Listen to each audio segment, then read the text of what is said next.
The mountains hiss with an unnatural heat, the air thick with coming conflict. Two figures stand silhouetted against the fiery sky, observing the chaos unfold below. His face is set, jaw tight, as he watches the events transpire. Blood splatters across the ground, a grim testament to the ongoing struggle. From above, the battlefield is a maelstrom of bodies, a desperate dance of life and death. A voice commands, "Take it," as hands stained with blood grasp the hilt of a sword. Clutching the blade, the man's face is a mask of conflicted emotions. "This is Lady Jiang Munryong's sword?" he exclaims, unsure how he could possibly wield it. Another voice booms, urging him to get a hold of himself, reminding him that the fate of the Wasan sect depends on him. Panic flashes in his wide eyes as he's told to go quickly, amidst the chaos and cries of battle. The masked guards shout that he has it, ordering that he not be allowed to get away. With a determined cry of, "As you command," the man leaps into the fray, sword in hand. The night sky hangs heavy, stars like distant embers.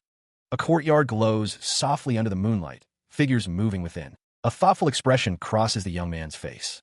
He stands on a ledge, overlooking a town nestled between towering mountains. Meanwhile, the West Coast town bustles with activity, vendors hawking their wares at dirt-cheap prices. A student bumps into another while engrossed in his reading. The student continues reading, seemingly unfazed by the collision. Someone laments that everyone has been so energetic since morning. A vendor enthusiastically announces a fresh delivery of fish, urging customers to buy before it's all gone. Panting, the vendor calls out to someone, his eyes wide with excitement. The vendor, beaming, approaches a scholar engrossed in his book. The scholar asks when he arrived, but the vendor says it hasn't been long. He presents his wares, declaring it the freshest catch of the day. The fish, wrapped carefully, is offered with a flourish. The vendor urges the scholar to accept the small gift. A voice off panel identifies the scholar as Onobek, who replies that he is fine. Onobek smiles, stating that he is sure it is hard taking care of his family, and offers to pay. He continues to read his book. Another vendor excitedly presents a Goryo ginseng. He urges Onobek to try it, his face flushed with anticipation. The crowd swells, voices rising with offers and praise. They call him a royal, and say that dumplings are in stock today. One man wonders why he didn't say so earlier. Two onlookers observe the commotion. One asks what all the fuss is about, while the other cautions him to watch his mouth. Whispers spread about Onobek's reputation. He is more respected in this area than the king of Yeso, CMC Obik, they say. A man scoffs, dismissing the praise as lies. He wonders how a mere scholar with nothing to his name could be so important. A woman tells him to stay still if he doesn't know anything. Someone gestures for silence, emphasizing the need for discretion in discussing the scholar. At the age of 14, he passed the examination twice. He is a genius among geniuses who created the Hamlamwan, a voice narrates. A man's eyes widen in shock. He exclaims, questioning if Onobek was Hamlamwan's scribe at that age. The townspeople discuss how all the stores at the Southgate Market belong to the master, and how he allows merchants to skip rent. A voice calls out, telling someone to take care. Meanwhile, a lone figure stands outside a building with a sign. A man lies asleep on the steps, snoring softly. He is suddenly sent tumbling to the ground. Elsewhere, an old man reacts with surprise, while a woman with long black hair looks down, seemingly annoyed. Another man smiles widely, his expression mischievous. Later that night, the moon hangs full in a star-filled sky. Food simmers on a stove, eggs bubble in a pan, and ingredients are chopped. An old man with white hair sits and eats, savoring the meal. A man's eyes narrow as he wonders if he should have dinner early today. A man calls out, asking if anyone is there. The man on the ground shouts for the door to be opened. The book snaps shut as a voice offers its thanks. The group expresses their gratitude to the young man for his assistance, while another begs pardon for the late intrusion. Clenching his fists, Baek Jijan, a disciple of the Wasan sect, introduces himself. The man, face contorted in anger, declares he will tell them everything straight away, needing a place for the disciples to hide. The man stares intensely, his expression unreadable as he listens to the response. The group assures him that they will not be an inconvenience and will leave without delay when dawn breaks. The two men nod in agreement, their faces showing a mix of determination and concern. The man clenches his fists, his face a mask of anguish as he hears the words spoken. A voice booms, ordering them to back off, revealing the presence of the celestial horrors. Chaos erupts as the figures realize they are already here, engaging in fierce combat. The group leaps into action as the man gazes up at the unfolding conflict. From above, a voice booms across the courtyard, demanding surrender. The night sky looms above the temple, silent and vast. A figure rushes past the temple doors, a blur of motion. The force of the impact sends someone flying through the air. Arms outstretched, the man repeats his demand, ordering them to their knees. Someone calls out to the man, questioning his authority. He is reminded that the door was given to them by King Yeso. The man's face contorts with rage. He declares he cannot spare them for their thoughtless words. The old man nervously explains the situation, mentioning King Yeso's potential return. A figure plummets downwards, surrounded by a blue, crackling energy. Fear grips the faces of the disciples. One aspect judging on what they should do now. A quiet tension hangs in the air as the next move is considered. Two figures walk forward, their footsteps echoing. Someone shouts for the deputy commander to stop. The man with the top knot and beard warns that those uninvolved will be spared. Another man, holding a sword, is told not to hurt anyone who hasn't gone through military service. The man with the sword declares that he is the opponent. A foot clad in a black boot steps forward, ready to engage. The man with the top knot and beard finds the disciple Beck, Jajian, quite confident. The man demands to know the name of this commoner who dares to stand against him. A man's face is shown in profile, and he states his name, Hwa-san. Energy crackles from the hand of the man with the top knot and beard as he strikes. Hwa-san is sent flying through the air from the force of the blow. The force of the impact sends Hwa-san crashing to the ground. The man with the top knot and beard grins, pleased with the result of his attack. Hwa-san lies defeated, reminding his attacker that he had already stated his name. He looks down upon someone, a cruel smile twisting his lips. Hwa-san seems to relish the moment. A collective gasp rises from the crowd. Their eyes widen in disbelief, some hidden behind masks, as they witness the unfolding event. An old man with dark glasses observes the scene. His expression is unreadable, but his gaze is intense. Hwa-san stands over a fallen opponent, his expression cold. He states that he told them who he was. A close-up reveals Hwa-san's menacing glare. He has a sinister smile as he says his name. Hwa-san stands over a headless corpse. He taunts the dead man, saying he probably can't hear him anymore. Elsewhere, the other fighters react in shock to the scene before them. They are clearly terrified by Hwa-san's power. One of the fighters stares in disbelief, his mouth agape. He is clearly struggling to comprehend what he is seeing. Hwa-san's expression hardens as he asks if they shouldn't come down. His eyes are filled with cold determination. A foot descends, crushing the severed head.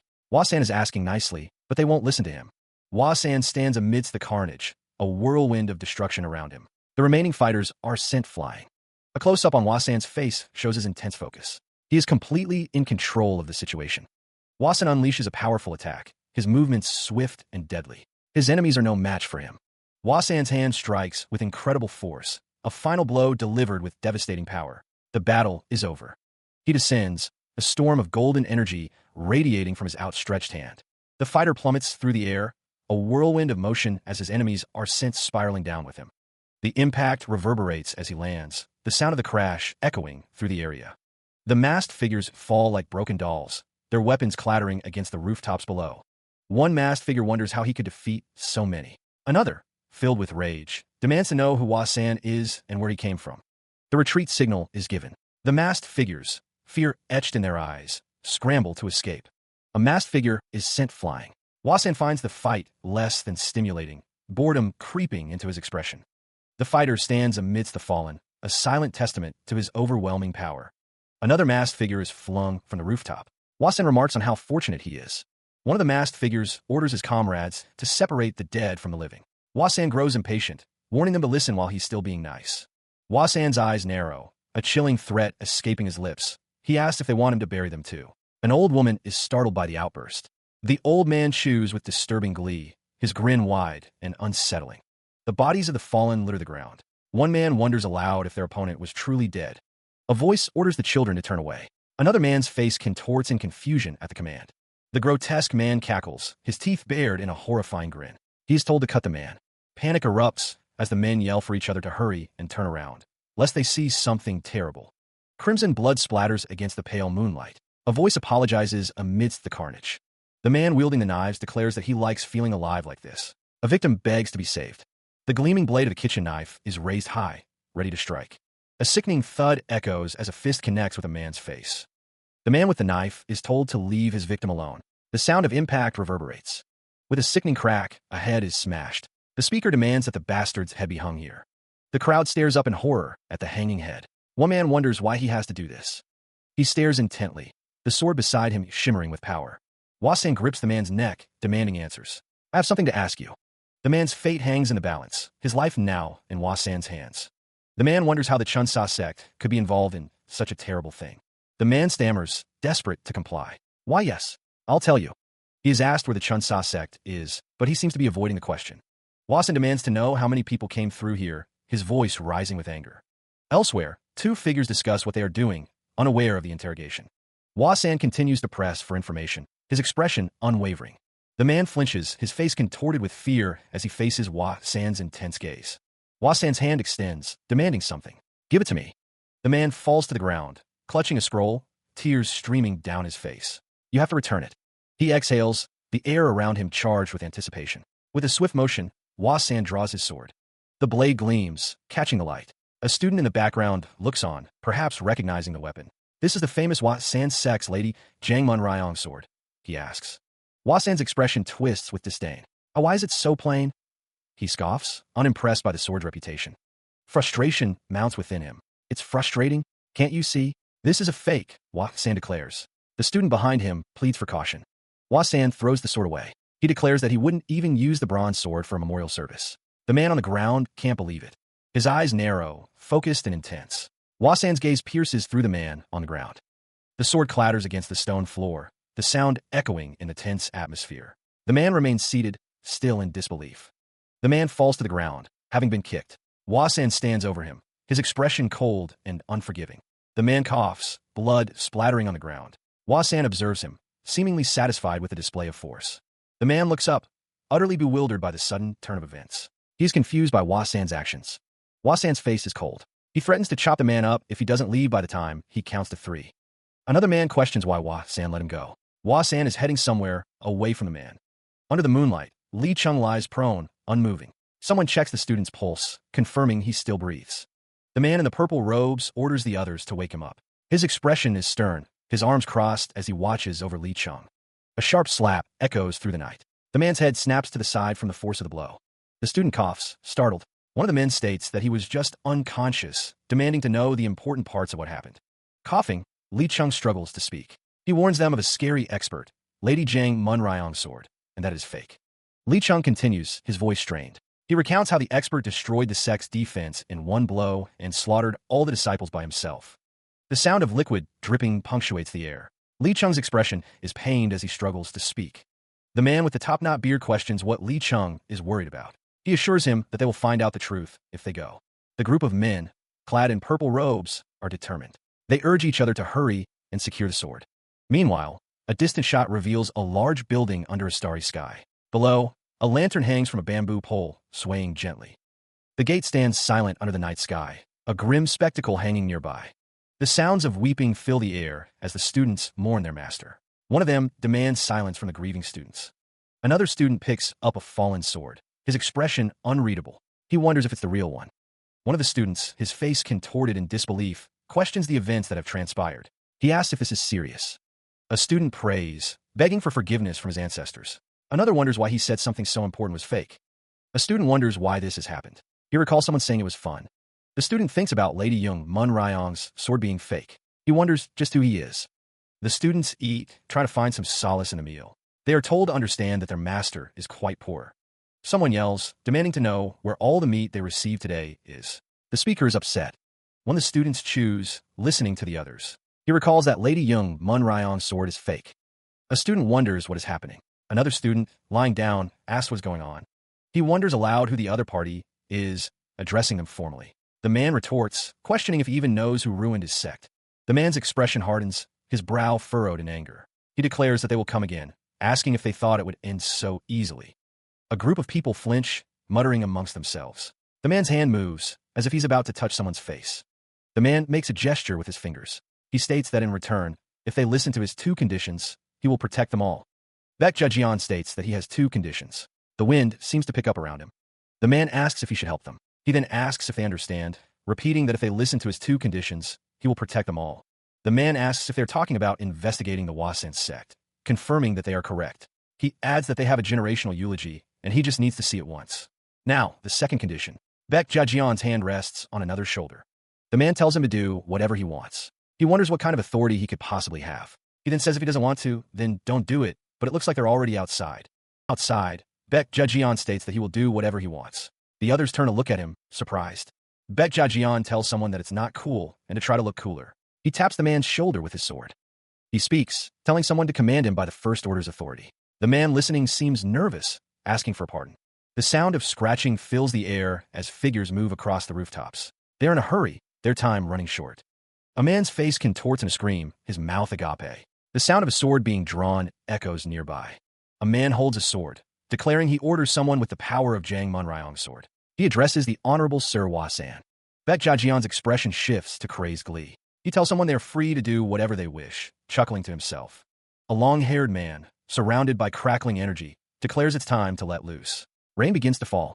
Rain lashes down upon the city, obscuring the rooftops and the figures moving across them. The storm rages. A man's face is shown in close-up, his expression one of shock and disbelief. The sound of tapping echoes. Lightning flashes as a severed head hangs, suspended in the rain. The gruesome sight is accompanied by a boom. Two men stare in disbelief at the head. One asks what it is, as the sound of a sword echoes nearby. It's a head. One man, enraged, declares he's going to kill them all. Another urges him to keep his head down and check inside first. A man looks up, questioning why. He asks if they can't see it, as Baek Jajian stands in the distance. The rain continues to fall as they stand on the rooftop. He pauses, looking back and demanding if they will come in or run away.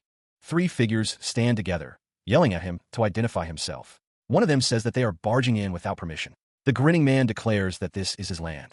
One of the men kicks off the rooftop, yelling at Baek Jajian to shut his mouth. The force of the kick sends him flying.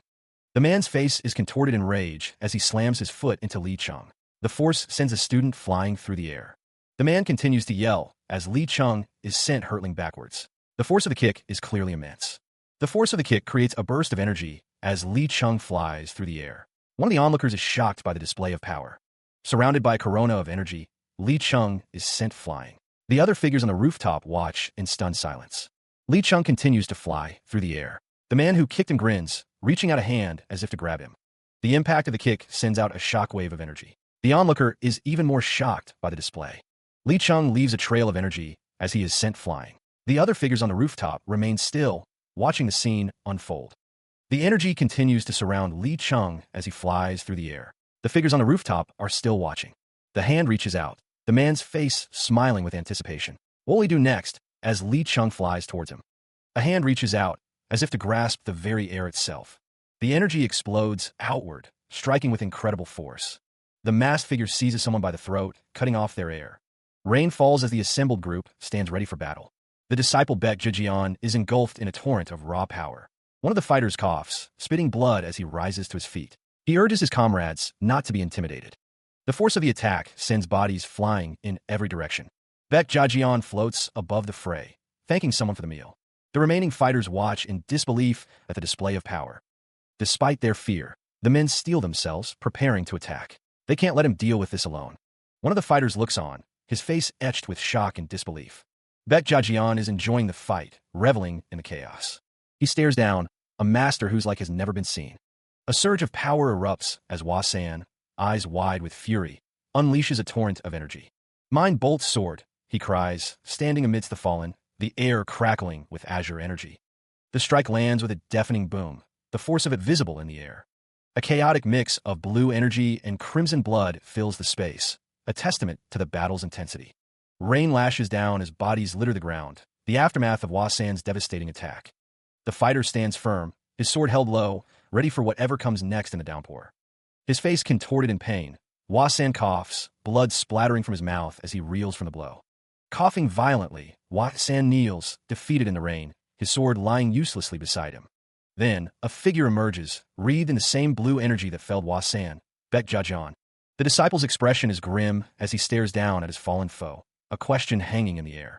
A group of figures stand nearby in the rain, one of them urging someone to lead the way. Rain lashed down upon the fallen, their purple robes stained crimson. The tremors of hooves echoed through the mountain pass, a small group making their way forward. He felt a chill run down his spine. It was scary to return to that place. The mountain range loomed, its peaks piercing the sky, a testament to ancient power. A messenger, arriving on horseback, is greeted with cries of, "My lord! My lord!" Another messenger, riding a donkey, triumphantly announces, "I have returned." He looked up, a thought striking him. Come to think of it. The group sat, their gazes fixed on the horizon. When did that old man disappear? The messenger on horseback is asked, "Did you do what you were told to do?" He replies that he sent a message to Huang and the king. The man reclined, musing, did Huang believe it? He's probably too righteous to believe it. The old man gestures emphatically, declaring that anyone unfamiliar with his lord's noble character simply doesn't exist. A question hangs in the air as the young man looks up, wondering what the king's reaction might have been to the news. The message spreads. The head of the West was kidnapped in the dead of night. Could there be a more blasphemous situation? The king of Yeso is furious, his armored figure radiating rage as he hears the unbelievable news. The general's orders ring out, spurring the soldiers to hurry and kill the enemies to rescue their lord. A commander's bellowed command to prepare for battle echoes as the sound of galloping hooves grows louder. The army surges forward, their advance marked by the thunder of countless feet and the cries of onward. The young man with black hair is shocked, hardly believing that the details were fabricated to deceive the Secretary General. The old man chews on a skewer, musing that the unwritten law of Murim and the government won't overlook this. The old man nods, affirming that he had predicted this outcome all along, a slight smile playing on his lips. A grin spreads across the old man's face, a sound effect emphasizing his sinister amusement at the unfolding events. Baek Jijian stands confidently, surrounded by his men, and declares that he is from the Wasen sect. The old man, perched atop his donkey, explains his tardiness to Baek Jijian. He demurs, stating he is not a lord, and politely inquires about the young man's name. The old man exclaims, raising his hand in a gesture of realization. The question hangs in the air as Baek Jijian's brow furrows with concern. A member of the group pulling the cart chuckles, finding humor in the situation. Another man scolds the group, telling them not to be rude. One of the men pulling the cart sneezes, his expression one of discomfort.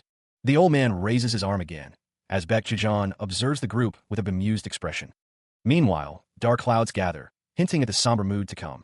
A sword stands planted in the ground, a silent testament to a tragic past. A lone figure stands in the rain, overlooking a mountainous landscape, a sword strapped to his back.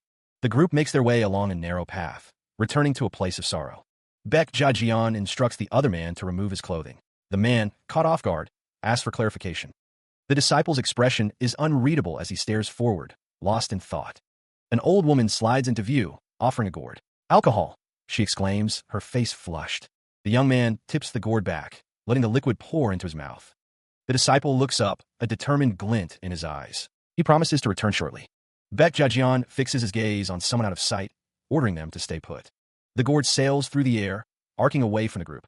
A group of masked figures trudges forward, their faces obscured, their purpose unknown. The disciple strides forward, his expression resolute as he heads towards the masked figures.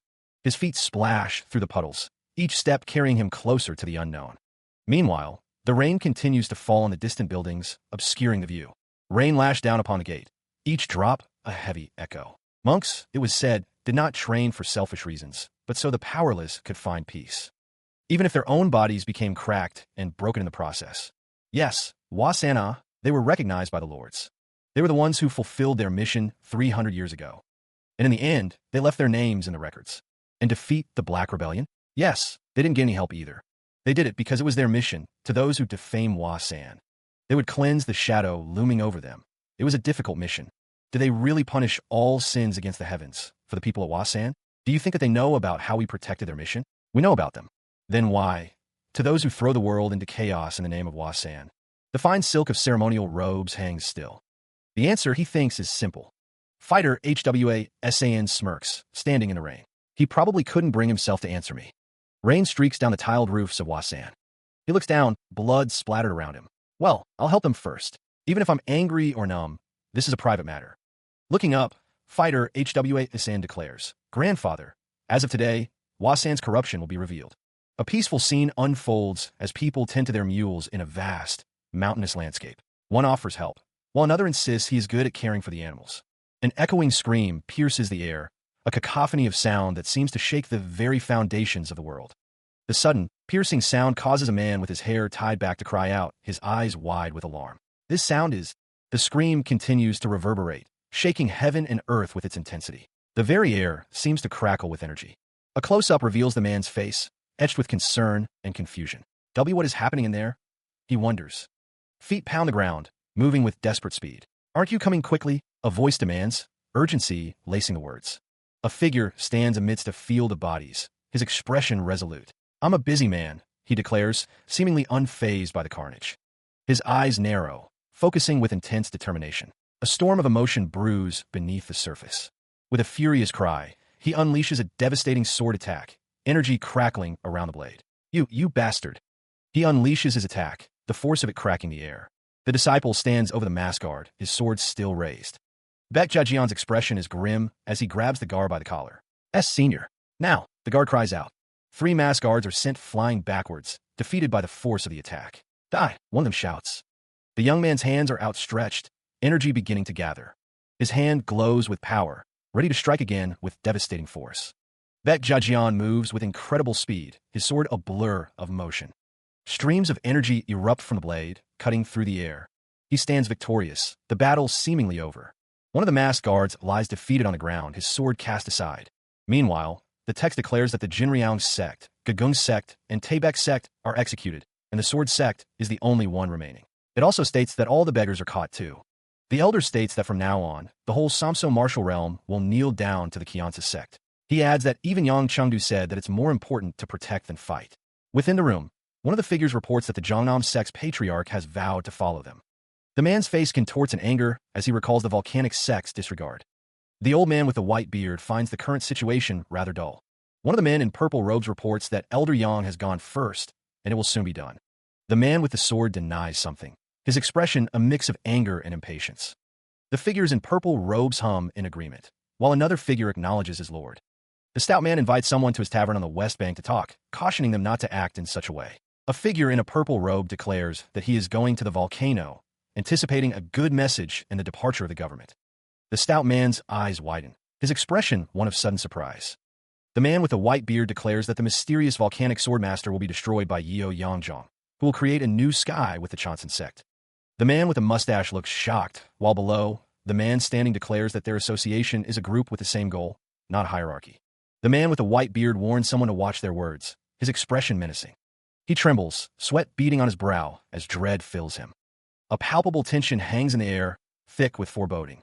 A precarious bridge stretches between towering cliffs, a path to uncertainty. Fighter HW Hissen lies in wait, observing a hawk with narrowed eyes. The hawk takes flight, its powerful wings beating against the wind. Hwa-san commands the bird, ordering it to deliver a message. Go tell your owner. With a raised arm, Hwa-san declares, so Hwa-san is coming. Meanwhile, a lone figure, torch in hand, stands before a dark cave entrance. The man holds the torch aloft, muttering that it should be somewhere here. He approaches an altar, noting that it is an altar in this kind of place. Hwa-san's gaze sharpens, his expression unreadable as he stares intently. His eyes, filled with determination, reflect a hidden purpose. Inside the cave, Baek Jijian kneels before the ancient stone altar. He remembers a conversation, a promise made long ago. Then, Grandpa. The memory continues, the boy asking, after finishing our duty, can we live in the Hwa-san sect? The response echoes in his mind. Yes, when that time comes, you and I can both join the sect. The old man's voice continues, reminding him, Kid, have you forgotten that when the time comes, we need to first report to the patriarch? The old man emphasizes, you need to report our returning and return the favor given by the patriarch. Back in the present, Baek Jajian remains kneeling before the altar, lost in thought. He considers the implications of the old man's words, his expression thoughtful. The weight of the task ahead seems to dawn on him. That's too complicated. Inside the cavern, Baek Jajian reaches for something resting on the altar. He pulls out a scroll, remarking that he is giving it back. With a metallic click, Baek Jajian grabs a stone tablet from the altar. He sets it down with a heavy thud. Standing before the altar, Baek Jajian holds a scroll in his hands. The cavern air hangs heavy with anticipation. Baek Jajian approaches the altar, the sound of his footsteps echoing in the cavern. The air rumbles with an unseen energy. The altar sits silent, waiting. The stone surface seems to vibrate with a low, resonant hum. Baek Jajian reads the inscription on the stone, realizing that this is the name of the book that he hung on to read for generations. With a soft rustle, Baek Jajian places the scroll onto the altar. He remembers that it has been onto reality for generations. Baek Jajian raises his hand, a surge of energy flowing through him. The air crackles with anticipation. With a resounding crash, Baek Jajian touches the altar. A blinding light erupts, filling the cavern. The scroll in his hands shatters, disintegrating into motes of light. He reels from the sudden burst, his eyes wide with surprise. A slow smirk then curls across Baek Jajian's face. Disciple Baek Jajian steadies himself, placing a hand on the altar. He wonders what he is supposed to do with the sect's great library. Baek Jajian stands before the altar, tapping it lightly. He scoffs at a promise made hundreds of years ago, questioning his connection to his ancestor. He sits, reflecting on how his ancestor received 8 basic skills. Every generation after him contributed knowledge to get where they are now. A close-up reveals Baek Jajian's narrowed eyes and a cynical expression. He wonders if they expect him to return the skills for free. Baek Jajian reaches out, grabbing the altar firmly. He'd spent the better part of his youth mastering these arts.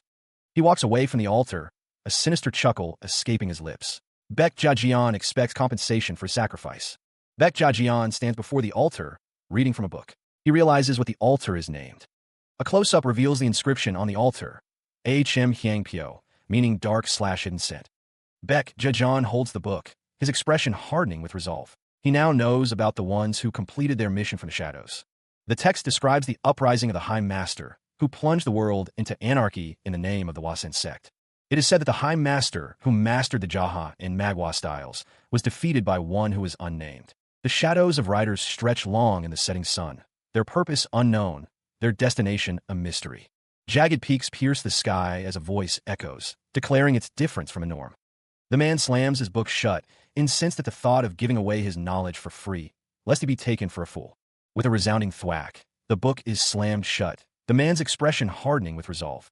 The man stands on a stone platform, the wind rustling through his robes as he contemplates his next move. A weathered tombstone stands silently, its inscription questioning the value of unrecognized good deeds. He walks through a dark, rocky passage, his destination unknown, his purpose yet to be revealed. The man turns, his gaze sharp and focused, a silent determination etched on his face. The man, his hair flowing in the wind, declares that those who rest here will not see him return. An old man, riding a mule, remarks on the animal's constant grazing to a younger man behind him. The old man relays a message, stating that they should come, while the younger man looks on with a questioning expression. He squints, trying to make sense of what he's seeing in the distance, wondering how he could possibly tell from so far away. A man asks if he perhaps said anything else, as a group of people stand near a gate, their expressions unreadable from this angle. Baek Jajian's eyes widen, his mouth agape as he takes in the scene before him, a sudden realization dawning on his face. Meanwhile, the scene is one of carnage. Bodies litter the ground near Chonsen, and a man urges everyone to stay calm and find their masters and fellow disciples quickly. A voice cries out, desperately calling for Baek Sahyang, the plea echoing through the devastated landscape. Someone dashes forward, urging others to come this way, their voice filled with urgency and desperation. The man shouts, his voice cracking with emotion, desperately asking if there are any survivors amidst the chaos. A man exclaims that they're here, as another looks on in shock, the scene revealing a building and more people in the background. A person yawns widely, their expression suggesting exhaustion or perhaps a lack of concern amidst the surrounding turmoil. People are urged to hurry and carry the injured carefully, as they are transported on makeshift stretchers. A voice confirms that they should prepare them for the ki-generating meditation, a skill where the user generates and accumulates ki, controlling the circulation through the body via meditation and breathing. Someone observes that it looks like Chonsen blocked their meridians as a person lies prone on a stretcher, receiving treatment. He is implored to help, the man's face etched with desperation as he shouts. Standing on the rooftop, Baek Jajian reflects on his abilities. He knows he never learned these skills properly.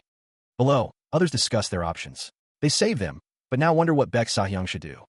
Baek Jajian raises his arms, preparing to act with a burst of energy. Below, a man begs for help. Baek Jajian, however, warns that he won't be responsible for what happens. The crowd explains that everyone has had their mahayol and ahayol blocked, resulting in paralysis and inability to speak. Baek Jajian states that he has his own method of clearing the meridians, but hesitates. A sudden, brutal impact. A man's face contorts in pain as he is struck with tremendous force. The crowd cries out as Baek Jajian is sent flying backwards from the force of the blow. Coughing, Baek Jajian demands to know what is happening, his face a mask of shock and pain. A man coughs, and another is freed. The elder scribe is released from his paralysis, now able to speak. One man groans, while another smiles with sinister satisfaction, his eyes betraying the effects of the block. The force of the unseen attack sends a man flying backward, his eyes wide with shock as he cries out for an elder. The man on the ground is addressed as honored sir by his subordinates. He insists that he is not to be held responsible for whatever happens next. A man with long black hair states that everyone should be released now, as this is the only way he knows of releasing the meridian blockage. A woman with her hair in a bun looks shocked, tapping her fingers together. She wonders why she doesn't take care of the others. A man clutches his chest, exclaiming that he is free. The crowd behind him cheers, but the relief is short-lived as he cries out in pain. Elsewhere, a bird's-eye view reveals a town nestled amongst the clouds, its buildings small and orderly. In Shaanxi Province, city of Xi'an, a group of soldiers stand at attention, their spears held high. They insist that they absolutely must find an official. Go Yeomjin, Inquisitor, is seen from the torso down. He is wearing a gray robe and a purple scarf. He states, "As you command." The sound of hooves echoes across a mountainous landscape, the riders unseen as they approach their destination. The village sits nestled amongst the hills, its rooftops gleaming in the sunlight. At the Seomseo West Bank, a contingent of guards stands ready, their orders clear. Find So Suchin. Interrogator Go Yeomjin stands firm, his expression grim as he oversees the operation. The guards move with brutal efficiency, kicking and dragging people from their homes. Two men, caught in the chaos, cry out, desperate to know what they've done to deserve such treatment. The guards discuss their orders, investigate a kidnapping on Yeseo royalty's command, and kill anyone who resists. The search intensifies as more guards join the fray, their determination fueled by the gravity of their mission. Whispers spread among the townsfolk as two men discuss the rumors that have begun to circulate. During the night, the crowd murmurs about the young lord's kidnapping and the house filled with corpses, wondering who would dare such a thing. The townsfolk are in a panic, whispering about the recent violence. One woman cries out in distress, wondering what they can do. Others speculate that the martial artists are responsible for the chaos. They fear Kong Podu may be involved, lamenting their lord's kindness amidst the turmoil. A man smiles, holding a book, and refers to someone as violent bastards. The man seems to be enjoying the chaos. A voice echoes across the courtyard, announcing someone's arrival. The speaker declares, "I am here, sir." District official Yunjium sits on his throne, questioning if the events occurred down in the castle. He appears concerned by the news. The district official states that they need to find So Suchin's location, even if it causes a lot of casualties. A guard acknowledges the order.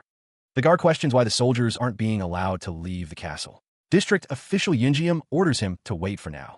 The guard exclaims, asking if the royalty will personally come. He is told that the volcanic sect and the Jeonnam sect will personally come. Left General Jang Jungsin adjusts his collar. He is one of the trusted generals. A hand reaches for sword. A man with a white fan asks if someone was already there, noting that they come so early every time. One man states that someone is always late. Another man tells him to let's go. The king asks them to look into this subject thoroughly. One man states that even if the king didn't command them, he would have helped. He knows the relationship between the king and the young So Lord and will try his best. Even the cold, left general talks like this, suggesting the topic is widely discussed. A procession makes its way through the palace grounds, the sound of footsteps echoing. The men announce the presence of King Yeso. King Yeso sits, listening to General Manager Huang. The general asks why the king placed the lord's territory so far away, wondering if it was due to pressure. King Yeso dismisses the idea of pressure as unimportant. A guard urges him to rethink going so far away because of one scholar. King Yeso's expression hardens as he considers the guard's words. He acknowledges that So Suchin lives in the West Bank. King Yeso, looking towards the sky, declares that it is worth it. The guard kneels before him, seemingly resigned to the decision. King Yeso thinks to himself that So Suchin is a person to keep close, his expression unreadable. A rider on horseback pauses, the name So Suchin hanging in the air. He had been quiet for a while. The rider urges his horse forward, galloping towards the horizon. He ignores the guard's plea to reconsider. The rider, his face obscured, gazes upon a distant temple. He is determined to reach his destination. The scene shifts to a somber gathering. Men embrace, mourning the fallen, as bodies lie covered on the ground. They wonder what they're going to do. A man with long hair, his expression grim, prepares to depart. He is ready to face whatever lies ahead. The faint sounds of metal striking metal echo in the darkness. A man with a torch addresses the crowd, telling them that the survivors will carry on their will. Below, a funeral pyre awaits its grim purpose. The souls of the departed are released into the sky. The men watch as the flames consume the pyre, sending smoke and embers spiraling upward. The fire burns atop a distant cliff. A lone figure, Baek Jajeon, stands in silhouette, listening to the murmurs of the crowd. Baek Jajeon wonders why he is there and not with the others. He hears the sounds of mourning. A student cries out, overcome with grief. He is unable to contain his sorrow. The men continue to mourn. The crackling fire casts long shadows across their faces. Eyes narrowed, a man vows to clear the path for Baek Jajeon if he is vengeful enough. He clasps his hands together. Bathed in the fire's glow, Baek Jajeon promises to protect his grandfather's last will. Meanwhile, a soldier declares that he will show the power of the soldiers to anyone who touched their young lord. A soldier stands guard, telling himself not to get killed. He holds a spear, ready for battle. The masked guard stands over the bodies of fallen men. He has fulfilled his promise. Kyansa gazes up at the distant structure, a question forming on his lips. Is this the place he has been searching for? Footsteps echo through the silent night, approaching the scene of devastation. The courtyard lies in ruins, a testament to the brutal conflict that transpired. One man surveys the scene, his expression grim as he takes in the destruction. The man with the red mark on his forehead reports that Enforcer Han Wuyong was among the corpses. The other man presses him for more information. The man with the fan is informed that Elder Wu and Elder Song were also present. He learns that both elders and the enforcer were acting on orders to gain the Wasan's patriarch seal.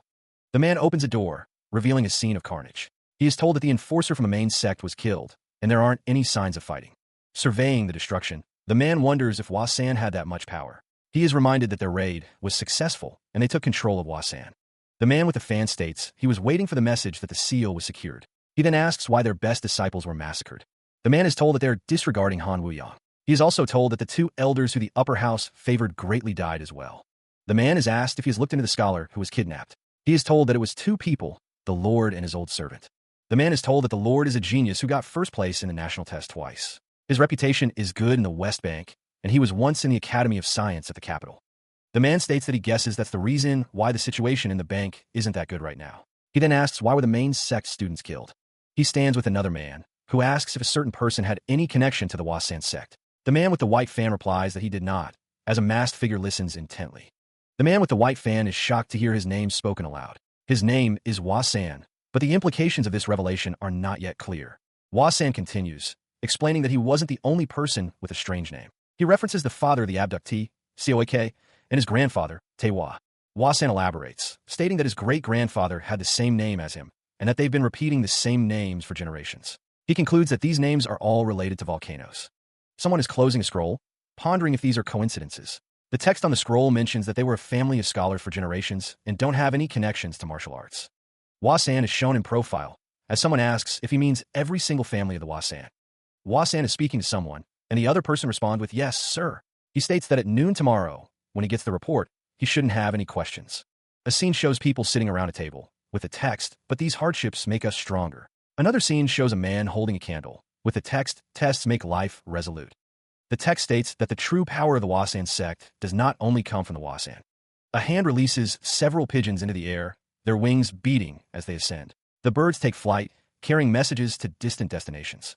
Feathers drift gently downwards, remnants of the pigeon's departure. The sky remains empty, save for the promise of messages delivered. A lone pigeon soars above a regiment of soldiers on horseback. The rhythmic beat of hooves echoes below as the message flies onward. The soldiers ride with purpose, their leader shouting commands. Banners flutter in the wind as they advance, a force on the move. Below, Kianso watches the pigeons take flight, his expression thoughtful. He seems to be anticipating the response to the messages sent. The pigeon flies over a building, its destination unknown. Below, men shout, seemingly coordinating the delivery of messages. The pigeon continues its journey, wings carrying it through the vast sky. The sun shines brightly, illuminating its path. A man holds a pigeon, urging others to hurry and move the supplies quickly. The urgency in his voice is palpable as he emphasizes the need for speed. Another man holds a letter, announcing a new foundation and second formation. He stands among others, the message carrying significant weight. Close-ups reveal the men's reactions as they read the messages. Surprise and concern are etched on their faces as they absorb the information. A gate stands tall, with soldiers passing through. A voice calls out, wishing them to come back safe, while another replies that it won't take long.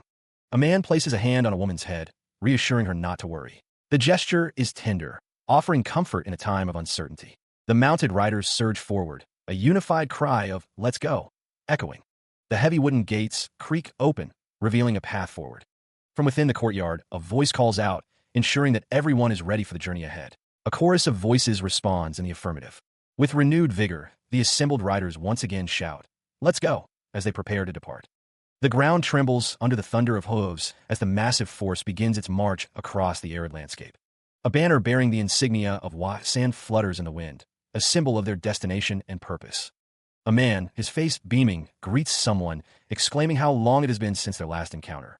Another man responds, acknowledging the passage of 20 years and lamenting that their reunion is due to unfortunate circumstances. From atop a horse, a man announces himself as Suk-chun, greeting the assembled group with a hearty welcome. Suk-chun explains that he brought an army upon hearing of trouble, and welcomes all, stating that despite their different origins, their destination is the same, Wasan. The massive army continues its advance, a seemingly endless tide of riders and horses moving as one. Meanwhile, against a backdrop of a bright sky, Kiansa declares his intention to depart. He declares that he is going, prompting a surprised outburst from a nearby student.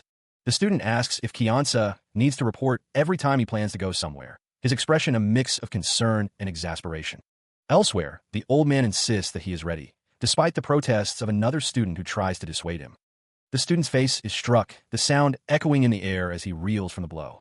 Kiansa, his arms crossed, tells someone to grow up and become an adult soon, his expression unreadable. As Kiansa walks away, the old man calls out to him, begging him to wait, his voice filled with desperation. Baek Jajian strides forward, a small child struggling to keep pace behind him. The child calls out, addressing him as benefactor. The young man pauses, a flicker of confusion crossing his face. He seems unsure of the situation. A voice booms, declaring that the elders wish to thank him for opening their meridians. A group of men stand in wait. Baek Jajian listens to the elders' gratitude, but finds the situation to be a nuisance. The elders express their thanks for saving them in their moment of peril.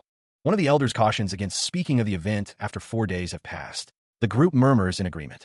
Baek Jajian reassures the child, stating that he helped because the child seemed pitiful, not for the sake of the old elders. The child seems relieved. The elders watch as Baek Jajian and the child walk away, their expressions unreadable.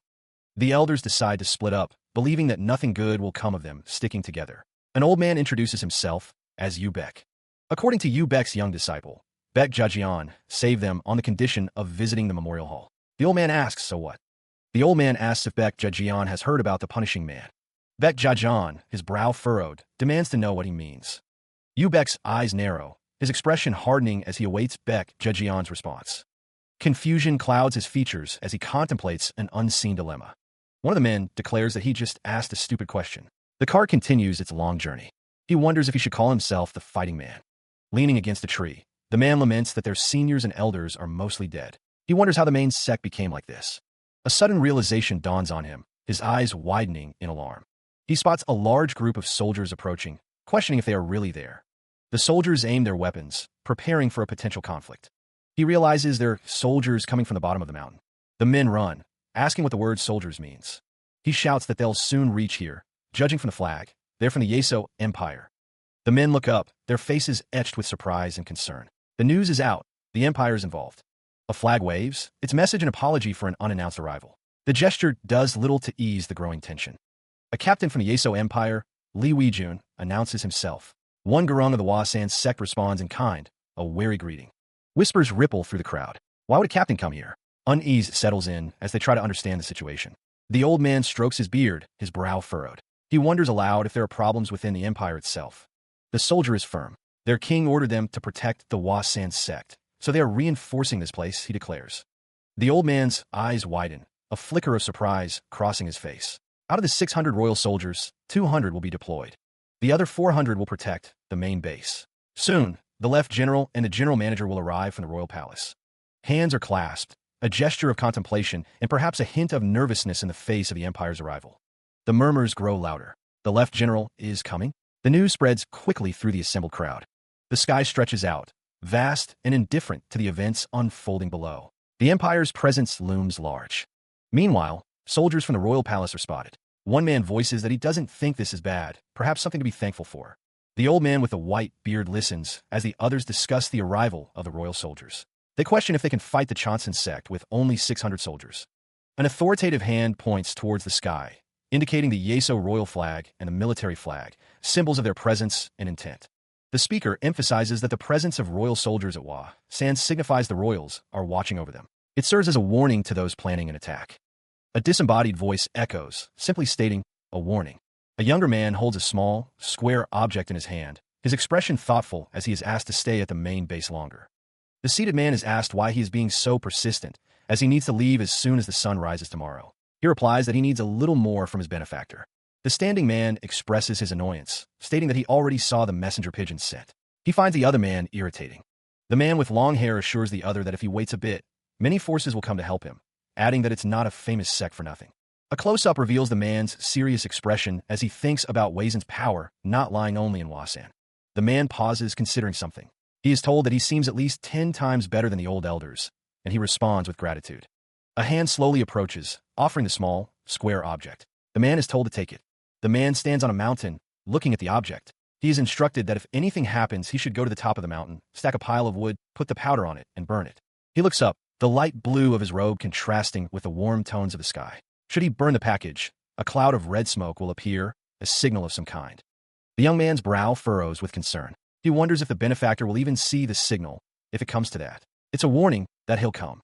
The sky stretches out, a vast expanse of blue dotted with fluffy white clouds. The world seems peaceful, unaware of the burden the young man carries. The cart creaks as it winds its way through the mountainous terrain. The journey is long, and the destination far. Lord, are we going to Chonson? The old man with the white beard looks back at the young man, his face etched with wrinkles. Then where should I take you? He asks, his voice raspy. The young man reclines in the cart, his eyes closed. Go to Wamian, he replies, his voice calm despite the turmoil within.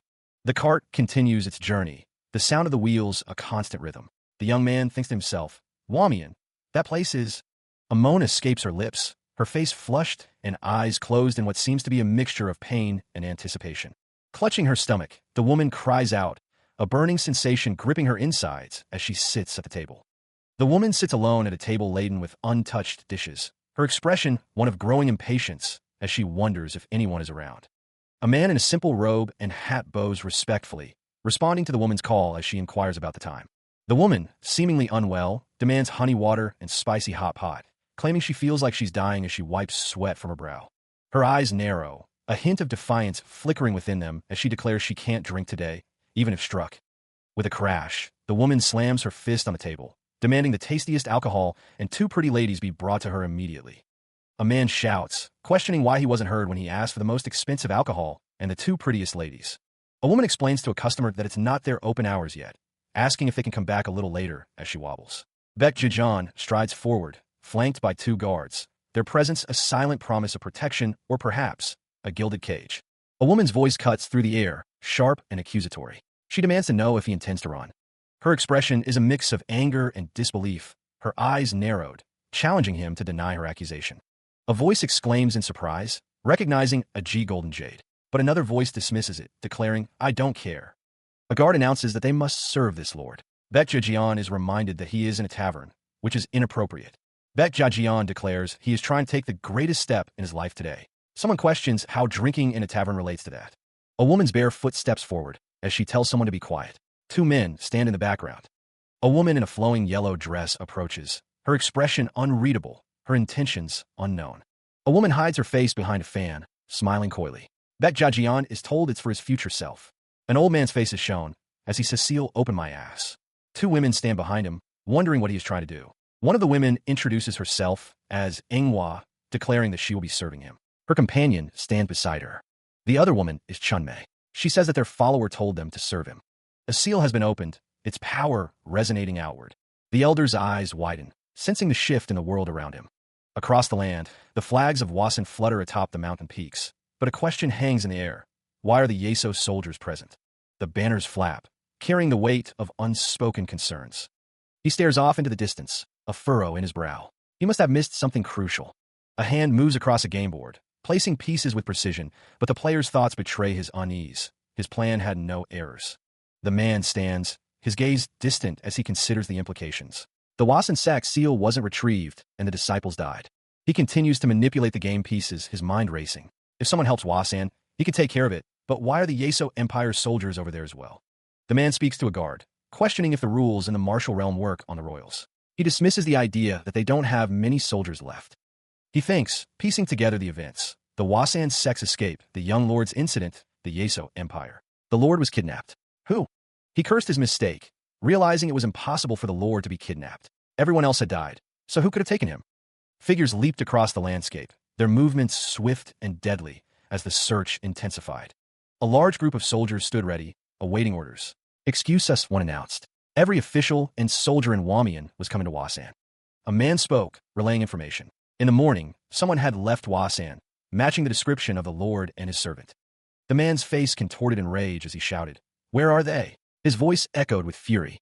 Another man reported that they were at Wamian, Jongwaru. Currently, they were with the Empire's general and general manager. A hand opened a fan, revealing a face.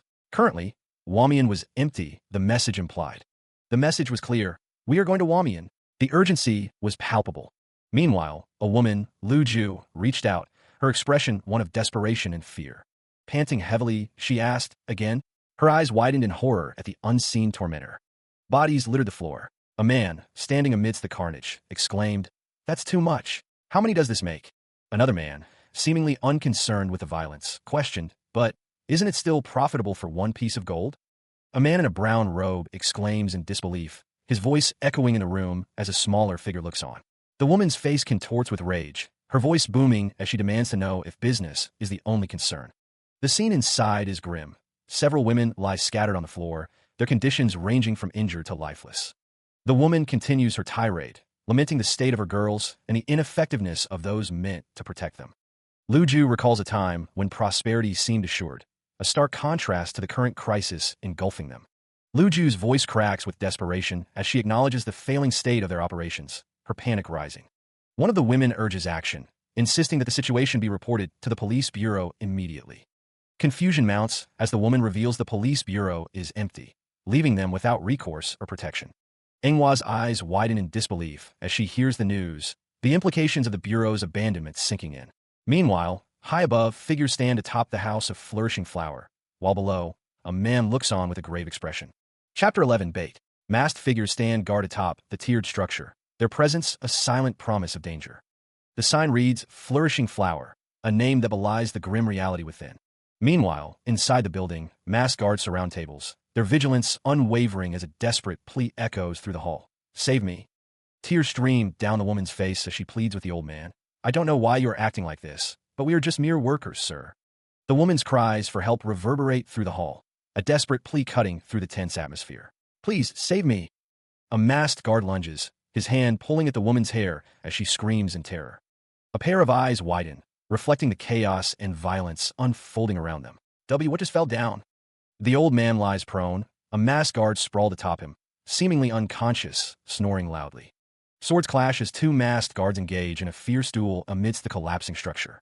Three figures stand behind drawn swords, their identities obscured by the shadows. "Is it him?" one asks, only to be answered no. It's the young lord's servant. An old man is held aloft by masked guards as another man lies prone on the floor, coughing. One of the masked guards observes that the old man appears to be suffering from epilepsy and is also mute. Wasan's gaze is intense, his expression unreadable as he stares down at the scene unfolding before him. A voice demands to know why they aren't letting go, questioning if they wish to die. Baek Jajian, face contorted with rage, demands to be released, threatening retaliation. Wasan silences the outburst with a single, commanding word, "Quiet." Baek Jajian is now restrained, held firmly by the masked guards as Wasan stands before him, questioning if he is their boss. Wasan's eyes narrow as he demands that Baek Jajian answer his questions. Baek Jajian, defiant, refuses to answer, his expression hardening with resolve. A swift, brutal strike lands, the sound of impact echoing through the room. One of the masked guards delivers a crushing blow to Baek Jajian's face. Wasan declares that Baek Jajian is designated to be the first one, as the young man lies bleeding.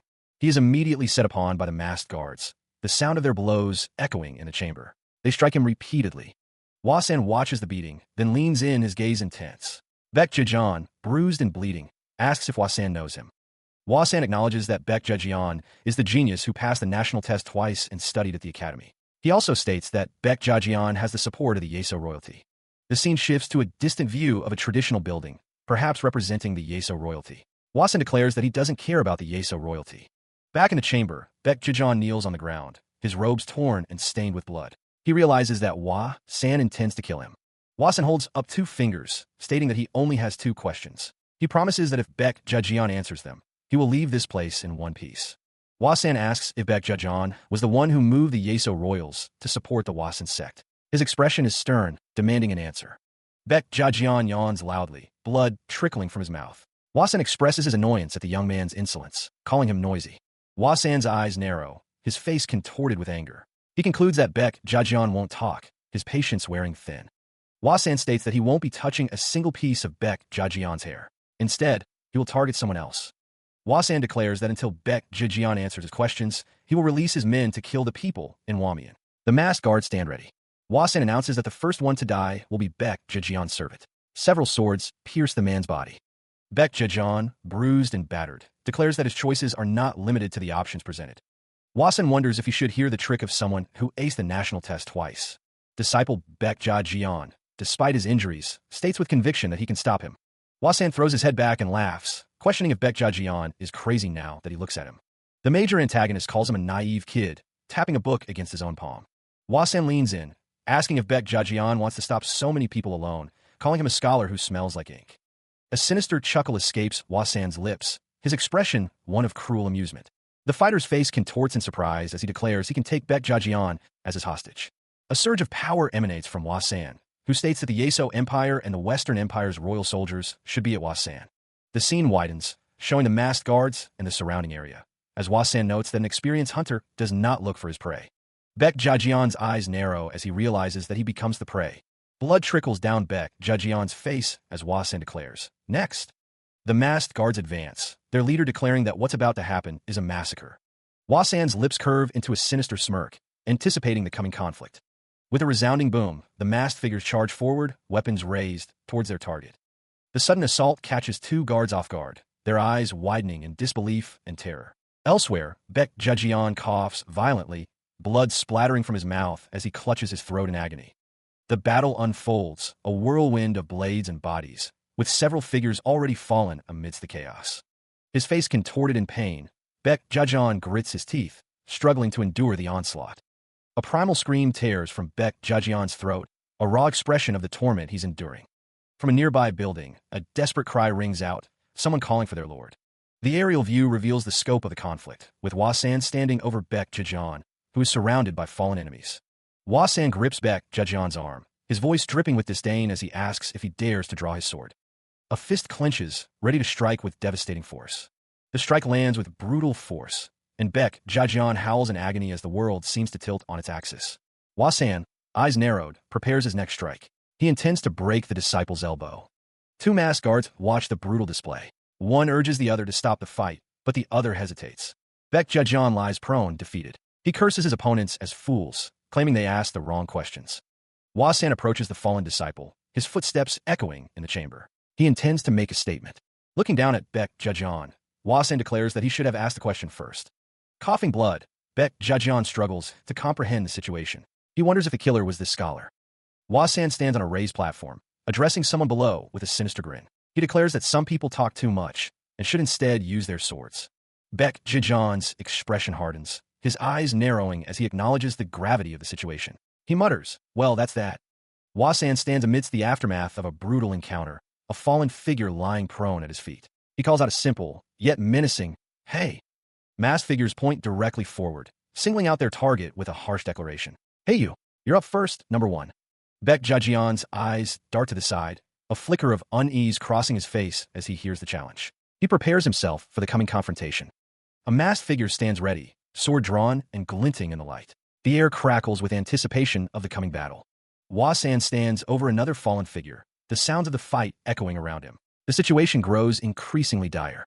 The masked figures press their attack, their determination unwavering as they advance. The sounds of battle intensify.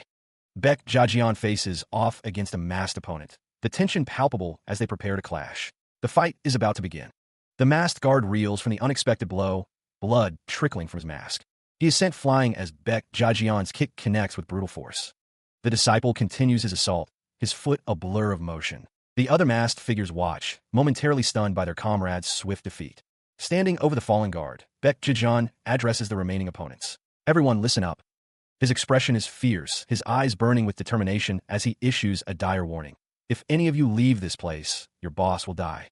The masked guards, weapons drawn, prepare to engage. They crouch low, ready to strike. Baek Jajian stands ready, his sword gleaming in the dim light. "Now then, what's next?" he asks, his voice calm despite the danger. The battle erupts, a whirlwind of steel and fury as the disciple faces multiple opponents at once. His sword dances through the air, deflecting blows and seeking openings with deadly precision. One of the masked guards leaps forward, shouting, "You bastard!" But Baek Jajian remains focused, cutting through the chaos. With a swift motion, he plunges his sword into another masked guard, the sound of the blade piercing flesh echoing in the room. He moves with blinding speed, energy blades flashing as he strikes the masked guards. A whirlwind of power surrounds Baek Jajian, his expression grim as he focuses his energy. The disciple's assault intensifies, a flurry of blows aimed at the remaining masked figures. Leaping through the air, Baek Jajian becomes a blur of motion, a whirlwind of destruction. A surge of power erupts, a cataclysmic explosion of energy that consumes everything in its path. Meanwhile, The survivors kneel, heads bowed in fear as the building trembles from the recent battle. The woman collapses to her knees, her voice a mere whisper, questioning if it is all over. Supported by two men, the woman hears a voice, a reminder to live without regret. Her eyes widen, a dawning realization creeping across her face as she looks up. The intricate architecture of the building stands as a silent witness to the events unfolding within. Standing in the doorway, the woman surveys the scene, her mind struggling to comprehend the devastation before her. Her expression hardens, a fierce determination replacing the shock as she demands they stand up. She stands in the doorway, arms crossed, clearly displeased with the situation. Manhwa wonders how she is supposed to fix this habit. Two shirtless men stand before her, one announcing that he has finished cleaning up. The sound of their movement echoes in the room. One of the men looks up, startled by her presence. He hears her words and responds, "Good job, my lord." Manhwa stands amidst the carnage, the bodies of her victims strewn around her. One of the men asks what she intends to do if she continues killing people. She stands in a room with one of the shirtless men. She wonders if she should cut them again, but the man replies that even cutting their heads is not enough. A close-up of a man's face reveals his anger. He declares that it was her, adding that there is nowhere to hang them from.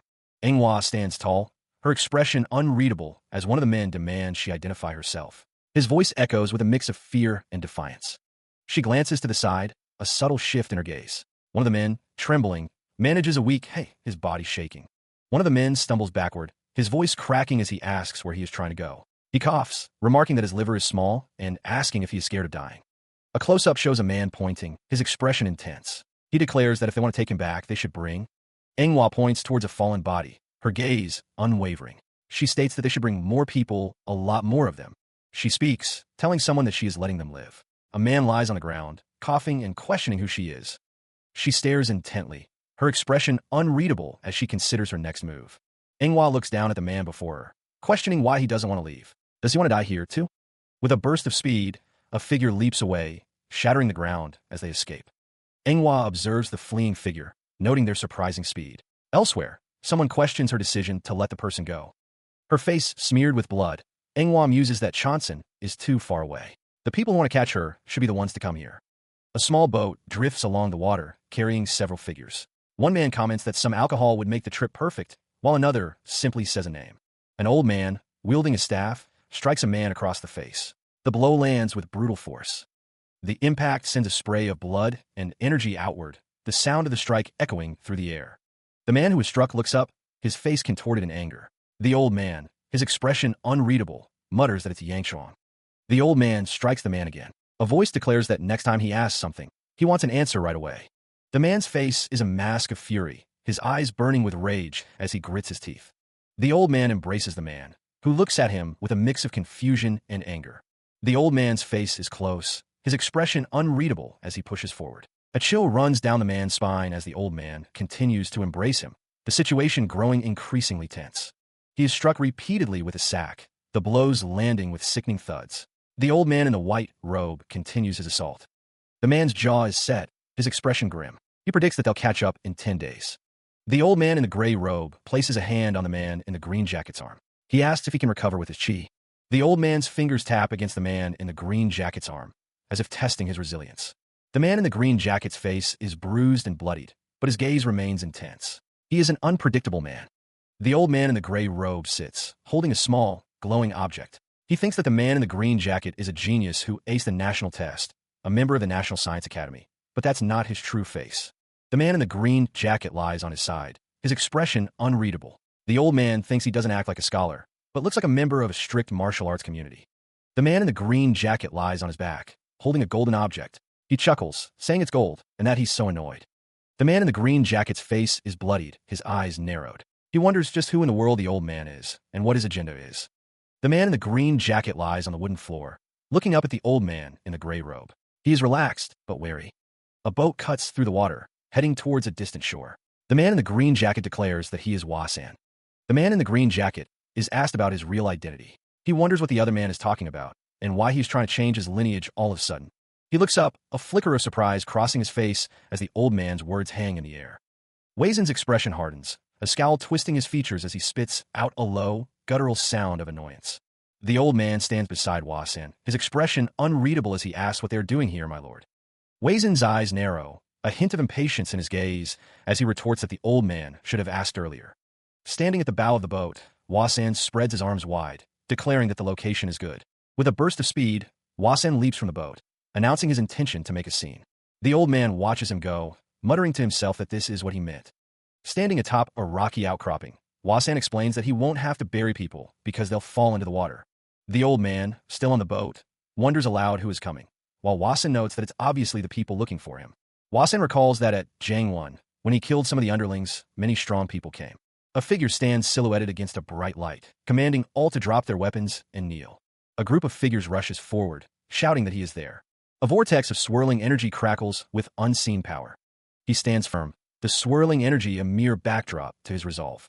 Wasan recounts the events that led them here. He explains that when he defeated some strong people, this guy came. The scarred man is likely in a high position from the Chanson sect. The later they enter the scene, the more important. Manhwa speaks, her expression suggesting a trap has been sprung. We caught someone like him. The scarred man's eyes widen, a flicker of unease crossing his face. He wonders who will come next. Wasan sits calmly on the boat, surrounded by towering cliffs. He hopes the true masters appear this time, because if the real boss does come, then everything will come to a close. The scarred man grits his teeth, sweat beading on his brow. This is a major problem. How can I stop this madman? The old man gray robe stands at the boat's edge, his gaze distant. He says that even stronger people will come, tons of them. Wasan's expression hardens as he stares into the water. He thinks that if you want to catch the big fish, the bait has to become bigger. His hand plunges into the water, surrounded by darting fish. The bait has to become bigger. Meanwhile, a figure stumbles through a forest clearing, weapons strapped to their back. A voice demands they identify themselves. A contingent of soldiers advances, their weapons raised, surrounding a lone figure. One of them curses, questioning why there are soldiers here. The lead soldier, helmeted and armed, demands to know who this interloper is, his face stern and unwavering. But before he can finish his demand, the soldier's eyes widen in terror, his face contorted in a silent scream. A figure, moving with impossible speed, stabs through the soldiers, blood spraying as they fall. The soldiers are cut down, their bodies collapsing to the ground as the old man gray robe stands amidst the carnage. One of the soldiers, bloodied and broken, is commanded to kneel, his face a mask of pain and fear. The old man gray robe looms, impossibly large, a towering figure amidst the fallen, his presence casting a long shadow over the battlefield. The old man's face is stern, his eyes narrowed as he surveys the scene before him. A man watches in disbelief, his mouth agape as he witnesses the old man's power. The kneeling soldier trembles as a foot descends, crushing him beneath its weight, demanding a report. The remaining soldiers stand frozen, paralyzed by the old man's overwhelming strength and the fate of their comrades. A figure descends from above, a flurry of smaller figures scattered in the background, their forms too distant to discern any detail. An old man with a long white beard and stern eyes looks up, his expression a mix of surprise and anger. A figure charges forward, sword in hand, their face contorted in a furious snarl as they advance with purpose. A figure lies prone on the ground, seemingly defeated, as a speech bubble declares, Greetings to the head." A sudden exclamation pierces the air, a single word echoing against the backdrop of a vibrant sky. "What?" A furious face demands, "What did you say?" Before another voice cries out, "A scholar." And then, "You want me to believe that a scholar destroyed half the sect?" Another man, his face etched with rage, bellows, "How dare he kidnap a lord and fight the will of the heavens?" A group of figures murmurs amongst themselves, their faces a mixture of shock and disbelief as they overhear the unfolding events. A close-up of a face, contorted with fury, commands, "Make sure you catch him and show him the might of our sect." The masked figures descend from the cliffside, a swarm of purple and black robes against the orange sky. They cry out, their voices echoing across the landscape. One of the masked guards lands heavily, the impact sending dust and small rocks scattering. The ground trembles beneath his weight as he prepares to advance. A coordinated advance begins. The masked guards surge forward, their movements precise and synchronized as they pursue their unseen target through the rugged terrain. One guard moves with blinding speed, a blur of motion as he cuts through the air. His movements leave trails of displaced energy in his wake. Elsewhere, the masked guards dash through a dense forest, their footsteps barely disturbing the undergrowth. The hunt intensifies as they close in on their quarry. Under the watchful gaze of the full moon, the search continues. The night air is still, save for the rustling of leaves and the distant cries of nocturnal creatures. A small group huddles around a crackling campfire, the flames casting flickering shadows on their faces. They are deep in discussion, their voices hushed and urgent. One of the men, his face etched with concern, asks if they have found him. Another replies that he is near the garrison, their target seemingly cornered. The conversation continues, the men exchanging worried glances. One asks about the army's position, and another assures him that they're believed to be safe. A masked figure, his eyes narrowed, states that at this rate, they will soon arrive at Sammonhyop. The name hangs in the air, heavy with unspoken implications. A man with a top knot, his expression grim, orders that everyone be informed. Behind him, a phalanx of masked guards stands ready, their swords glinting in the dim light. Unseen, unheard, a voice declares that someone is digging his own grave, sealing his fate with every action he takes. Queen Yeso, adorned in a wide-brimmed hat and flowing robes, gazes upon the cascading waterfall. She exclaims at the breathtaking vista before her. The Queen Yeso turns to her companion, her expression shifting from awe to concern. She inquires if there's any news regarding her missing brother, her voice laced with worry.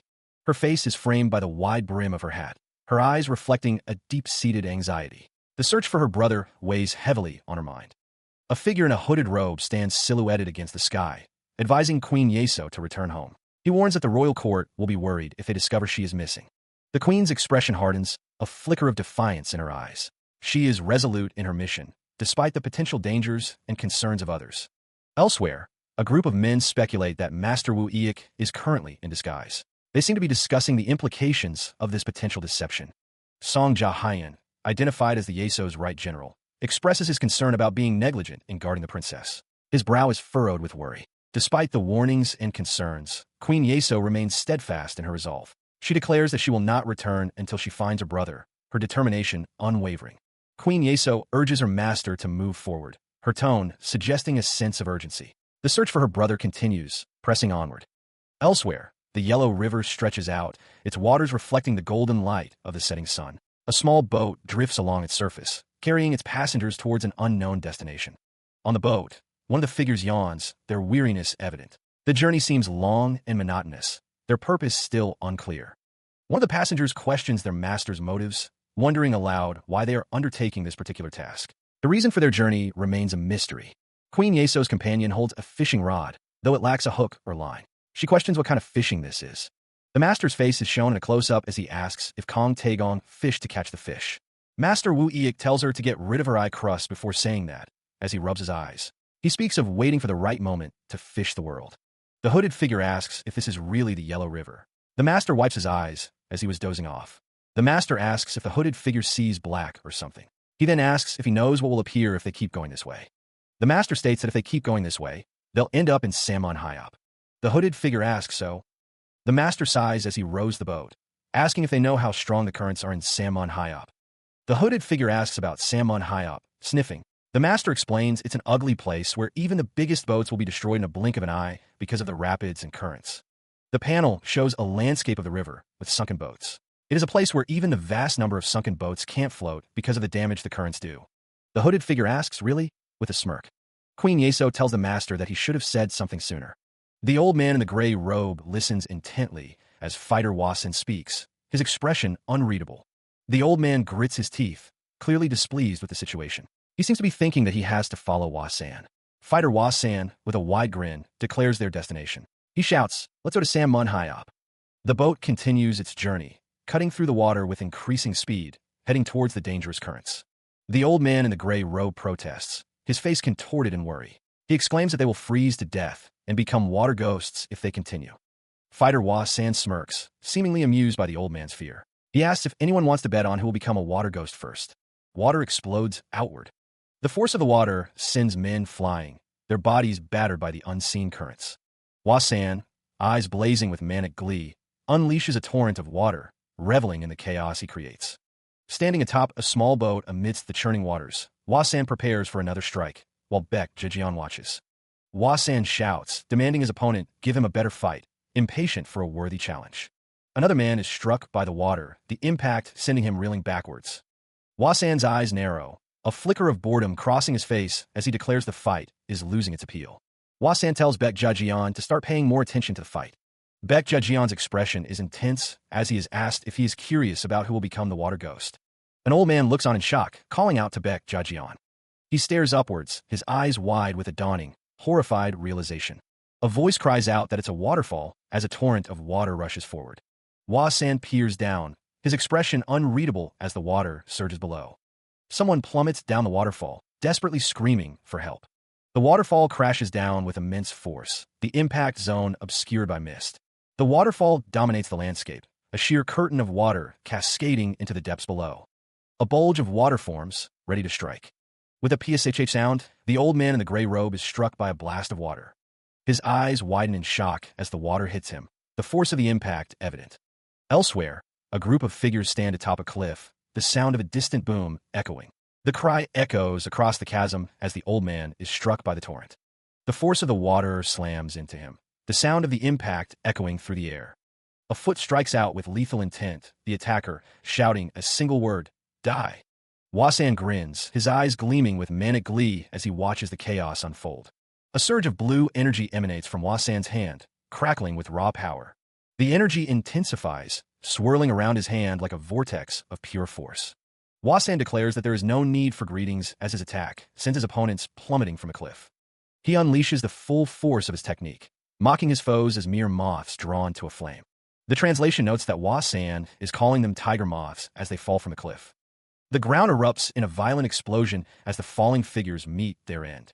Tears stream down the old man's face as he cries out for his master. The old man sits, his expression a mix of sorrow and resignation. His hand clenches into a fist, knuckles white with the strain. Old man gray robe plummets downwards, the wooden supports splintering around him. He crashes into the water below, sending up a plume of spray. Only a single bamboo stalk remains visible above the surface, swaying gently. Baek Jajan grits his teeth, fury etched across his face. "Arg, what's with that old man?" Underwater, old man gray robe struggles against the current, bubbles escaping his lips. Through a breathing tube, he hears a voice wishing him good luck. Above the water, masked figures brandish their weapons, intent on ending his life and saving their lord. One of the masked guards stands on the wooden platform, poised to strike. The masked figures struggle to hold onto old man gray robe, determined not to let him escape. The group surrounds him, their faces grim and resolute. A blinding explosion erupts, sending blood and debris flying in all directions. He stands on the precipice as figures rain down from above, the force of their descent shaking the very ground beneath his feet. A surge of energy emanates outward, the air crackling with unseen power as the assault intensifies, threatening to overwhelm everything in its path. The figure at the center of the chaos declares that he and his ancestors have lived nameless lives, never knowing what they were experiencing. A devastating explosion erupts, consuming everything in a blinding flash of light and concussive force, leaving devastation in its wake. The force of the blast sends debris and bodies flying, a grim testament to the sheer power unleashed in the cataclysmic event. With hands outstretched, the fighter Wasan unleashes another wave of energy, the air shimmering with its intensity as he prepares to strike again. The attacks connect with brutal force, each impact sending shockwaves through the ranks of those caught in the onslaught. The force of the blows sends bodies hurtling backward, a chaotic scene of destruction and despair unfolding before their very eyes. Another explosion rocks the area, the remaining figures scattered and disoriented amidst the chaos, questioning if this is the end. A close-up reveals a face contorted in shock and disbelief, the eyes wide with horror as the scene unfolds around him. Baek Jajan stands amidst the carnage, his expression grim as he surveys the fallen, a silent question hanging in the air, "What the hell?" A bloodied hand lies amidst the wreckage, a stark reminder of the brutal violence that has just transpired, the air thick with an ominous feeling. The masked guards lie scattered, defeated, as one throws a kunai. A sigh of relief escapes one of the guards. Wasan, covered in blood, smiles, his eyes gleaming with dark amusement. He muses that there is still a lot left. His eyes burn with a crimson light, a terrifying intensity that promises further carnage. With a flurry of blows, Wasan continues his assault, each strike landing with brutal force against the remaining guards. One of the masked guards cries out as he is struck, blood splattering across the scene. He feels a sense of relief. Spikes of energy erupt, tearing through the air, a testament to the sheer power being unleashed. The energy explodes outward, a blinding flash of light and force that obliterates everything in its path. Wasan grits his teeth, bloodied and bruised, but his expression remains defiant, unbroken. Standing amidst the carnage, Wasan surveys the scene, a red glow emanating from his body, a beacon of destruction. His face is a mask of fury, his eyes burning with an unquenchable rage that promises more violence. One of the masked guards is sent flying, crashing through the air before landing with a sickening thud. Despite the injuries, a sinister smile creeps across Wasan's face, a chilling testament to his bloodlust. Baek Jajian stands with his back to the viewer, facing a swarm of enemies. He hears them, acknowledging that there are more. Elsewhere, a sinister smile spreads across Wasan's face. He thinks to himself that he will use the enemies to become much stronger. Wasan raises his arms, his expression intense as he prepares to unleash his power. A beam of light erupts around Wasan, energy crackling as he stands at its center. A figure soars away from the ship, propelled by an unseen force. Below, two disciples watch the figure's ascent with concern etched on their faces. Chaos erupts on the wooden floor as the remaining figures are sent flying. One of the figures lies prone, bloodied, and seemingly defeated. The fighter Wasan strides away from the carnage, his back to the viewer, as he is asked what he thinks. A crowd gathers around the fallen figure, urging him to awaken. An old man's face contorts in rage as he shouts at someone. A close-up reveals the face of fighter Wasan, a sinister smile playing on his lips as he thinks this is how it should be. Meanwhile, a lone boat drifts on the water, its occupant unseen. Archers line the cliff's edge, bows drawn, when they notice something unexpected. One wonders aloud what is happening. Below, a man looks up, his expression a mix of surprise and disbelief. He questions if this is happening again, as more archers are visible on the cliff surrounding him. Above, two archers stand ready, their bows drawn taut. The air crackles with tension as they prepare to unleash their volley. A command rings out, the order to unleash destruction. The man's face is contorted in a fierce yell. A barrage of arrows streaks through the air, each one a deadly projectile aimed at the boats below. The arrows continue their descent, a relentless storm of sharpened steel and feathered death. The sky is filled with arrows, a dense and terrifying display of martial power. Arrows rain down on the boats, piercing the wooden hulls and threatening to sink them. The boats are struck repeatedly, the sound of impacts echoing across the water as the vessels begin to list. The archers celebrate their apparent success, but confusion spreads among the leaders. They realize someone is missing. One of the men shouts in disbelief, realizing that their target has vanished without a trace. Panic erupts as a figure plummets from the heavens, a blinding light preceding their descent. He plummets headfirst, the ground rushing up to meet him with terrifying speed. The wind screams past him as he continues his rapid descent. Arms still at his sides, he falls like a stone, the earth an unforgiving target. His eyes burn with fierce determination, focused on the target below. He spreads his arms wide, preparing for the impact, a silent promise etched on his face. With a deafening crash, he obliterates the deck of the ship, splintering wood and sending debris flying. The impact resonates through the vessel, a shockwave of pure force. The ship groans under the sudden assault, its structure strained to the breaking point. A young disciple exclaims in awe, recognizing the falling figure. "Wow, Grandpa!" Another wonders what the name of the move is, but is told that neither their father, grandfather, nor their grandfather's father knows the name. The disciple struggles to find the words to describe the technique. He prepares to unleash the technique, contemplating how the move works. The order rings out, grab your weapons and get to your positions. Wasan's gaze is intense, his expression unreadable as he prepares for battle. He mutters the name of the technique, lightning bomb. Disciple Baek Jajian recalls that they started calling it lightning bomb after some time. The energy crackles around his fist, a tangible manifestation of the power he wields. The archers are alerted to his approach, scrambling to prepare their defense against Wasan. After having their names hidden for hundreds of years, the world will finally know who they are. Wasan declares that if you're strong enough, you are the law. He resolves to fight to his heart's content. He prepares to unleash his devastating technique, the lightning bomb. Below, the archers stand ready. Wasan's face contorts in a furious yell, the power surging within him. The archers realize too late that something is terribly wrong. One cries out in alarm as the floor beneath them gives way. The lightning bomb erupts, a concentrated beam of destructive energy. An old man's eyes widen in disbelief as the devastating power is unleashed. The ship is torn apart, sinking rapidly into the water as the force of the blast sends debris flying. Survivors on a nearby ship stare in stunned silence, questioning if anyone could have survived such an attack. One of the archers, miraculously still alive, can only utter a confused "huh" as the world around him crumbles. The lightning bomb's energy explodes outward, consuming everything in its path.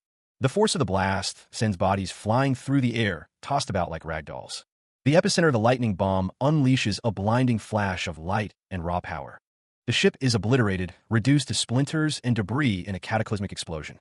The lightning bomb detonates, sending debris scattering in all directions.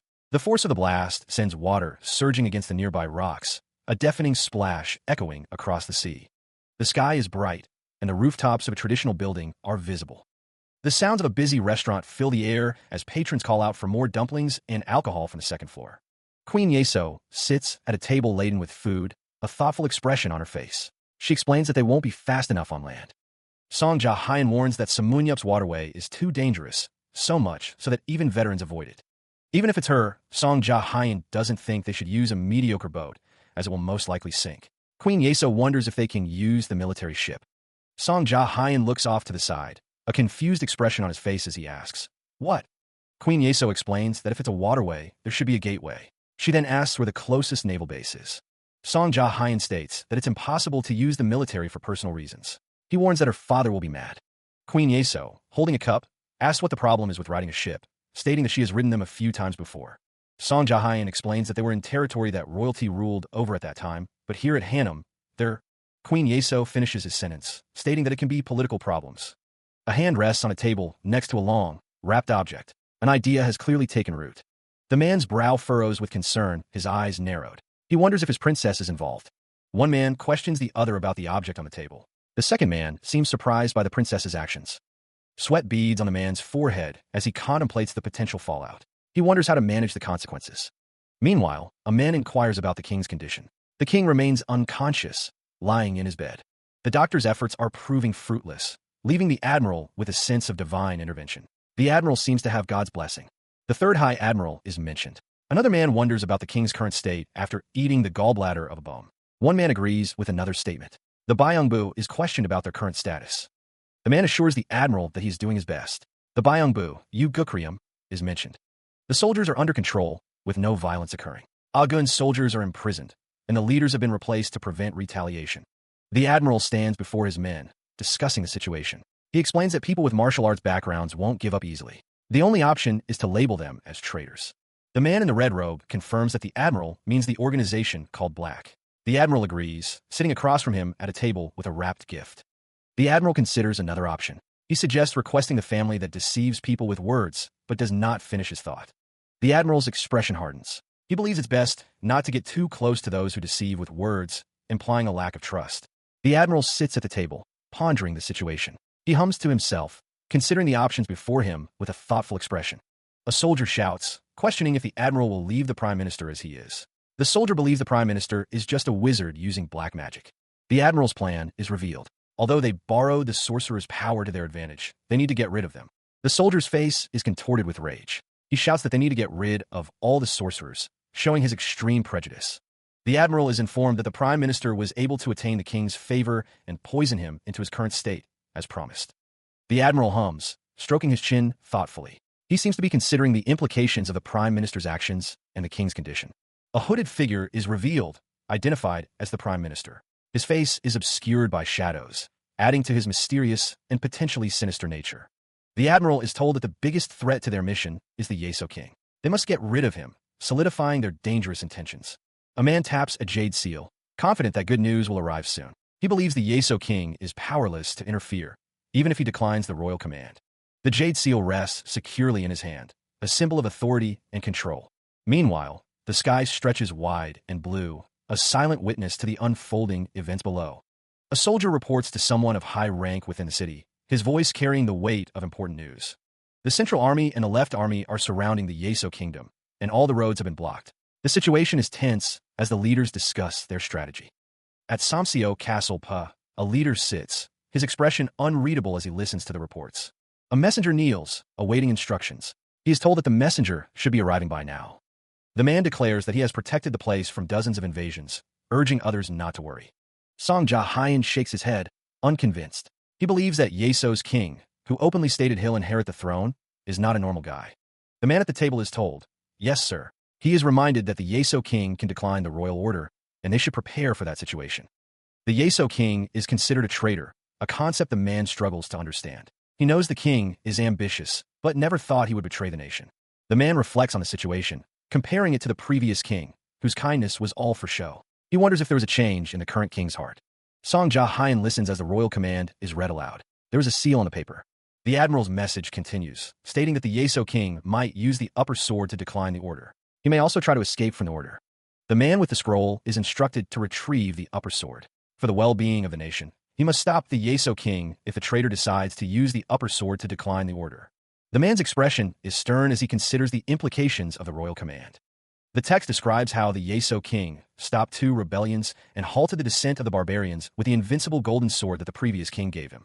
The upper sword is like a replacement for the emperor and holds power similar to the emperor's command. Whoever holds the upper sword will be excused, no matter the crime. It is said that the power of the sword can last for generations, but obtaining it won't be easy. Meanwhile, the royal command is delivered. Yeso king, accept the royal command. The royal command is delivered to the Yeso king, as his subjects kneel before him. She appears troubled, a question hanging in the air. A royal command? The situation is dire. The army has encircled the kingdom, and now a royal command is being presented. Song Jahayan stands before Queen Yeso, presenting the scroll. The messenger declares that the queen must accept the royal command. The scroll reveals a dark accusation. Some soldiers, along with Agun, attempted treason and were found trying to engage. The queen's eyes widen, a visible shock rippling across her face as she takes in the gravity of the accusation. Song Jahayan's expression remains stern, his gaze unwavering as he awaits the queen's response to the grave charges. The messenger declares that Queen Yeso and her followers will be interrogated for committing treason and taken to Gyeongsa as soon as she accepts the royal command. The messenger reads aloud, declaring that a few soldiers along with Agun tried to commit treason and were found attempting to engage. The messenger continues, stating that Queen Yeso and her followers will be interrogated for committing treason. He adds that as soon as she accepts the royal command, she will be taken to Gyeongsa. The messenger's face is contorted in anger as he reads the decree, his eyes narrowed and his brow furrowed. A guard shouts that if Queen Yeso dares to decline, her family and friends will be executed on the spot. Another guard, his face red with fury, demands to know who the messenger thinks he is to talk such nonsense. The messenger, unfazed, retorts that although it was treason, the royal command is probably fake anyway. Elsewhere, soldiers clash, the sounds of steel ringing out as they engage in battle. A guard yells to catch them right now, his face a mask of rage. One of the guards questions what they're doing, asking if they're trying to defy the royal command. A guard lunges at the messenger, declaring that he must die. Another guard shouts for him to stop, warning that it will become difficult if they kill the Holy Land's messenger. The messenger's face is filled with shock and fear as he is attacked, his eyes wide with disbelief. The riders thunder across the landscape, spurred on by the dire news. They must quickly return and report that the emperor's messenger has been threatened. Juekui Left General Jang Jungsin reports that all the roads leading outside are blocked. The Central Army and the Left Army together number around 20,000 soldiers. General Huang considers the numbers. 20,000, he thinks, and a similar amount could be retrieved from those searching for So Suchin. Queen Yeso, seated on her throne, declares that what they are saying is not true. The atmosphere in the room is tense. Huang Boin states that as time passes, their forces will only increase, his expression grim as he contemplates the situation. Juekui Left General Jang Jungsin asks how Huang Boin can be so certain of the enemy's intentions and growing strength. Huang Boin explains that because they have been accused of treason, more soldiers are expected to follow through the royal command and come to their location. Juekui Left General Jang Jungsin says that with the soldiers they have now, it's impossible to do anything, as all the roads are blocked and they're surrounded. Huang Boin suggests that they might be able to buy some time. Juekui Left General Jang Jungsin asks what he means, his expression a mix of concern and curiosity. Huang Boin reveals that they have the upper sword, his eyes gleaming with a hint of confidence despite the dire circumstances. A foot splashes into water, the sound echoing with an unknown significance, a new element introduced into the unfolding drama. He launches himself skyward, propelled by the force of the blast. The vessel groans, splintering apart as those still aboard cry out in desperation. The ship continues its descent, the remaining crew scrambling to escape the doomed vessel. Amidst the chaos, the surviving soldiers spot something rising from the wreckage. One of the men points, drawing the other's attention to the figure in the sky. The figure plummets back towards the earth, hair flailing wildly. Arms outstretched, he falls, a determined look etched on his face. The soldiers watch in disbelief, questioning if he intends to fight alone. His eyes narrow, focused on the approaching threat. A swarm of enemies descends, their forms blurred by their speed. He prepares to meet them head-on, his foot extended for a powerful strike. With a burst of speed, Baek Jajian rushes forward to engage the enemy. A man's eyes widen in disbelief, questioning the possibility of levitation walking. Below, the Chanson sect's soldiers advance, their numbers a growing threat. A figure moves with incredible speed, slicing through the air with a swoosh. The swift movements continue, blades flashing as the figure cuts down enemies. Voices rise in concern, questioning whether they should stand by while someone fights the Chanson sect alone. Agreement spreads through the group. A call to arms echoes as the group decides to attack the enemies who have invaded their sect, their fists raised in defiance. An elder looks across the river, questioning the identity of the approaching figures. The man nods, confirming that they are from Palgamjang, Joingwan, and other districts. The declaration rings out. They must help the person fighting the Chanson sect, sending a message to unite and fight together. Eyes narrow, focused and intense as the battle draws near. A fist clenches, ready to strike with immense power. A figure swings, unleashing a devastating attack with explosive force. The barrage of ice shards explodes around Baek Jajian, each impact echoing with a sharp crack. The ice splinters fly, a deadly hail aimed directly at the young disciple, drawing blood. The force of the attack throws him back, the impact resonating through the air. His hair whips wildly as he struggles to regain his footing, the assault relentless. Suddenly, a new threat emerges, a swarm of star-shaped projectiles hurtling towards him. He leaps into the air, narrowly avoiding the initial volley of arrows that streak past him. The arrows fly with deadly precision, each one a potential fatal blow. Landing precariously on a small boat, Baek Jajian continues to evade the relentless arrow storm. The arrows slam into the boat, each impact a thudding reminder of the danger. A figure watches the assault, a smirk playing across their lips, confident in their strategy. A hand pulls back the string of a bow, preparing for another volley. The archer declares that Baek Jajian will taste the power of their sect's secret piercing arrow technique. The air explodes with the sound of tearing flesh and slicing steel. Arrows find their mark, and disciple Baek Jajian collapses to the ground. Palgamjang Elder Palbi, Swordmaster Yukong, raises his blade, sneering at his foes. "Sly bastards," he shouts. Wasan warriors leap from the cliffside, swords raised high. Their battle cry echoes. "Kill them. They're enemies of Wasan." Yukong's sword flashes, a blur of deadly motion as he cuts down his enemies. The clash of steel rings out as the battle intensifies, each swing a dance of life and death. The battlefield becomes a chaotic scene of blood and carnage, a testament to the ferocity of the conflict. A swirling vortex of energy surrounds Baek Jajian, lifting him from the carnage. He wonders what is happening. Meanwhile, Baek Jajian finds himself standing on a cliff overlooking the battlefield, a silent observer of the bloody scene. The disciple squints, shielding his eyes from the sun as he notices something in the sky. "What are those?" he asks. His white robe flutters gently in the breeze, the only sign of movement on the otherwise still figure. The old man thrashes in the water, calling out for his master. The old man pleads with disciple Baek Jajian, saying this is their chance to escape because he is exhausted. Baek Jajian stands on a makeshift raft, responding that the old man's complaints are funny. Baek Jajian's face contorts in anger as he demands to know how the old man can be so tired. Elsewhere, a large group of people are scaling a steep cliff, the sounds of metal on stone echoing in the air. The camera focuses on an old man with a long white beard, his expression stern as the sounds of clashing metal continue. The old man's face is shown in close-up as he thinks of the 7 swords of Cheon-sa. The old man's eyes narrow as he is referred to as Old Man.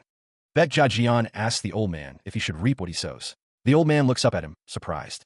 A group of figures wearing conical hats stand in formation, their purpose unknown. The old man with the long white beard is shown again, the sound of a boom echoing around him. The old man collapses, complaining that he can't continue and that his whole body aches. Baek Jajian stands behind him. The old man's exhaustion seems to have spurred a new concern in Baek Jajian, who wonders aloud if he might die. The old man gray robe looks up, his expression a mix of confusion and annoyance. He questions why Baek Jajian would ask such a thing so suddenly. Baek Jajian speaks of a place called Huan Rak Dru, located in Na Kong, SECT Judero.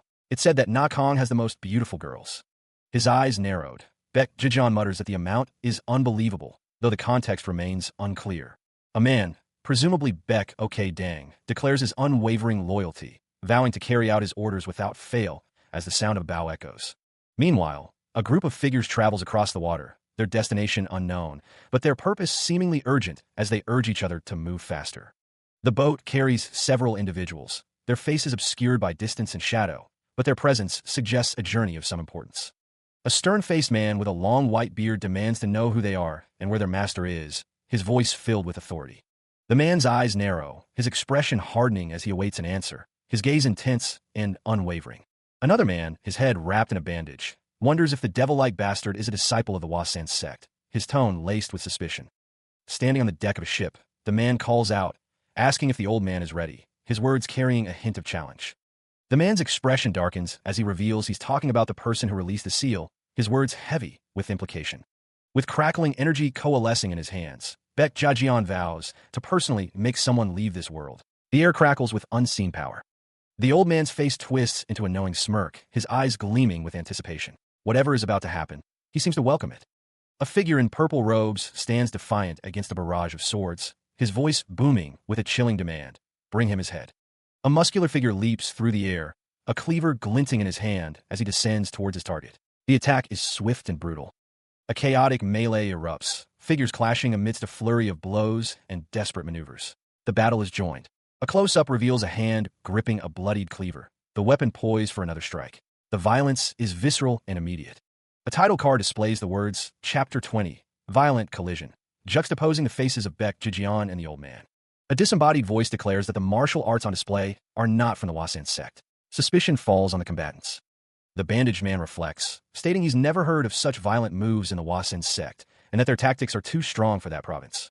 Amidst the clang of steel, one fighter demands to know if his opponent is from the Hwasan sect. The question hangs in the air. Landing gracefully, the old man poses a direct question. What is your name? The challenge is laid bare. He hears the words, So, Hwasan, as Baek Jijeon glances to his right, a figure in purple robes standing on the rooftop behind him. The clash of steel rings out as a bare-chested man with a top-knot fights, declaring that he has never heard of anyone like Baek Jijeon in the Hwasan sect. The old man with the gray robe demands to know the fighter's true identity, responding to the demand with a simple, of course. Baek Jijeon, surrounded by a glowing blue aura, retorts that they haven't, questioning how the Hwasan sect could have someone as great as him. The intensity of the moment is captured in a close-up of narrowed eyes, the tension palpable as the conflict escalates. Two figures, bloodied and battered, are shown as one states that Sammun Hyop summons humans, spirits, and ghosts. The old man declares that they should have finished their business so that they can leave this world, as he and Baek Jijeon are surrounded by a swirling blue energy. The scene blurs, showing a distorted view of the building's architecture, suggesting a shift in perspective or a buildup of energy. Baek Jijeon, injured, hears that his soul will soon pass over, as the old man invites someone to come get him.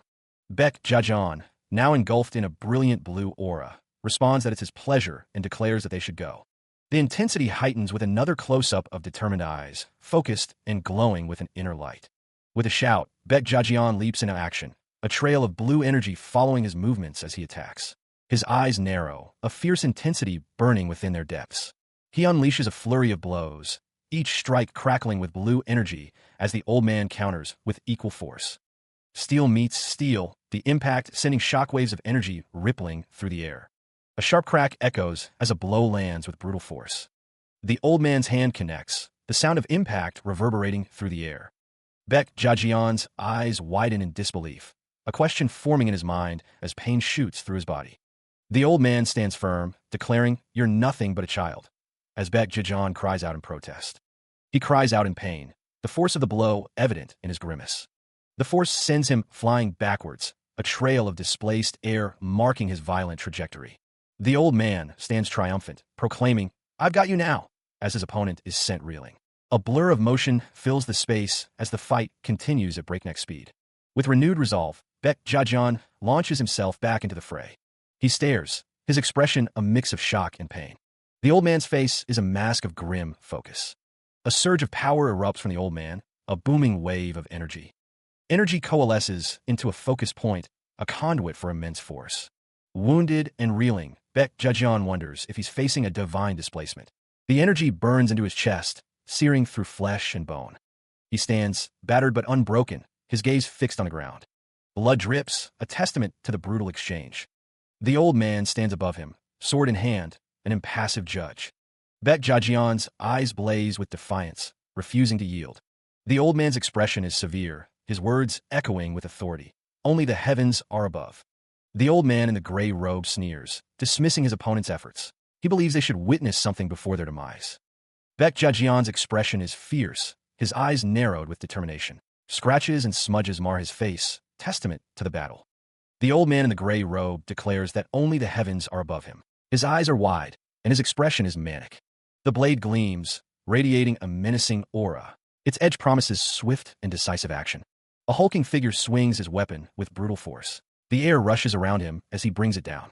Leaping into the fray, Baek Jijeon faces a swarm of enemies. He prepares to meet their onslaught head-on.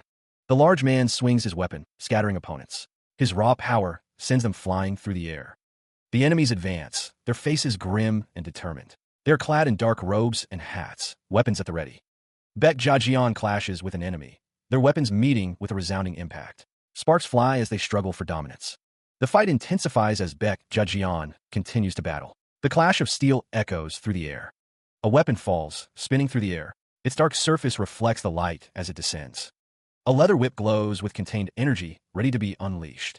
A hand grips the whip tightly, preparing to strike with deadly precision. A swordsman faces a hulking opponent, the air thick with anticipation. The swordsman unleashes a flurry of blows, each strike crackling with power. He rushes forward, a desperate surge against overwhelming odds. The old man's face contorts in a mask of fury, his eyes burning with manic intensity. The old man swings his weapon, the air itself seeming to crackle with its passage. A blinding flash erupts, a shockwave of pure energy unleashed. Baek Jajian's arm is brutally lacerated, blood spraying from the deep wounds. A weapon clatters to the ground as one of the combatants erupts in maniacal laughter. The man's face is twisted in ecstasy, reveling in the carnage and the promise of more violence. The old man's eyes widen, a chilling realization dawning on his face as he calls his opponent crazy. He continues his relentless assault, his fist connecting with Baek Jajian's face. The disciple grits his teeth, demanding the old man hit him harder. The force of the blow sends a shockwave rippling outwards. Baek Jajian reels from the impact, struggling to maintain his footing against the old man's brutal onslaught. The old man gray robe looks down upon his opponent, a hint of satisfaction in his eyes. He hears someone say that he has endured it well. Meanwhile, elsewhere, a figure practices their swordsmanship. The blade flashes through the air, each swing accompanied by a sharp sound. They're told to fight as much as they need. Urgent cries of "Father" echo through the streets. People rush toward the central building, their faces etched with worry and concern for the man inside. Inside, the room is dimly lit, the air thick with tension. The atmosphere is heavy with concern as the characters await news. A man lies prone, his face pale and drawn. Two figures stand over him, their expressions a mixture of anxiety and helplessness as they watch over him. Two figures stand in a doorway, their faces filled with worry. One of them cries out, calling for their father. Outside the building, someone asks the doctor how their father is doing, their voice filled with desperation and fear for the man's well-being. Inside the room, a doctor examines the patient, his brow furrowed in concentration. He seems to be pondering the situation. The old man's condition has sparked a furious reaction. Baek Jajian's face contorts in rage, tears welling in his eyes as he struggles to contain his fury. His hand clenches into a fist, knuckles white with the force of his grip. A visible tremor runs through his arm, a testament to his barely suppressed rage. The old man lies in bed, his face pale and drawn. Baek Jajian stands over him, his expression a mixture of grief and fury. The old man coughs weakly, pleading with Baek Jajian. He begs him a promise that he won't break the rules, his voice strained and desperate. Baek Jajian's grief boils over. He declares that he can't let this stand, that he will kill everyone in the academy and Dongchong who tortured and framed his father. Sweat beads on Baek Jajian's brow as he grapples with his emotions. The weight of his father's suffering and his own desire for revenge threaten to consume him. The old man coughs again, a wet, rattling sound that underscores his failing health. He warns that if Baek Jajian doesn't follow the rules, there will be severe punishment. Baek Jajian quickly embraces his father, a desperate attempt to hold onto the man he loves. He hears his father's warning, a reminder of the late grandfather's words. Meanwhile, Baek Jajian stands alone in the courtyard, the weight of his father's words heavy on his shoulders. He knows that the world doesn't even know they exist, that the Wasan sect's last resort is them. His anguish intensifies. Baek Jajian wonders who will recognize the power if he uses it, who will come and punish them for breaking the rules. The old man, his face etched with pain, pleads with Baek Jajian not to reveal his powers to get revenge. He reminds him of his promise, even after death, never to break the rules. Tears stream down Baek Jajian's face as he struggles with his conscience. He can't forgive those who did this to his father, but he must honor his last request, his last will. He cradles his father, who weakly urges him not to break the rules. Baek Jajian's face contorts in anguish as he cries out, "Father!" The old man's eyes are closed, his expression serene. The father's face is pale, his features softened in what may be his final moments. Tears well in Baek Jajian's eyes as he bellows, "Father!" His grief echoes through the room. The disciple descends the stairs, his shoulders slumped with sorrow. The old man's face is grim, his eyes narrowed with a mixture of sadness and resignation. The old man gray robe unleashes a guttural scream, his grief and frustration erupting. Later that night, under the cold light of the moon, Baek Jajian remembers his father's last words, that his fate was due to his own greed. Tears stream down his face as Baek Jajian acknowledges his father did nothing wrong, his hand tightening around the red band on his wrist. A masked figure vows to ask for their forgiveness in hell, even if the punishment befalls his sect and family. A hand grips a length of cloth, pulling it taut. The dishonorable son rejects his father's last will. The masked figure's eyes burn with resolve, the cloth mask pulled tight. He vows to ask forgiveness in hell. A deafening bang echoes as the masked figure is sent flying backwards through the air. With a burst of speed, the masked figure leaps forward, a determined glint in their eyes. He vows to kill them all. The figure moves with unnatural speed, blurring past the traditional architecture. With a shout, the masked figure launches into the air, a blur of motion against the backdrop. A devastating explosion erupts, consuming everything in a blinding flash of light and force. Amidst the swirling debris and chaos, the masked figure stands, battered but unbroken. The masked figure's eyes narrow, a storm of fury brewing within their gaze. Surveying the carnage, the masked figure's eyes widen in disbelief at the scene before them. The masked figure coughs, the sound echoing in the aftermath of the destruction. He gazes upon the traditional building, its architecture a testament to a bygone era. Suddenly, the serene scene is shattered as a powerful force rips through the structure with a deafening rush. The aftermath reveals a scene of carnage, the man standing amidst fallen bodies, the creak of splintered wood, and the swing of unseen weapons filling the air. Arrows pierce the man's back, the wounds glowing with an unnatural light as he struggles to maintain his stance. A figure with long hair and a mask looks on, uttering a name in disbelief. Beckno. Another masked man, bloodied and bruised, whispers a single word. Lord. Despite the arrows protruding from his back, the wounded man declares his unwavering loyalty, stating that his lord should follow the rules. A figure, bathed in red light, contemplates his next move, recalling his old man's advice to fight however he wants.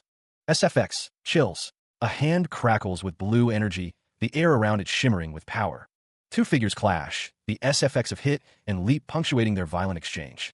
The disciple and Wasan clash on the rooftop, their weapons meeting with a resounding slash. The force of Wasan's blow sends the disciple flying backwards, impacting the ground with a resounding bam. Wasan observes the disciple, his expression unreadable. The disciple rises behind him, seemingly unharmed. A close-up reveals the intricate design of Wasan's sword, reflecting his intense gaze. The weapon is described as a poisonous and violent fighting style. Wasan's face contorts in anger as he wonders why the proud Wasan sect possesses such a seemingly impossible martial art. The disciple smirks, taunting Wasan. He asks if the old man is tired and if his back hurts due to old age. Wasan's sword glows with an ominous blue energy, a shying sound emanating from the blade as he prepares to strike. The disciple continues to goad Wasan, questioning if what he has shown is all he is capable of. Wasan's face is a mask of rage as he shouts bastard. With a furious attack, Wasan unleashes the power of his sword, the air crackling with blue energy. The disciple is engulfed in the blast, the force of the attack threatening to overwhelm him. Despite the force of the blow, the disciple smirks, dismissing the attack as mere cool-looking sword chi without any power. The ground erupts as a powerful force tears through the earth. The energy explodes outward, sending fragments flying in all directions. Wasan's eyes narrow, focused on his target. He descends, twin swords poised to strike. Waves of energy ripple outward, distorting the air around him. Baek Jajian grits his teeth, bracing himself against the assault. Wasan's eyes burn with intensity as he executes the dragon's step, surrounded by his disciples. With a swift motion, he dodges the brunt of the attack. The force of the impact sends shockwaves through the area. The old man is shocked by the power of the move, exclaiming about the sly bastard. Baek Jajian taunts Wasan, asking if he wants to destroy all of his ships. Wasan's face contorts with rage, demanding when Baek Jajian will stop avoiding him. Bloody and breathing hard, he demands to know if Baek Jajian is willing to fight. Wasan scoffs, wondering if the one who can't land a hit should advance. Baek Jajian stands firm, his sword held loosely. He wonders aloud if Wasan is already out of energy after using so many sword chis. The close-up reveals Wasan's inner turmoil. He grits his teeth, realizing he can't win if he continues fighting like this, relying on wasted attacks. His eyes burn with a fierce intensity, a desperate resolve hardening his gaze. He must change his approach. The sounds of battle echo as other fighters clash around them, a whirlwind of steel and blood. The scene is chaotic and brutal. Wasan's eyes narrow with rage as he surveys the carnage. Fallen bodies lie in pools of blood, a testament to the ferocity of the battle. Looking down upon the battlefield, Wasan vows that they cannot afford to miss their target because of this bastard. His expression is grim. Baek Jajian smirks, blood smeared across his face. He seems unfazed by Wasan's declaration, almost amused by it. Sweat pours down Wasan's face, a sign of his exertion. He is breathing heavily, gathering himself for another attack. Baek Jajian glances upward, a smirk playing on his lips. In the distance, Wasan is visible, his intentions becoming clear. With a shout, Hua-san leaps forward, his sword drawn and ready. He is fully committed to this next attack. Hua-san rushes forward with incredible speed, a blur of motion and intent. His hair whips around him as he closes the distance. The masked figure's blade sings as it cuts through the air. The crossed swords meet with a resounding bang. The masked figures strike in unison, their blades aimed at a single target. Hua-san's face contorts in fury, his eyes burning with rage. One of the masked figures shouts, calling for reinforcements. 7 swords of Kiansa, come to the forest. The large man swings his sword, a whirlwind of steel and fury. The 7 swords of Kiansa leap into the fray, a coordinated assault. Another masked figure cries out, "We follow the patriarch." Steel clashes against steel, the sound echoing through the forest. The masked figures continue their relentless assault, a storm of blades. The large man stands amidst the chaos, his sword dripping with blood. The umbrellas offered little defense, now stained crimson. How could this be? The red-haired man's eyes burned with fury, his tongue darting out to taste the air. He growled, declaring that they had to stay. Hua-san's eyes narrow, his expression a mask of pure, unadulterated fury. He turns his head, his long white hair flowing behind him as he locks onto his target. Hua-san unleashes a furious strike, the air itself seeming to crackle with energy.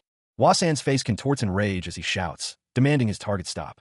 Baek Jejeon dashes through the forest, desperately trying to evade the incoming attack. His foot lands heavily on a branch, the sound echoing through the trees.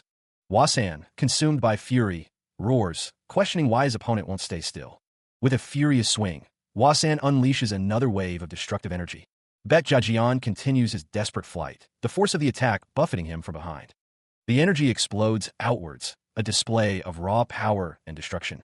The force of the blast sends debris flying, the air thick with dust and energy. "You little rat," Hua-san shouts, swinging his swords, energy crackling around him. How long does he intend to make Baek Jejeon run? Baek Jejeon is on the ground, pushing himself up with his hands. He glances back at the approaching figure, desperation etched on his face. His hands press against the rough ground, fingers splayed as he seeks purchase. Cracks spiderweb outward from the points of contact. He strains, muscles bulging as he desperately clings to a rocky overhang. The stone groans under the immense pressure. Hua-san's eyes narrow, pupils like pinpricks of fury. He is focused entirely on his prey, his gaze intense. His face contorts in rage, his teeth bared in a snarl. Every line of his face speaks of his burning desire for retribution. Hua-san is enveloped in a swirling vortex of energy, his swords raised high. What is he planning now? Below, Baek Jejeon looks up, his expression a mix of pain and defiance. "You're running? Coward!" Hua-san taunts. His arm is bruised and bloodied, a testament to the relentless assault. He is clearly struggling to maintain his grip. A deafening explosion rocks the area, the force of it palpable even from a distance. The air crackles with residual energy. Hua-san stands amidst the chaos, seemingly unharmed. The energy around him begins to coalesce, solidifying into a tangible form. Hua-san's face is a mask of fury. "Stop playing these ridiculous games," he bellows, his voice echoing with power. A flurry of attacks descend upon the disciples, their white robes offering little protection against the onslaught. He moves with blinding speed, his purple robes a blur as he cuts through the air. A surge of power erupts, the air crackling with raw energy as the attack lands with a resounding boom. Hua-san's eyes burn with intense focus, his gaze unwavering as he prepares for the next strike. Baek Jejeon stands his ground, facing Hua-san amidst the shattered trees and scattered leaves of the forest. The old man's face is etched with concern, the tremors in his hands betraying his inner turmoil. Baek Jejeon taunts his opponent, declaring that the Sword King is a joke, goading him into a reckless attack. The two clash, their swords meeting in a shower of sparks as they test each other's strength and resolve. Hua-san unleashes another furious assault, questioning why Baek Jejeon would dare look away in the middle of their fight. He swings his sword, a question mark appearing above his head as he prepares to strike. But Baek Jejeon intercepts the blade, grabbing it with his bare hand as sparks fly from the point of contact. Hua-san's eyes widen, a flicker of disbelief crossing his face at the disciples' unexpected resistance. The sword shatters under the immense pressure, the sound of breaking metal echoing through the air. Hua-san, undeterred, prepares a final, devastating blow, announcing a death strike. Baek Jejeon grits his teeth, bracing himself against the incoming attack, a desperate "cook" escaping his lips. The force of the impact sends shockwaves rippling outwards, the air shimmering with displaced energy. A spectral snake of pure energy manifests, a testament to the raw power unleashed in the clash. Hua-san roars in fury, his face contorted in a mask of rage as his attack intensifies.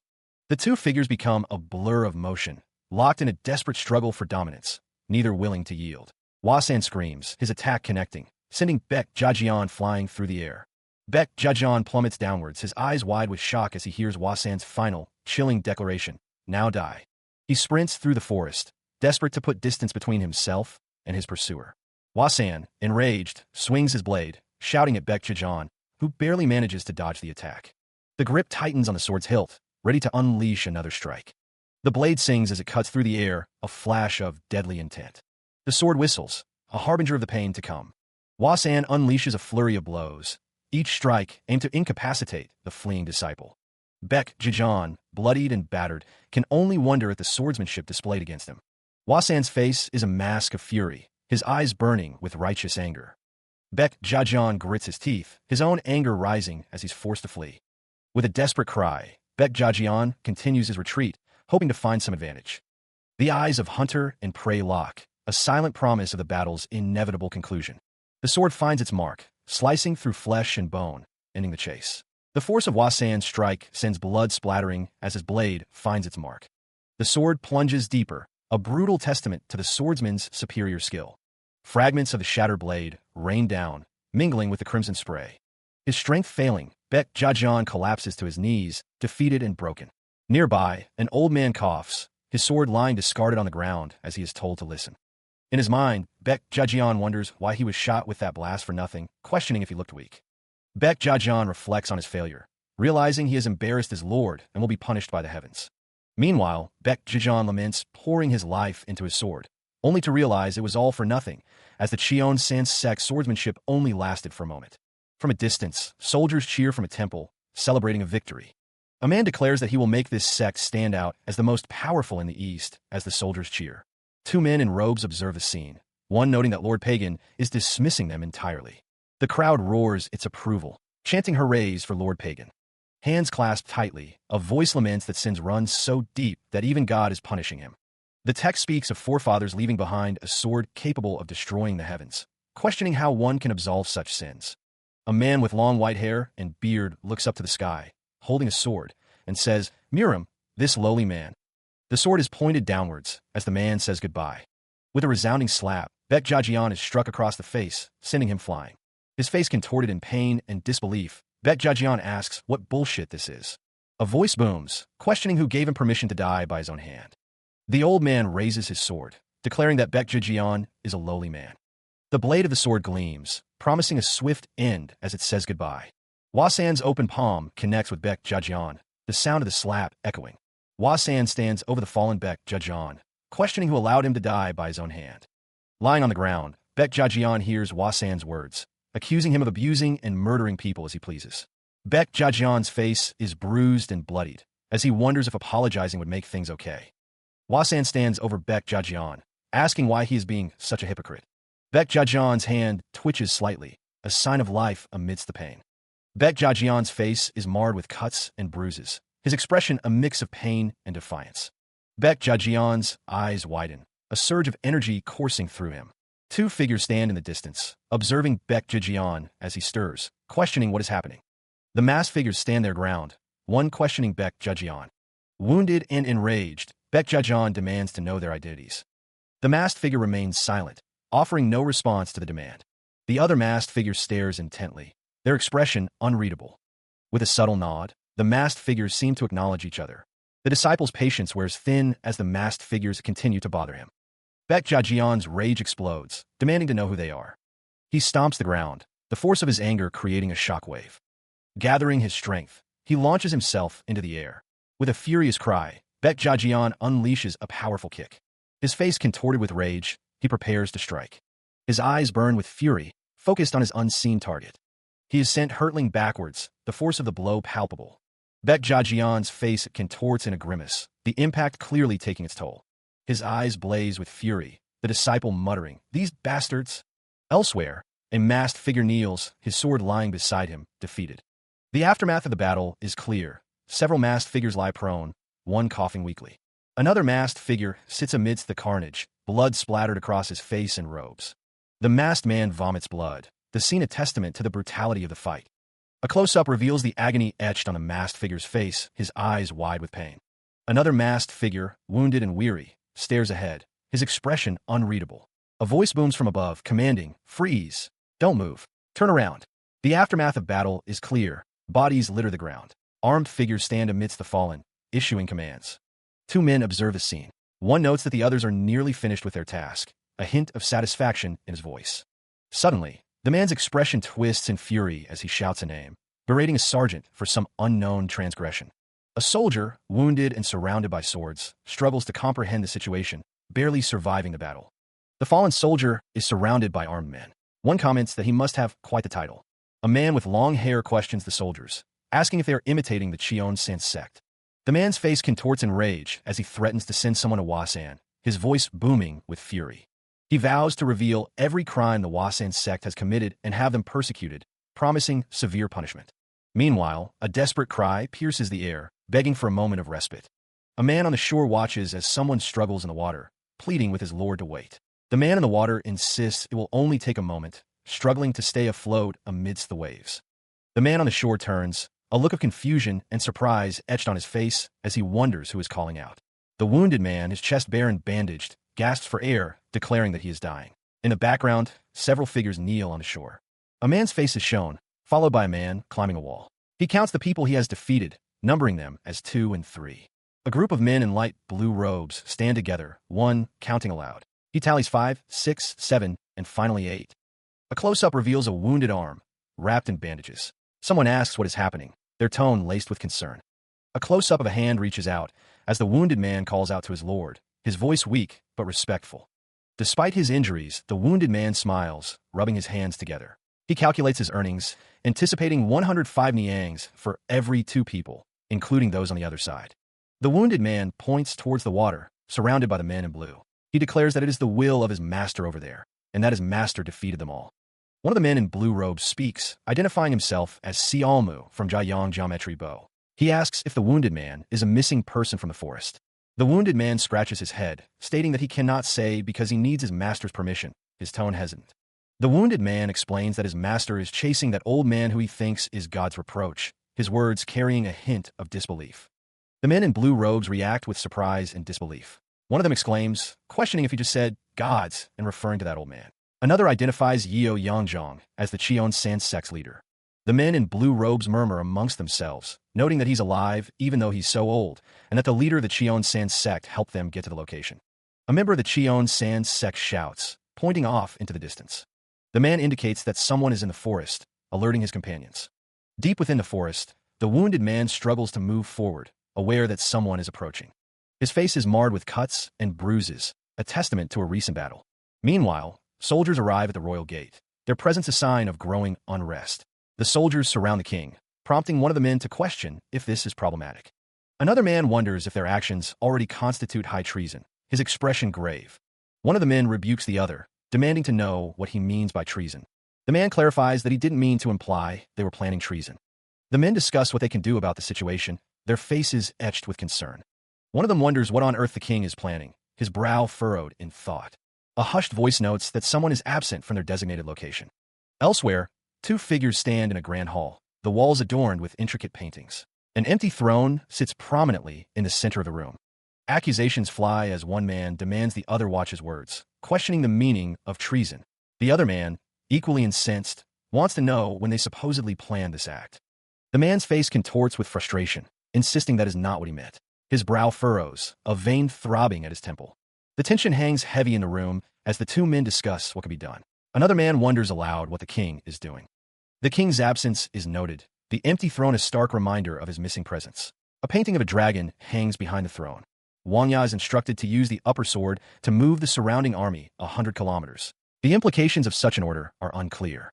The man questions the meaning of the order, his expression a mix of confusion and concern. Others around him seem equally perplexed. The man insists they need to get rid of the fake royal decree first, as they don't know what happened in court. He orders Haichang to be called back. The man argues that moving 80,000 men from Haichang's army would be the same as admitting their crime. His face is flushed with anger. The discussion continues, the phrase upper sword hanging in the air, heavy with unspoken implications. The men seem to be in disagreement. It is said that General Pahang is a loyal servant of the previous king and would not go against the upper hand the king gave him. His loyalty is absolute. The man's expression is grim as he considers the situation. The fate of the kingdom hangs in the balance, dependent on the loyalty of men like General Pahonggang. Within the palace, a dragon emblem hangs above a weapon stand. It has been some time since the upper sword was last seen. An official gives the order to remove the silk cover, revealing what lies beneath. Slowly, a hand pulls the sheathed sword from its resting place, the metal glinting in the dim light. The official's eyes widen, his face contorted in disbelief at what he beholds. A wave of shock ripples through the assembled officials, their expressions a mixture of confusion and horror. The sword lies discarded on the floor. It's not the upper sword, but a common iron blade. The implications are dire. The official, his voice cracking with desperation, demands to know who is responsible for this deception. Meanwhile, the Grand Palace stands silent, unaware of the turmoil brewing within its walls. On the throne, the king demands to know who dared to enter his chambers, his voice echoing with fury. A guard, trembling with fear, reveals that it was Lord Wayang who breached the royal presence. The two guards, eyes wide with alarm, wonder aloud about the princess's whereabouts, their voices echoing in the halls. The alarming news reaches the ears of a high-ranking official, his face contorted with concern as he questions how such a thing could be. A troop of mounted soldiers thunders across the landscape, banners snapping in the wind as they ride with purpose.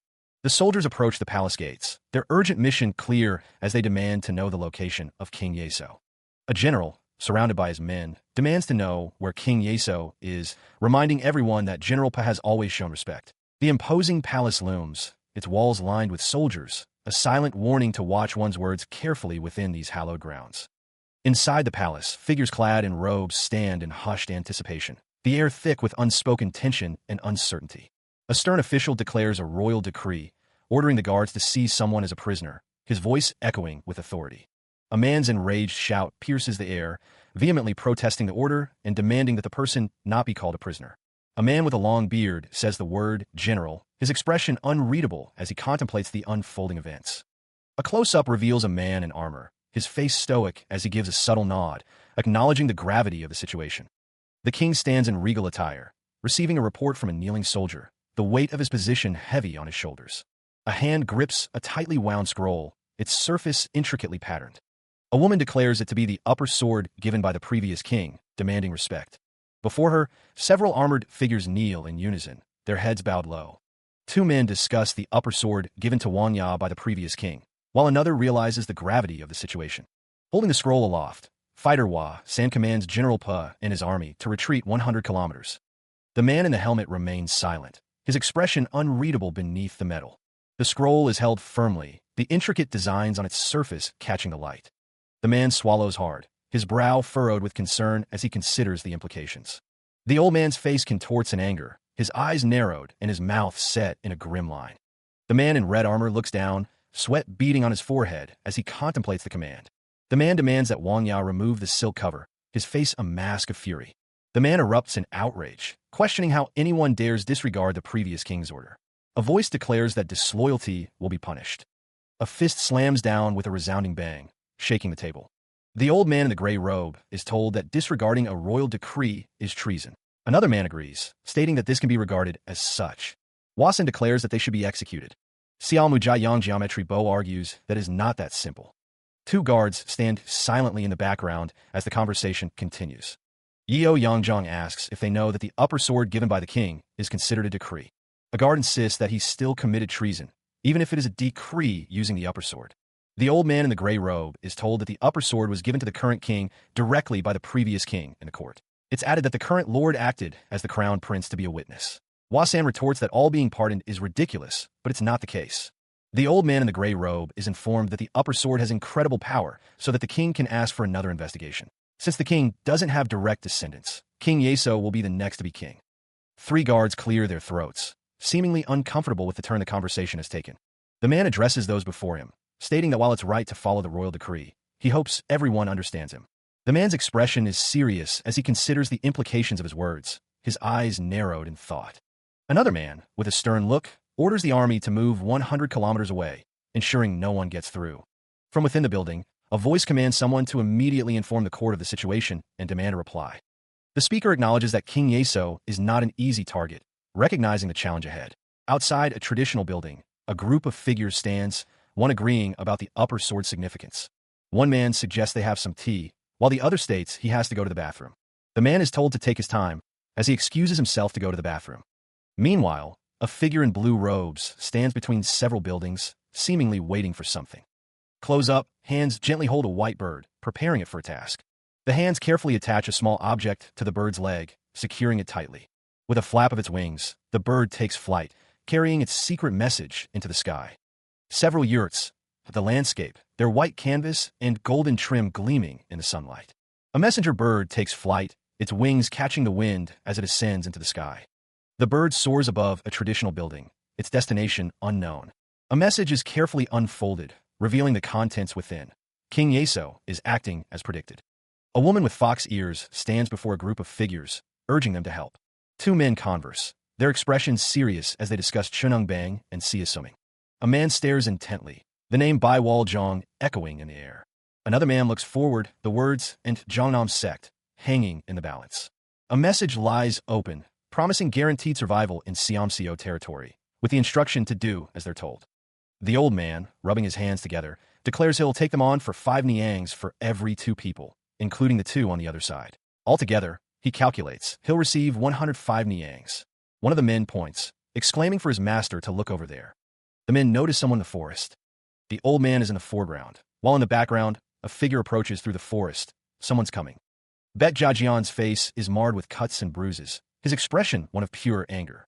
The old man sits surrounded by a crowd of people, who ask if the money is for every 2 people as he said. People walk along the riverbank, their footsteps echoing. The old man laughs, scratching his head, and says, "Hee, my lord. Well, that's..." Baek Jajian, his face still bruised and cut, demands someone stop their meaningless babble. A group of men, their faces contorted in anger, are told to cut them off, all of them. The old man, holding a cleaver, hopes they know how much all of them would cost, laughing maniacally. The masked figure halts Baek Jajian's progress, shouting for him to stop. The disciple is visibly wounded. The masked guard, surrounded by his men, demands that Baek Jajian be handed over. The disciple wonders if they will really hand him over.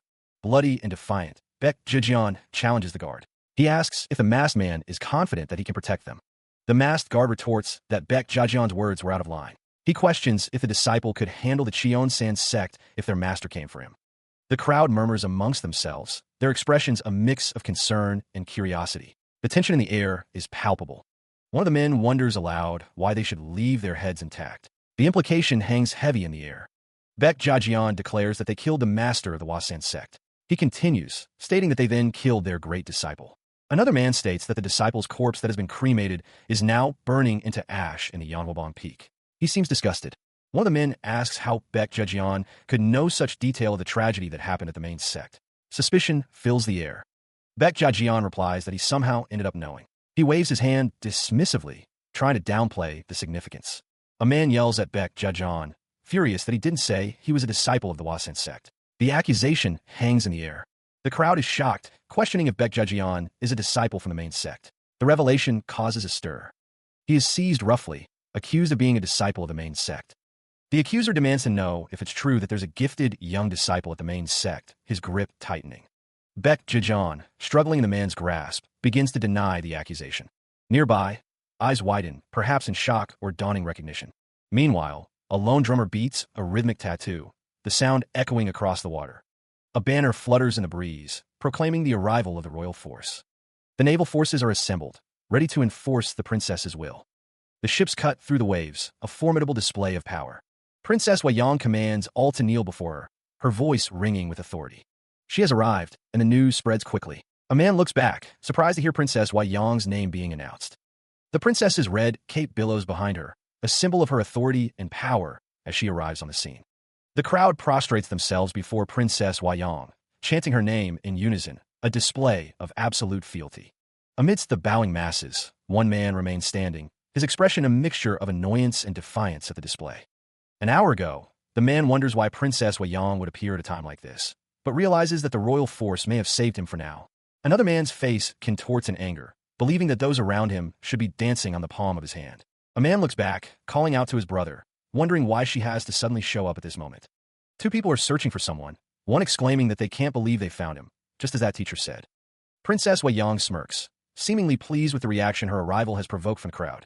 Princess Wayang's forces ride on horseback, their arrival heralded by the thunder of hooves and the shouts of those present. A man yells at Princess Wayang's forces, questioning how they dare to step into a military camp without permission. The soldiers are told that this is the Royal Highness Princess Wei Yang of Yeso, and they are ordered to show their respect. She raises her sword high, commanding the gates to be opened with a fierce shout. By the authority of the upper sword, she orders the naval force to move out and bring out the warship, declaring she will command them personally. The princess embraces a bloodied man, calling him brother as she squeezes him tightly. A man in the background bumps his fist, remarking that it has been a while. Co. Suchin. General Song, sporting injuries from a fight, bumps his fist, a determined look on his face. The princess continues to embrace Co. Suchin as a soldier remarks that due to the misfortune of Co. Suchin, the imperial palace got turned upside down. Co. Suchin smiles weakly, as the princess thinks to herself that even though he is smiling, he is a very uptight person, wondering what she should say to him, never imagining she'd run into him here. Someone observes Co. Suchin, noting that he looks like him, and that he has a well-trained body. The princess is on top of Co. Suchin, who asks her to please get off him, as someone notes the injuries from fight on his face, and wonders if he is the servant of Co. Suchin. Someone notes that there is also blood on his weapon, already knowing that Co. Suchin isn't an ordinary person a long time ago.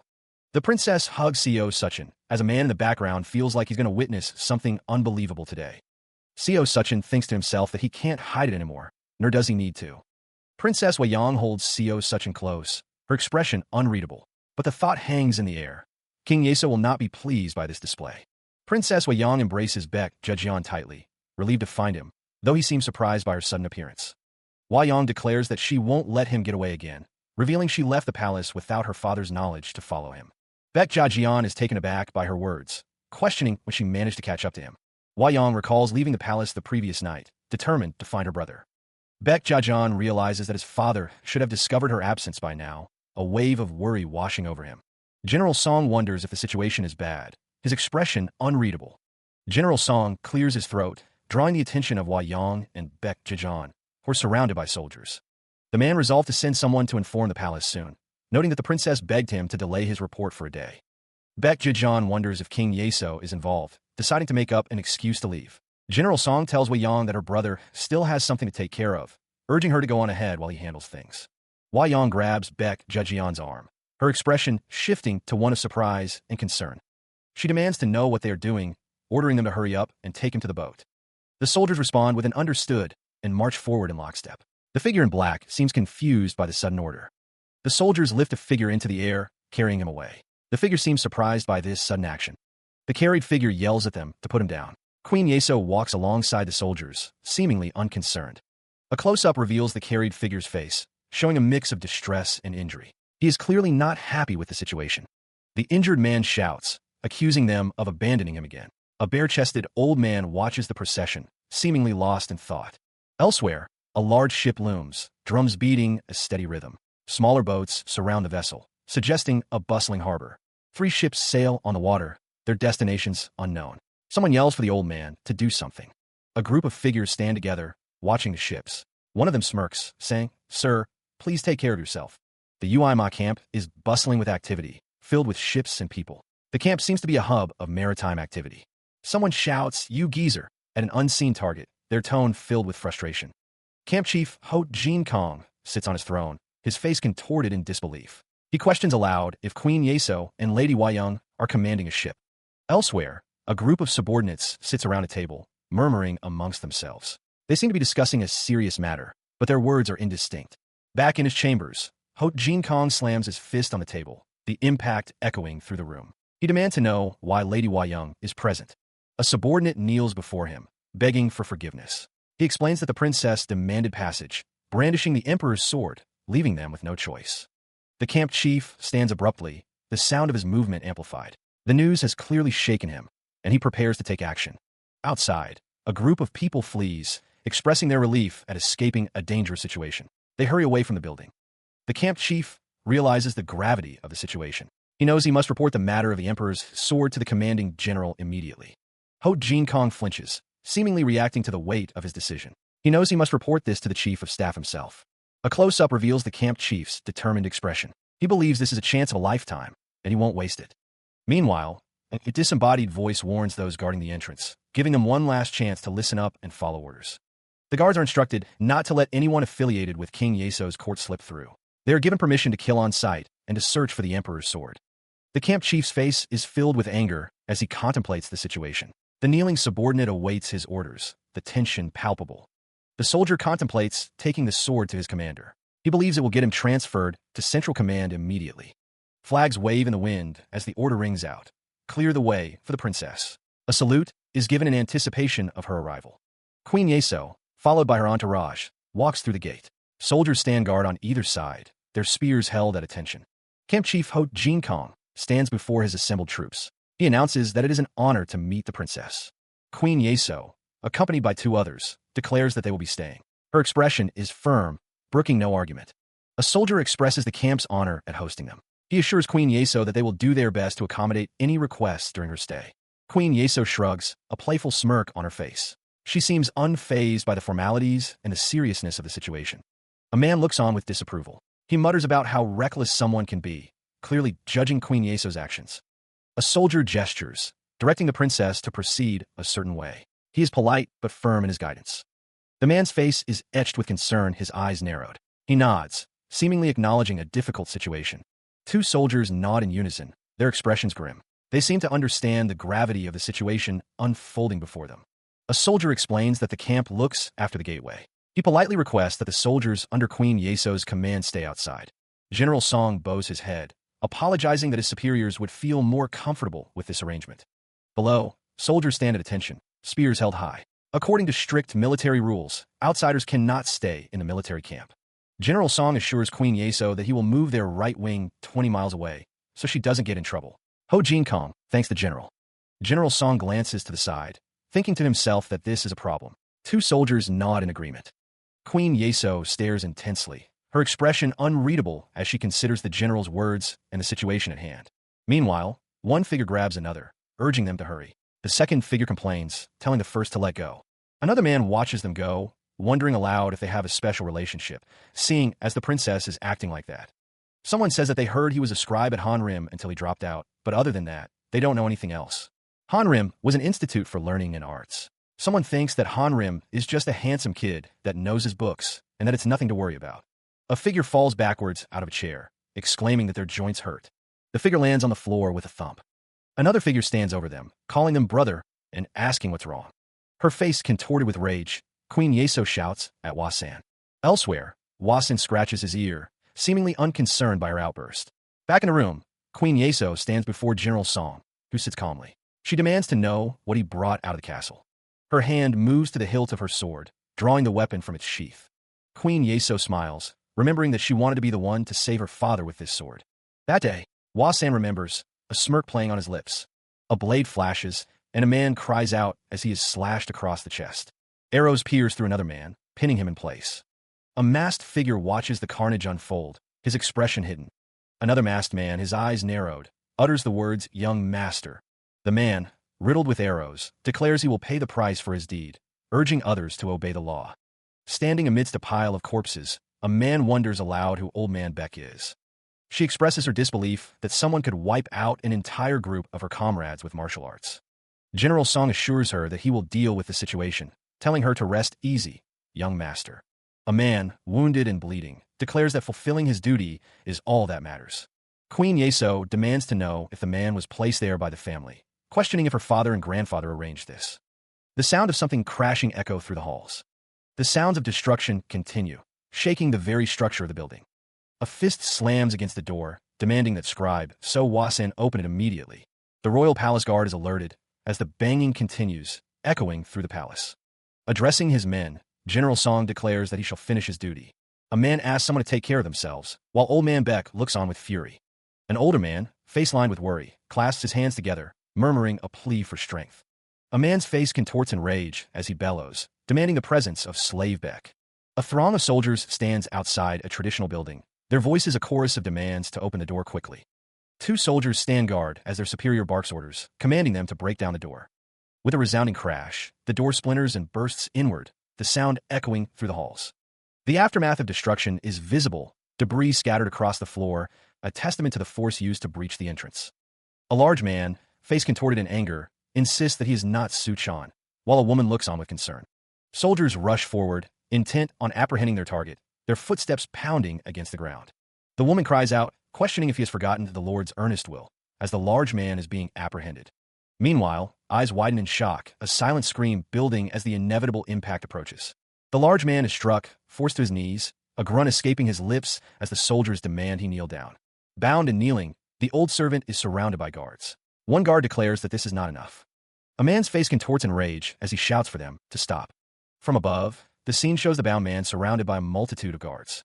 A man in a dark hat asks what is happening, as another voice declares they must take his master, Wasan. A man holds up a scroll, as a woman below him realizes that it concerns the imperial palace. Another man declares that this is nonsense, and that not even the great master of the Golden Army can interfere in his affairs. A man shouts that these sinners are felons who have slaughtered officials, and demands to know how they dare think they can handle this as a single eunuch. Another man demands that they get the hell out of here, declaring that those who resist the emperor's command will be taken for high treason. A man in a dark hat says, "Damn it," as he looks down. Chapter 28 is titled, Fear When Hiding a Black Blade, as a voice orders someone to be sent in.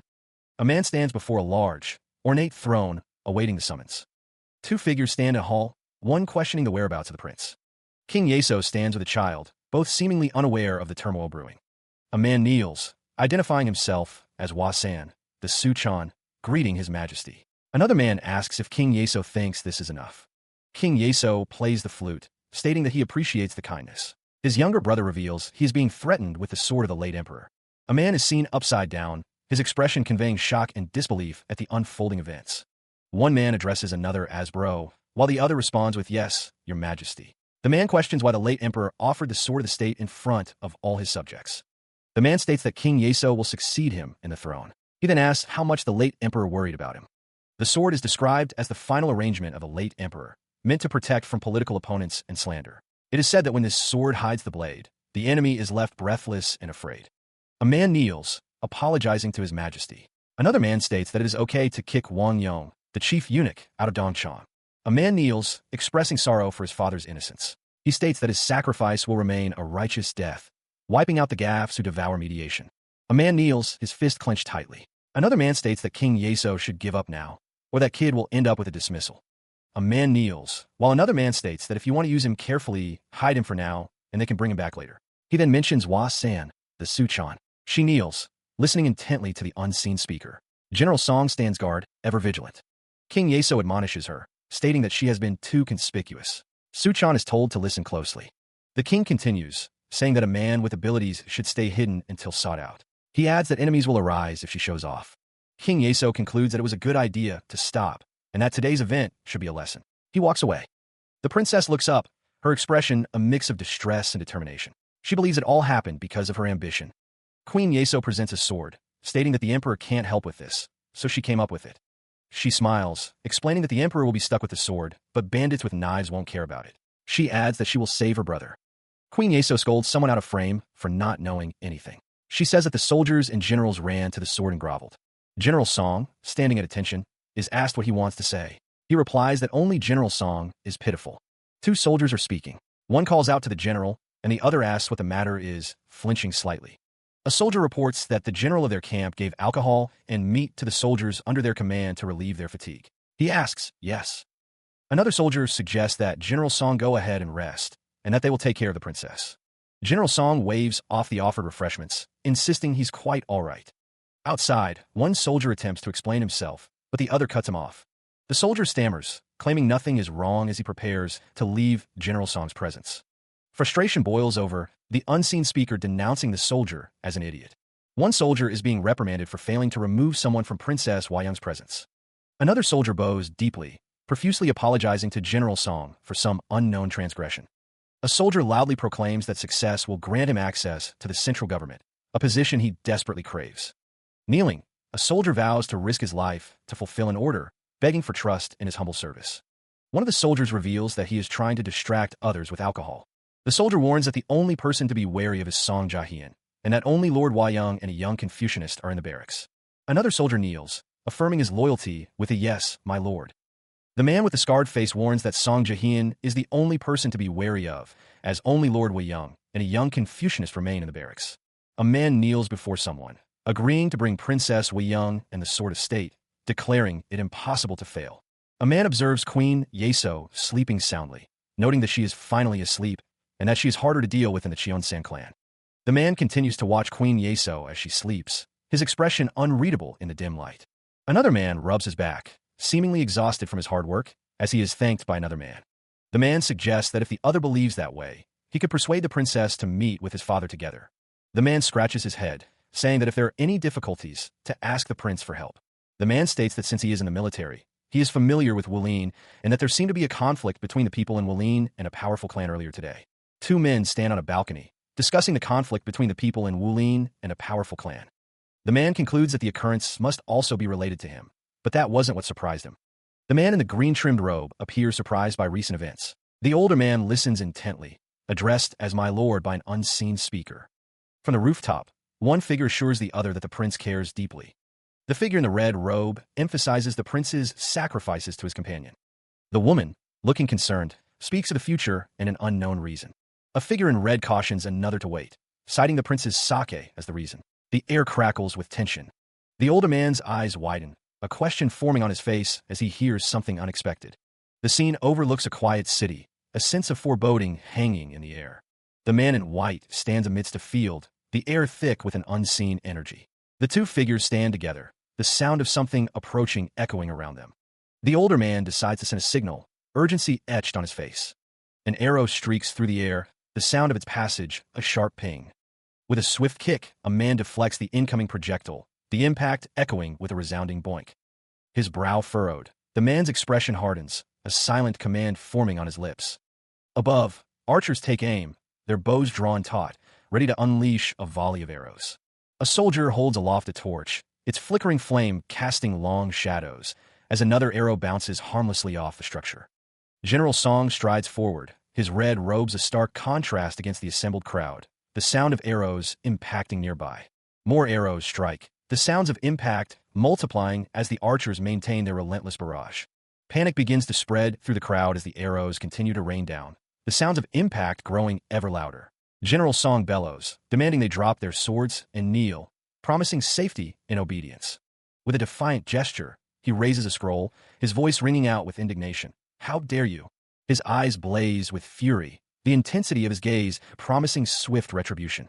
A signal flare shoots into the sky, its bright trail a beacon against the darkening sky.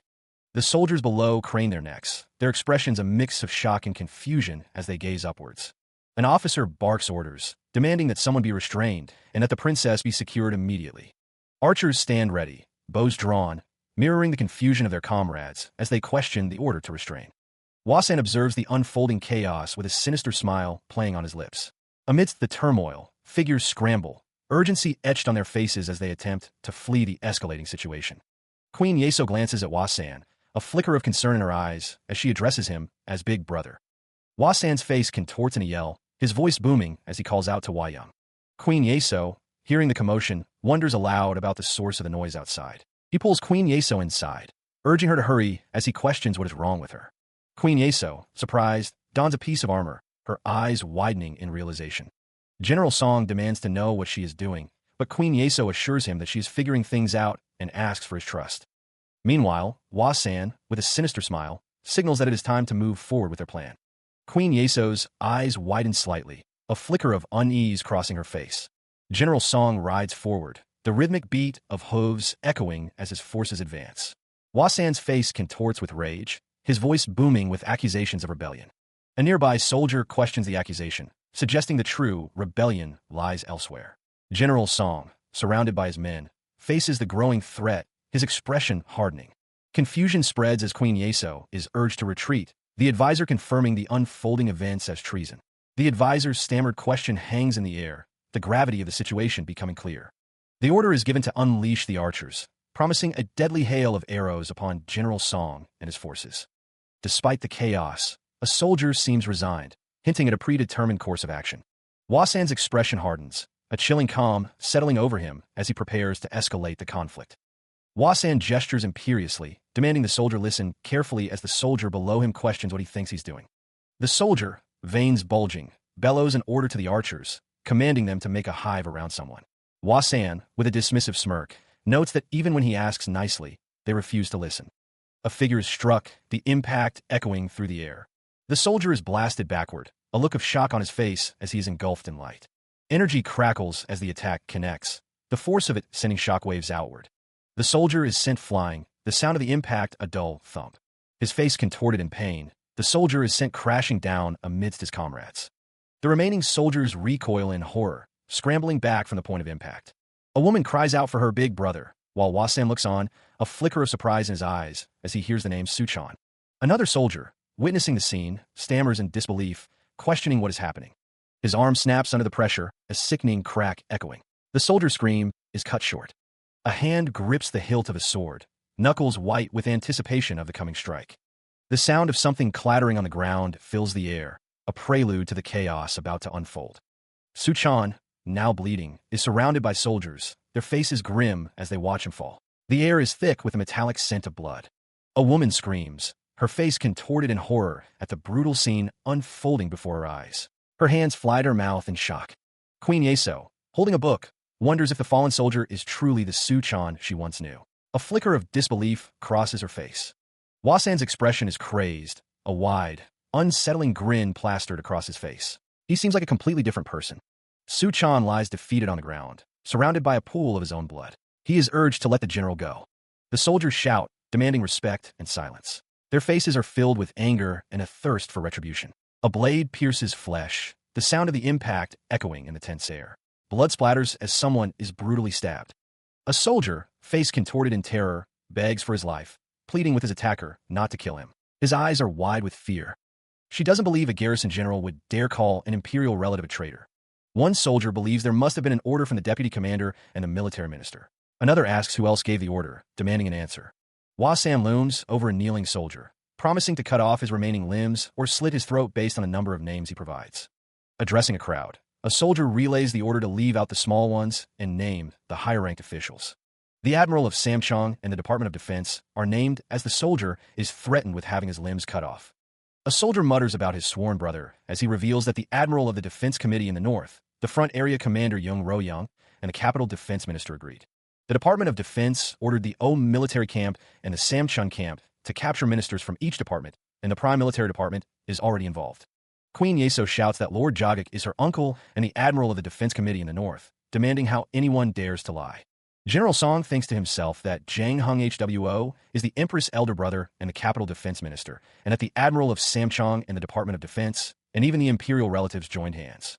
Queen Yeso, eyes wide with panic, demands to know what happened to the Emperor. A soldier states that the Emperor is furious about the rebellion. Enraged, Queen Yeso slaps the soldier, telling him to shut his mouth or she will kill him. General Song asks Wei Yang to calm down. She demands the soldiers clear the way, threatening to behead anyone who acts foolishly. General Song stands beside her, observing the unfolding scene. The soldiers stand in silence, their expressions unreadable. One of them questions Queen Yeso's orders, wondering if they will be allowed to leave. The soldiers begin to clear the path, their movements swift and efficient. They push forward, creating an opening in their formation. Wasan scoffs at the army's actions, calling them unfaithful. He seems unimpressed by their attempts to intimidate him. A hand moves, preparing to unleash a devastating attack. The air crackles with anticipation of the impending strike. The attack lands, tearing through the ranks of soldiers. The sound of impact echoes through the battlefield as bodies are sent flying. The soldiers fall to the ground, defeated by the sudden assault. Their weapons clatter against the stone as they succumb to the force of the blow. A body plummets downwards, a testament to the power of the unseen attacker. The battlefield is littered with the fallen. A wave of purple energy sweeps across the battlefield, leaving a trail of destruction in its wake. The air shimmers with residual power. Wasan's eyes widen in disbelief as he witnesses the devastation. He is caught off guard by the sudden and overwhelming attack. More soldiers are struck down, their bodies collapsing under the force of the relentless assault. The purple energy continues its destructive path. Wasan is struck by the energy, a visible shockwave rippling across his face as he cries out in pain. The attack has found its mark. He grits his teeth, a sharp intake of breath escaping his lips as the unseen force continues its assault. Panic erupts among the soldiers as they hear the strange sound. One wonders aloud what the heck it is. The soldiers are cut down, the unseen force moving with terrifying speed and precision. One soldier wonders if it is Chunrajin Yimgong. The soldiers are ordered to fall back immediately and clear the way. They are told to get out of the way or be killed. The soldiers are told to move faster and clear the way. They are the only ones who can actually make the army move. The attack continues, and the soldiers continue to fall. The sound of trampling feet fills the air as the remaining soldiers try to escape. The soldiers continue to fall, the sound of trampling feet filling the air as the remaining soldiers try to escape the onslaught. He managed to use Chunrajunium Gong, killing soldiers to serve as an example, then deliberately pointed out the Sippo generals and threatened them. The soldiers discuss Hua San, noting that he is not only a scary master of martial arts, but he is also resourceful. One wonders what his relationship is with Su Chan. The soldiers continue to discuss Hua San, noting that they have known him for a long time, but today he is strange. The soldiers are in awe of the terrifying level of skill being displayed. The sound of trampling feet fills the air as the remaining soldiers try to escape. The scene is really terrifying as the soldiers are killed. One soldier groans in pain before succumbing to his wounds. The battlefield is littered with fallen soldiers, their bodies strewn across the ground. Those still standing look up in disbelief, spotting the source of the carnage. A lone soldier, eyes wide with terror, stares at a figure silhouetted against the stormy sky. The figure's eyes glow with an ominous red light, prompting a desperate question. The source of the destruction is revealed. Hua San, his eyes burning with malevolent energy, lets out a chilling laugh as he prepares for further carnage. A towering figure looms, its form wreathed in shadow, its eyes burning with an ominous red glow. A voice echoes, filled with a mixture of fear and defiance. Who are you? A sinister laugh erupts, the sound echoing with cruel amusement. The man's eyes gleam with malevolent intent, a prelude to the chaos about to unfold. With a resounding thud, a card is crushed, its intricate design splintering under immense pressure. The act speaks of power, dominance, and the utter destruction of something precious.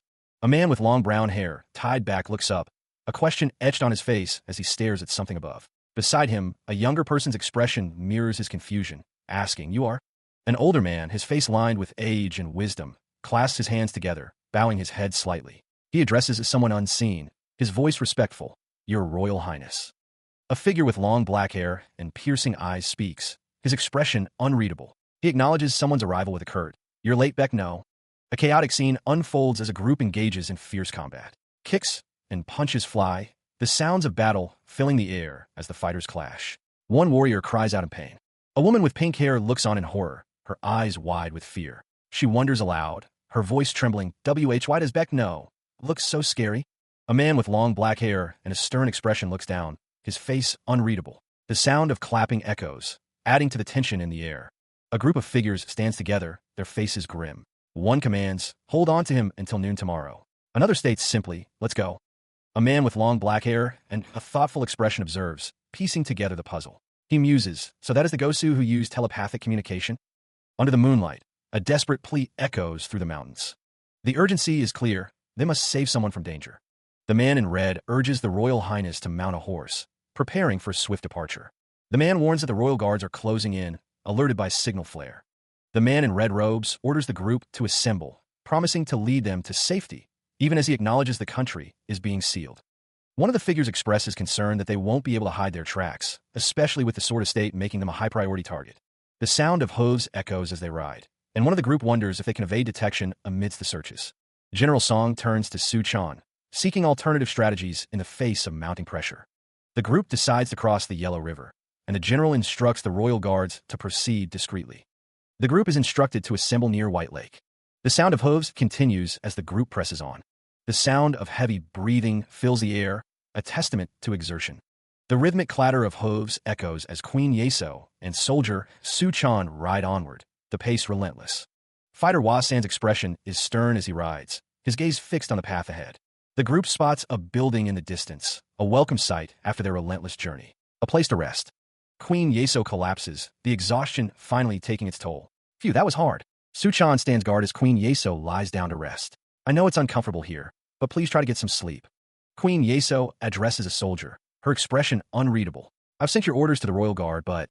Her thoughts drift to the disciple, Beck Jujian. Will he be able to escape? The queen's brow furrows, her eyes reflecting a deep concern. "You've been riding non-stop. You must be tired." Queen Yeso's expression hardens, her mind racing. He did buy some time by taking the commander hostage, but whether he'll be able to escape them. Her eyes widen slightly, a flicker of understanding crossing her face. "I know. I wonder how many will be able to survive, Beck no." Elsewhere, a soldier holds someone hostage, a desperate measure in a tense situation. Hey, don't move." He and his fellow soldiers creep forward, spears at the ready. Elsewhere, a man glances with a stern expression. The hostage is surrounded, clearly injured. The soldiers close in, their spears aimed at him, ready to strike. A soldier stabs the hostage. Below, The other soldiers yell in what sounds like a war cry. The hostage, bloodied and terrified, screams at the soldiers to stop moving. They continue their assault. Elsewhere, a man with glowing red eyes chuckles to himself. The soldiers below him say they need more men.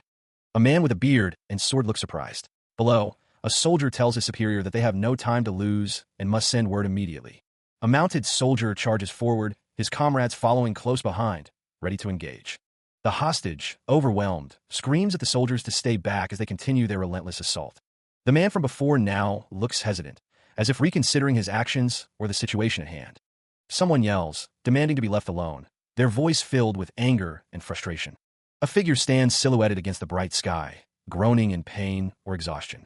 The man's face is shown up close, revealing the extent of his injuries and fatigue. He kneels, blood pooling around him, the sounds of battle fading into a distant roar as his vision blurs. Above the chaos, Wasan's eye twitches with anticipation. He speaks, his voice a low rumble, addressing someone as general. The major antagonist looms, a massive cleaver held loosely in his grip, his expression a mix of amusement and bloodlust. Queen Yeso's eyes widen in horror, her breath catching in her throat as she witnesses the unfolding brutality. Her pupils shrink, reflecting the carnage, a silent scream trapped within her throat as the reality of the situation crashes down. With a deafening war cry, a wave of soldiers surges forward, their blades glinting in the fading light as they charge into the fray. The battlefield becomes a chaotic dance of death, soldiers falling amidst a storm of steel and screams, the ground stained crimson. A strange sphere, marked with a cross, deflects the incoming attacks, a beacon of resilience amidst the carnage. The cleaver is raised high, ready to strike, the promise of brutal violence hanging heavy in the air. Crows circle overhead, their cries echoing across the ravaged landscape, drawn to the scent of death and decay. Arrows pierce the soldier's body, pinning him in place, his shield offering little protection against the relentless assault. Wasan stands triumphant amidst the fallen, arrows protruding from his body as he bellows a defiant challenge. The arrows strike true, each impact eliciting a guttural scream from Suchan.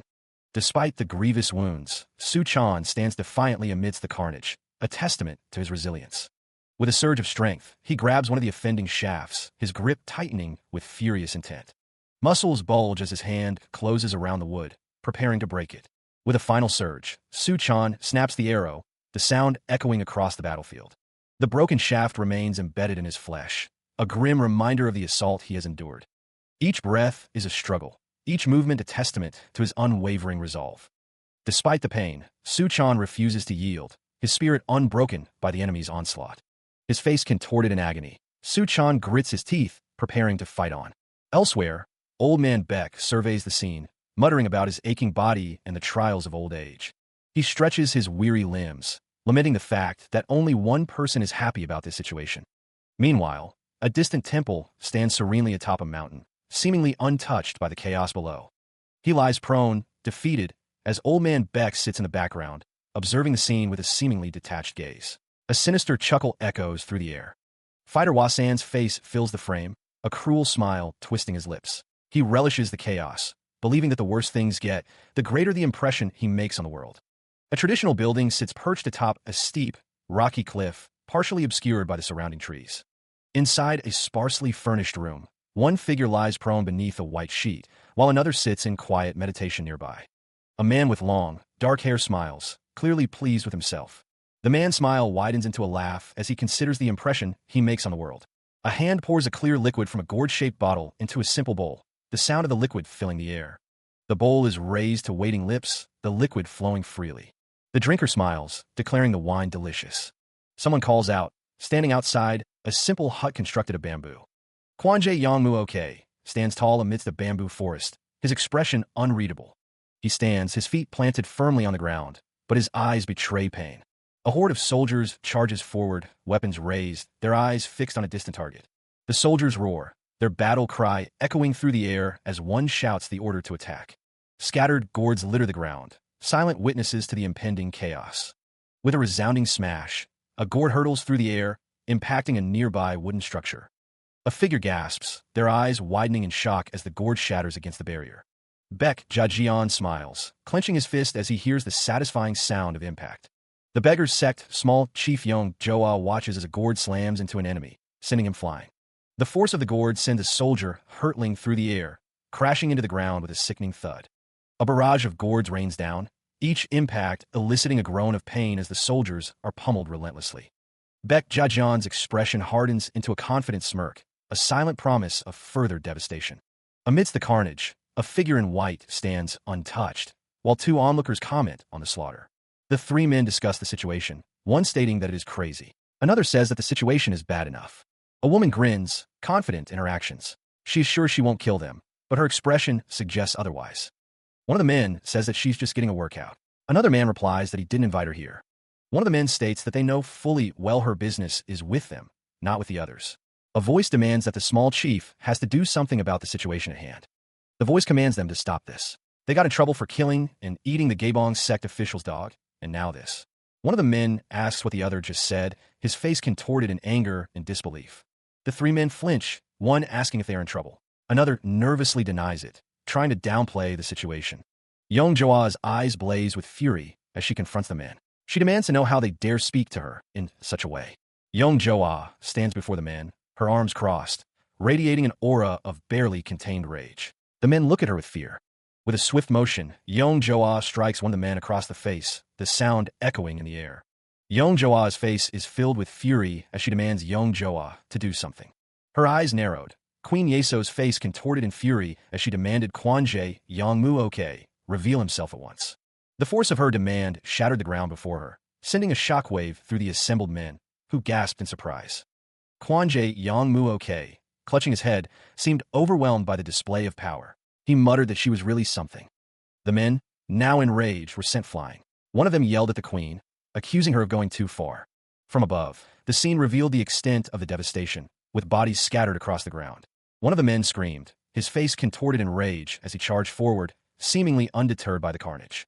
With a fierce cry, Queen Yeso prepared to meet the attack, her fists glowing with power. The battle erupted in a flurry of blows and energy, as Queen Yeso fought against the remaining men. A man's face crumpled in pain as a blow landed, the force of the impact evident in his expression. Her fist, wreathed in energy, delivered a devastating punch. The punch connected, sending the man reeling from the force of the blow. A shockwave erupts, sending debris and bodies flying in all directions. The surviving men watch in disbelief as the force of the blast throws them back. Queen Yeso clutches her hand, wincing slightly. She notes that her body is rock hard. Kwanje Yongmuoke observes that her fist has gotten softer in the few months since they last met. Queen Yeso spits, her expression hardening with renewed resolve. Her eyes narrow, and she warns him to quit acting tough. She leaps into the air, poised to strike her opponent from above. Kwanje Yongmuoke looks up, a flicker of annoyance crossing his face. Not again, he mutters. Queen Yeso descends rapidly, her fist aimed directly at Kwanje Yongmuoke. Bracing himself, Kwanje Yongmuoke declares he won't fall for the same thing again. The narrator declares that this is the Hangryong 18-hand technique. Queen Yeso unleashes a flurry of blows, each strike carrying immense power. She continues her relentless assault, each strike carrying immense force. The air crackles with energy as the two combatants clash. Kwanje Yongmuoke grits his teeth, struggling to withstand the onslaught. Each block sends tremors through his body. Queen Yeso gasps, her focus unwavering as she presses her advantage. The Hangryong 18-hand technique continues to unfold. A flurry of blows rains down, each impact resonating with explosive power. The air vibrates with the force of the exchange. A cry of pain echoes as Kwanje Yongmuoke is struck. The force of the blow sends him staggering backwards. Queen Yeso's eyes narrow, her expression hardening with fierce determination. She will not relent. The Hangryong 18-hand technique accelerates, a whirlwind of strikes aimed at overwhelming her opponent's defenses. A fist slams into its target, the sound of impact sharp and brutal. The force is undeniable. Kwanje Yongmuoke is sent hurtling through the air, a victim of the devastating blow. He gasps, his body twisting in midair as he loses control. Queen Yeso looms above, her attack successful. The final strike connects, a resounding crash echoing through the arena as Kwanje Yongmuoke is defeated. The men watch in disbelief, one exclaiming in frustration at the turn of events. The battle's tide has shifted. The wind howled, but something was amiss. Why weren't the spirits answering the call? Queen Yeso's fist clenched, her resolve hardening. She would not be deterred from her course. The man's eyes narrowed, his threat echoing through the air. You're dead meat. The two figures met in a clash of martial prowess, each poised to strike. A sudden realization dawned on the man, his eyes widening in disbelief. The woman's brow furrowed, a silent question hanging in the air. What was happening? Two figures stood revealed, disciplined elder Pung Dukhe and training elder Chai Wonbei. The kneeling figures looked up in shock. The elders? Here? A ripple of fear went through the crowd. The woman inquired, "What brings you here?" A voice answered, identifying the approaching figure as small chief Yong Joa. A staff was presented, its polished surface gleaming. It was more than just a weapon. It was a statement. The text declared, the Tagu staff, the symbol of the beggar's SECT chief. The woman's gaze was intense. The assembled group knelt, heads bowed in deference. The arrival of the staff signaled a shift in power. Baek Jajian looks up, his eyes wide with surprise as he hears a pronouncement. The old man declares that Baek Jajian is now the chief of the beggar's sect. A pair of hands presents the Tagu staff, the symbol of the beggar's sect chief, with a resounding thud. Baek Jajian looks up, a sense of foreboding washing over him as he hears the pronouncement. From this moment on, everything would change. Disciplined elder Pung Dukhe declares that he is now the chief of the beggar's sect, his words hanging heavy in the air. A heavy thud echoes, the sound reverberating with an unspoken tension. The crowd murmurs, questioning why Baek Jajian should be the chief and what he's doing with the Tagu staff, the symbol of their authority. Pung Dukhe continues, revealing that the main branch was shut down 2 days ago, the implications of his words sinking in. Baek Jajian and small chief Yong Joa react with shock as they hear that someone has been arrested. Rage flares in Baek Jajian's eyes, his expression hardening with fierce determination. Ignoring Pung Dukhe's pleas, Baek Jajian forcefully shoves him aside, demanding that everyone get out of his way. Pung Dukhe attempts to defuse the situation, urging Baek Jajian to calm down first. Yong Joa, equally resolute, shouts that she told him to get out of the way, her voice filled with unwavering resolve. The old man raises his hands, shouting a warning to the small chief. A devastating blow lands, sending shockwaves through the air. Baek Jajian is sent flying backwards from the force of the attack. Yong Joa witnesses the attack, her expression hardening with fury. Her eyes blaze with anger as she roars a warning to her attacker. She prepares to strike, her hand glowing with power. With a swift motion, she slams the old man down to the ground.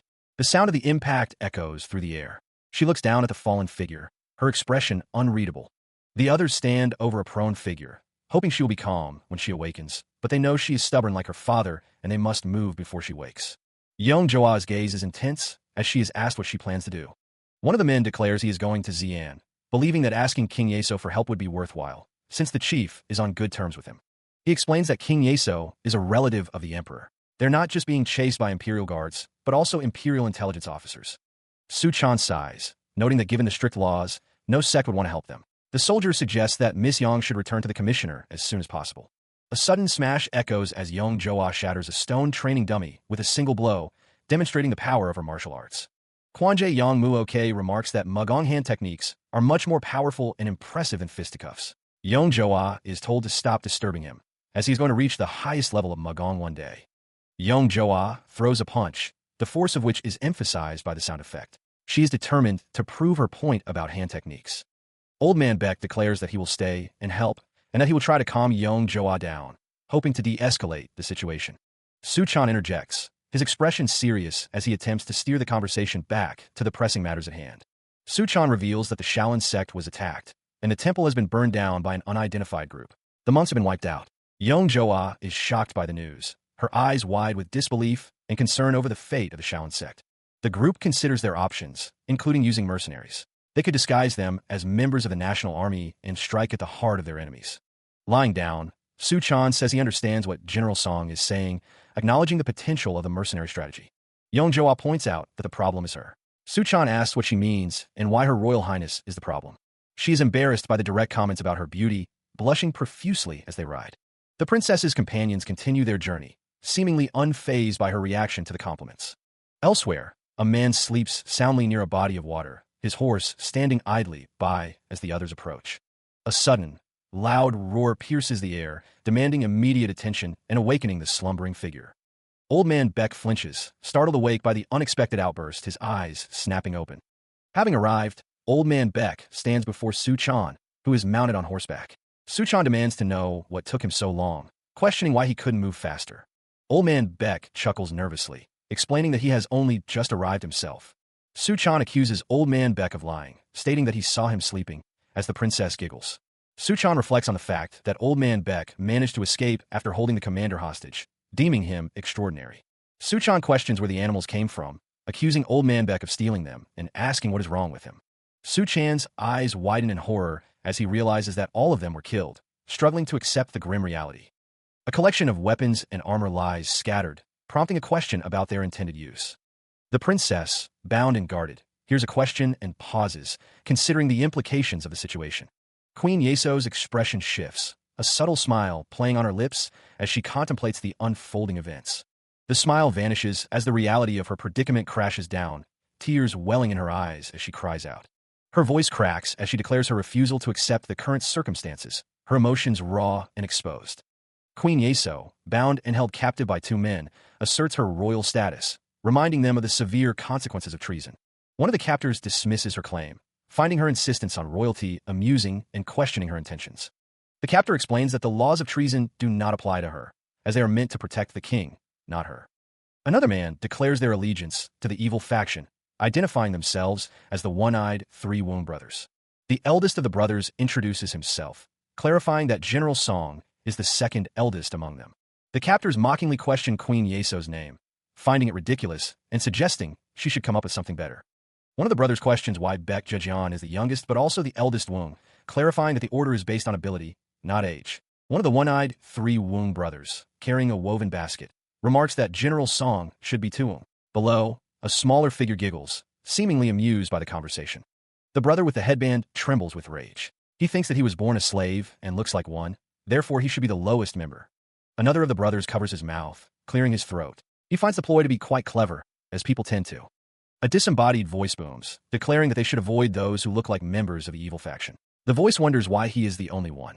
The smaller figure exclaims that she wants to be part of the evil faction too, suggesting they become the One-Eyed Four Woongs. One of the brothers retorts, asking how she could possibly pass for a member of the evil faction. The brother with the headband asks their teacher to say something. Another voice interjects, stating that enough has been said. One of the brothers states that they should first practice. The smaller figure questions this, standing next to the teacher and another brother. The brother with the headband points, his expression intense. The teacher slams a Go board down, yelling at the smaller figure, calling her a bitch. One of the men questions the need for further practice, his arms crossed confidently as he speaks to the others. The man points a finger, his expression one of annoyance as he stares down at someone. The tied-up woman's eyes widen in fear as the man beside her roars, his face contorted in anger. Queen Yeso's face contorts in rage, her eyes wide and bloodshot as she demands to know if she was just insulted. The man leans in close, his expression cold as he reminds her that she is a hostage and should look scared. The old man's eyes widen, his face a mask of shock as he witnesses the scene unfolding before him. He thinks this is a bit too much. One of the men strikes Queen Yeso across the face, telling her that the first time is difficult, but it gets easier with practice. Her face burning from the slap, Queen Yeso is warned to repeat the insult one more time. Tears welling in her eyes, Queen Yeso threatens to tell her father, but the man simply nods and repeats the insult. A guard, holding a large axe, points at Queen Yeso, calling her a bitch. Another woman stands bound beside her. Tears well in her eyes as Queen Yeso grits her teeth, trying to contain her anger and humiliation. The guard amplifies his voice through a megaphone, repeating the insult directly into Queen Yeso's face. Her captor observes Queen Yeso's attempts at anger, finding them unconvincing and demanding a more believable performance. The guard continues to berate Queen Yeso, reminding her that she is not performing the role correctly and ordering her to shut up. Meanwhile, a grand gate stands open, awaiting the procession. The air hums with anticipation as people begin to pass through. Guards wave people through the gate, their voices echoing as they urge the crowd to keep moving forward. Two guards stop a suspicious-looking man, ordering him to move to the side for further inspection amidst the general hubbub. Another guard, hefting a massive axe, barks orders for people to be quiet and move to the side, his voice carrying over the crowd. The guard urges Queen Yeso forward, telling her to come on and let's go, as they continue their forced march. Queen Yeso seethes with anger, vowing to make them pay for the humiliation she is enduring. One of the guards warns that if she keeps acting up, they'll be discovered, emphasizing the need to hurry and rescue the king. One of the soldiers looks on with a puzzled expression, questioning what he is seeing. Elsewhere, three rough-looking men share a laugh, their intentions unknown but seemingly malicious. One of the soldiers expresses his frustration, labeling the newcomers as nothing but trouble. The soldier orders his comrades to let them through, then demands that they bring him wine. Meanwhile, the tavern is filled with the sounds of boisterous chatter and laughter as patrons enjoy their games and drinks. Suddenly, a voice booms out, demanding that everyone make way for them, the sound of a slam echoing through the room. Silence falls as all eyes turn towards the source of the commotion, a palpable tension filling the air. A man shouts for his big brother as three figures burst through a doorway, their presence commanding attention. A woman's voice cuts through the tension, threatening to turn everyone into mincemeat if they don't quiet down. The newcomers are identified as members of the evil faction, their faces described as ugly even by the speaker.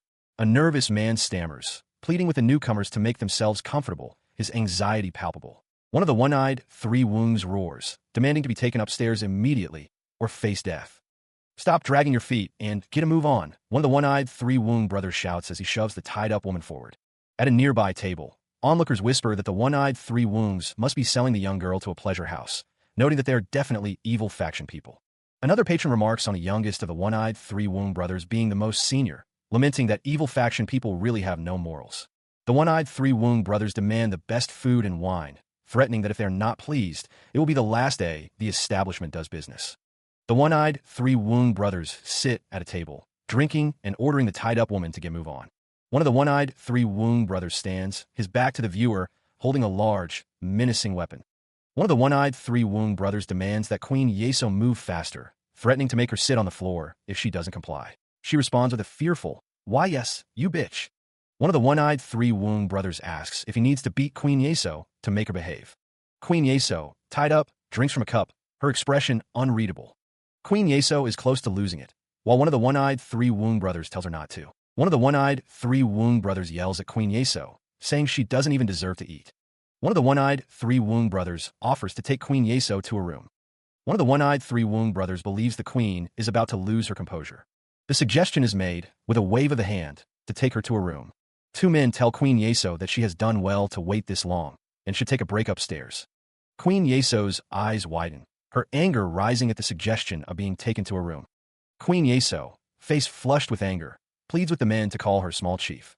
One of the one-eyed three woung brothers tells the queen to come on and go to a room with him. Elsewhere, a man with a white robe over his head looks off to the side, a question mark floating near his head. The man, holding a cup, asks if the woman is here alone.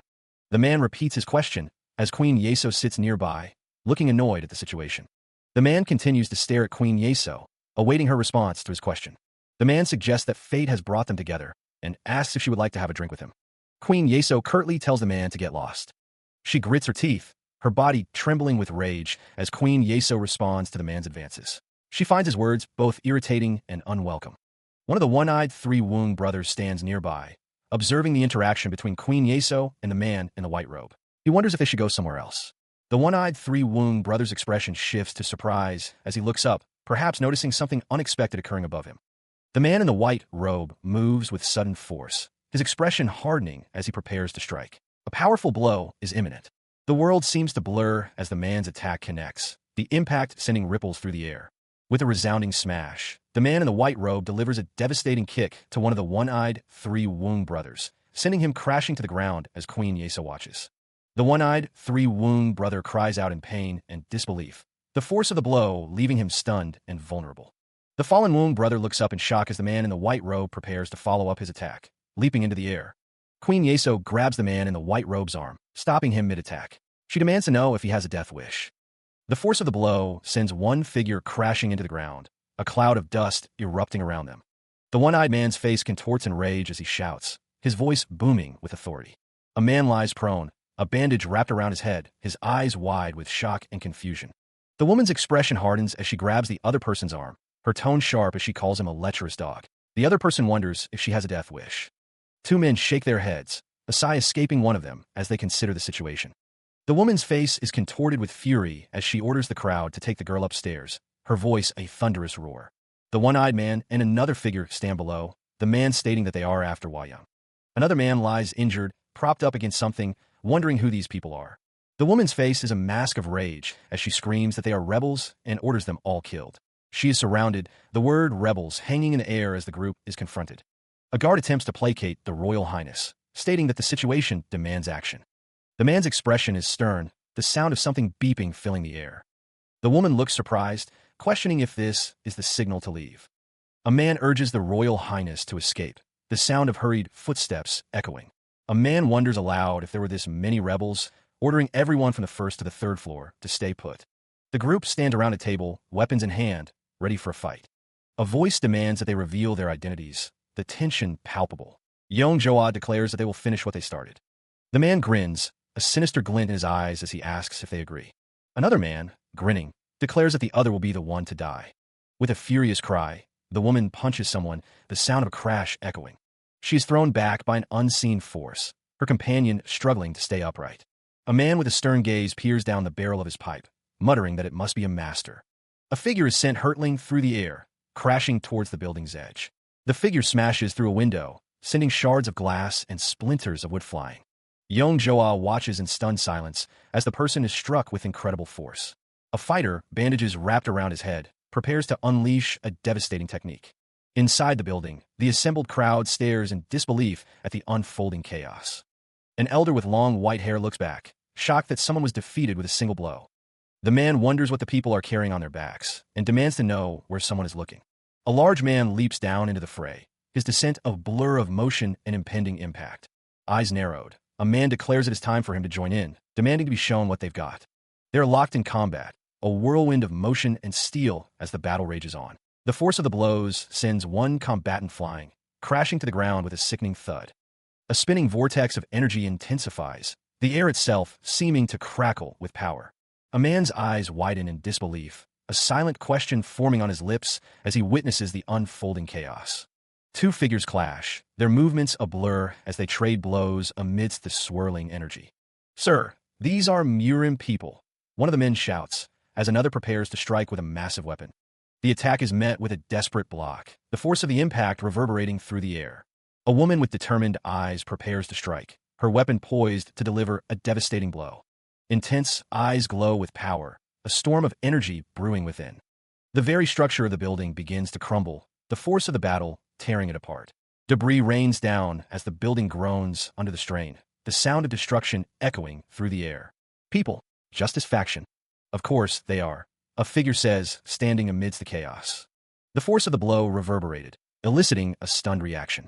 Someone had blocked the attack. The onlookers were aghast, their faces etched with disbelief. The impact resonated with a resounding thud. The fighter stood firm, arms crossed, a testament to his skill. He was known for the ghost-busting staff technique and the whirlwind kick. A figure questioned the presence of beggars near the palace. He added that the monks should be chanting, not causing trouble. Accusations of treason filled the air. The man with long black hair lamented the alliance between the beggars' sect and the Shaolin sect, calling a mess. Someone dashed forward, arm extended, perhaps to intervene or to launch another attack. The fighter, headband in place, seemed to question the very notion of intelligence guarding him, a hint of sarcasm in his tone. The scene shifted to a view of the palace roof, a silent witness to the unfolding drama. From the back, a figure pleaded for calm, insisting it was all a misunderstanding. The group stood on a raised platform. A collection of individuals, their expressions a mix of concern and apprehension, watched the unfolding events. A crowd of onlookers, a mix of warriors and officials, focused their attention on the source of the commotion. Two figures stood imposingly, demanding respect. The command hung heavy in the air. Princess Wayang stands tall, flanked by guards, as an announcement booms, declaring her presence as royalty from the House of Yeso. From above, a voice booms, acknowledging her royal highness. The princess responds, asking everyone to rise. A crowd gathers, their faces obscured by distance, as they listen to the pronouncements of the princess and her entourage. A man with a stern expression introduces himself as Song Mo, a general in King Yeso's army, his arms crossed. An old man laughs, his face etched with wrinkles, as he stands with two others, their expressions unreadable. The gentleman points, revealing that he was Su Chan at the Halamwan, a revelation that hangs heavy in the air. A close-up reveals a face contorted in shock, the word Halamwan echoing in their mind. Another face, equally stunned, questions if the man is a bastard, their eyes wide with disbelief. Princess Wayang, visibly agitated, demands that the eye patches be removed, stating that there is nobody else present. Su Chan chuckles, while the old man looks on. A voice argues that the sword of state should be enough proof of their identities. The old man speaks, questioning why they would go to such lengths, while Su Chan dismisses the idea of them bringing an army to fool them. A man wonders if insurgent forces are truly behind what has happened at the palace, his expression thoughtful. The question hangs in the air. Is King Yeso truly surrounded? The answer comes back, stark and unavoidable. The man nods, his expression grim as he acknowledges the gravity of the situation. The small chief wonders aloud if the Imperial Intelligence Force and the Imperial Guard would be enough. The woman scoffs, unimpressed by the other's slow understanding of the unfolding events. Small Chief Yong Joa considers the implications, acknowledging that King Yeso's situation could hinder their efforts. A quick glance betrays a flicker of doubt, or perhaps a hidden calculation. The woman warns that plotting is acceptable, but judging the situation well is essential. The question arises, was the beggar's sex involvement in the potential insurgency purely by chance? The group admits they have no idea who burned down the Shaolin Temple, a troubling admission. The man gestures, attempting to steer the conversation away from the troubling topic. A series of questions are posed. Why attack the beggar's sect? Why burn down the Shaolin Temple? What about the Shangxi Murim? A sinister smile spreads across the man's face as he offers to rephrase the situation. A large gathering of people stands assembled, some armed. The question hangs in the air.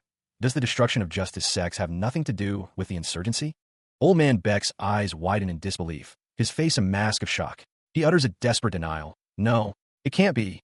A heavy thud echoes, the sound reverberating in the silence.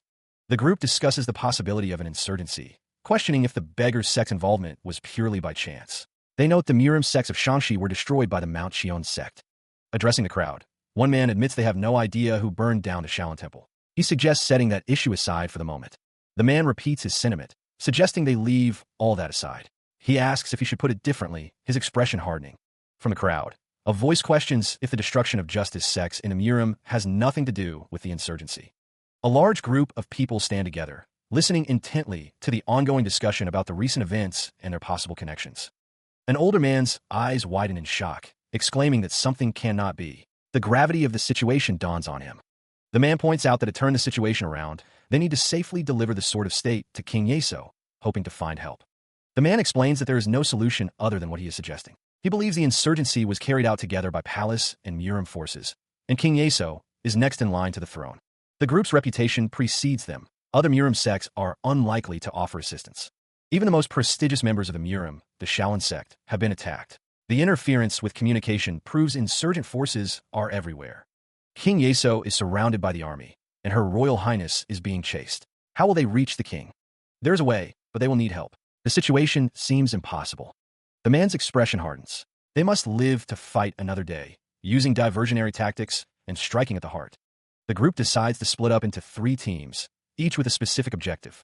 The plan hinges on the presence of 3 princesses, each a key to bypassing the enemy. With 3 princesses, it will be easier to get past the enemy. The group seems to agree. To live to fight another day, they must slip past the enemy and clash with the army surrounding the king, creating commotion. They'll have to pretend to be the princess. Using the opportunity created, one team will enter the palace. But that may not buy enough time. The remaining team needs to capture the commander-in-chief of the army. The commander-in-chief? That's too dangerous. Basically a death wish, he exclaims, panic rising. He assures someone that they don't have to worry about something. The commander-in-chief, it is believed, won't be able to order the princess's murder. The group erupts in disbelief, realizing the team responsible for capturing the commander is... Princess Huayang points to herself, utterly shocked by the revelation. The man yells that it's ridiculous to involve Her Royal Highness in such a dangerous plan. The fighter states that it's unanimous, then asks about the teams. Baek Jiajian asks how they're going to split the teams for the task. A figure floating on clouds says that he has planned it all out. The fighter tells the group that they are in charge of creating a commotion within the army, and General Song's royal guards will assist them.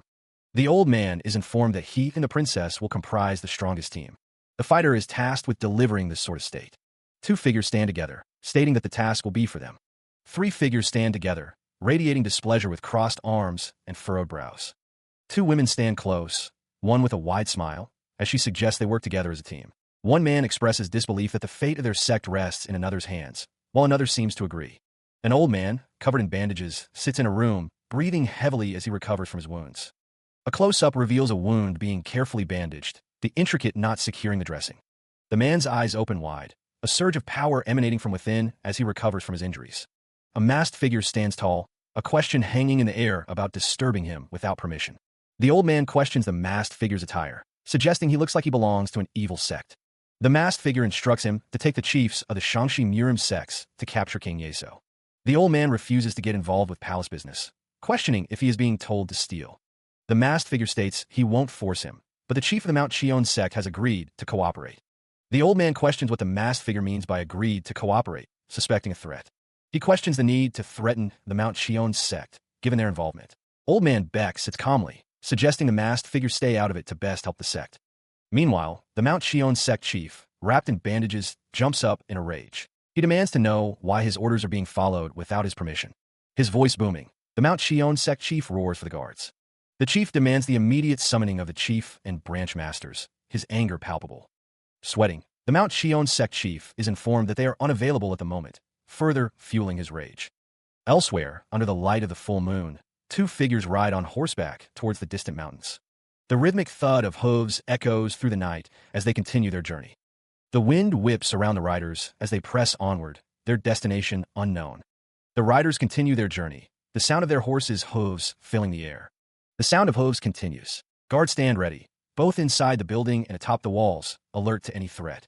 A soldier, helmeted and armed, turns his head, a flicker of surprise crossing his face.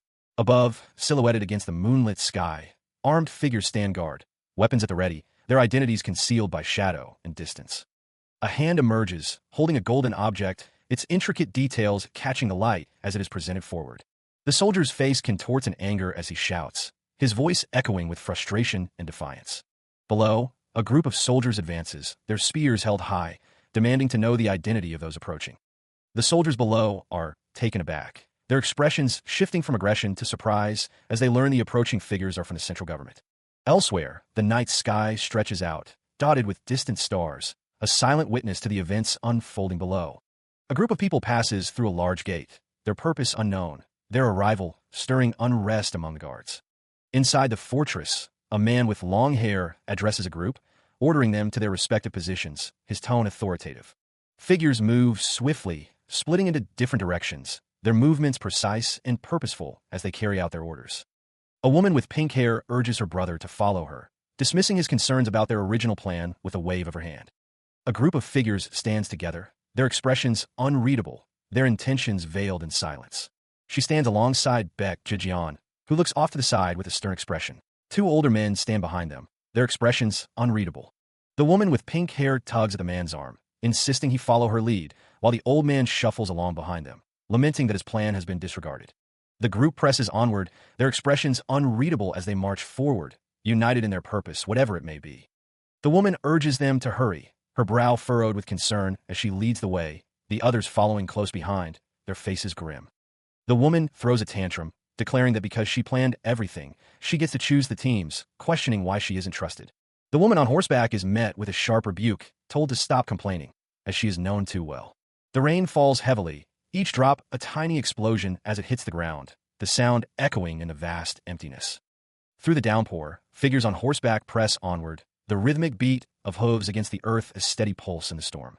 Elsewhere, a small boat cuts through the rain-swept waters, its occupants huddled together against the elements. A figure stands tall amidst the storm, his gaze fixed ahead, as he urges those behind him to press on through the relentless rain. Rain lashes against the small, domed structure, the wind howling around its blue-tiled roof. Inside, voices rise in heated debate. One man insists they cannot delay any longer, lest they attract unwanted attention.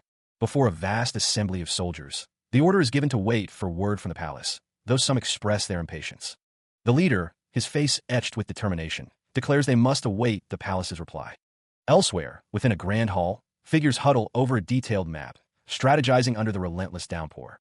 The man considers the situation, his expression unreadable as he contemplates their next move. Meanwhile, a brutal skirmish unfolds in the rain-soaked grounds, the sounds of battle echoing through the storm. A silent agreement passes between two figures, a subtle nod sealing their understanding. A lone dove soars through the tempest, its white feathers stark against the dark sky.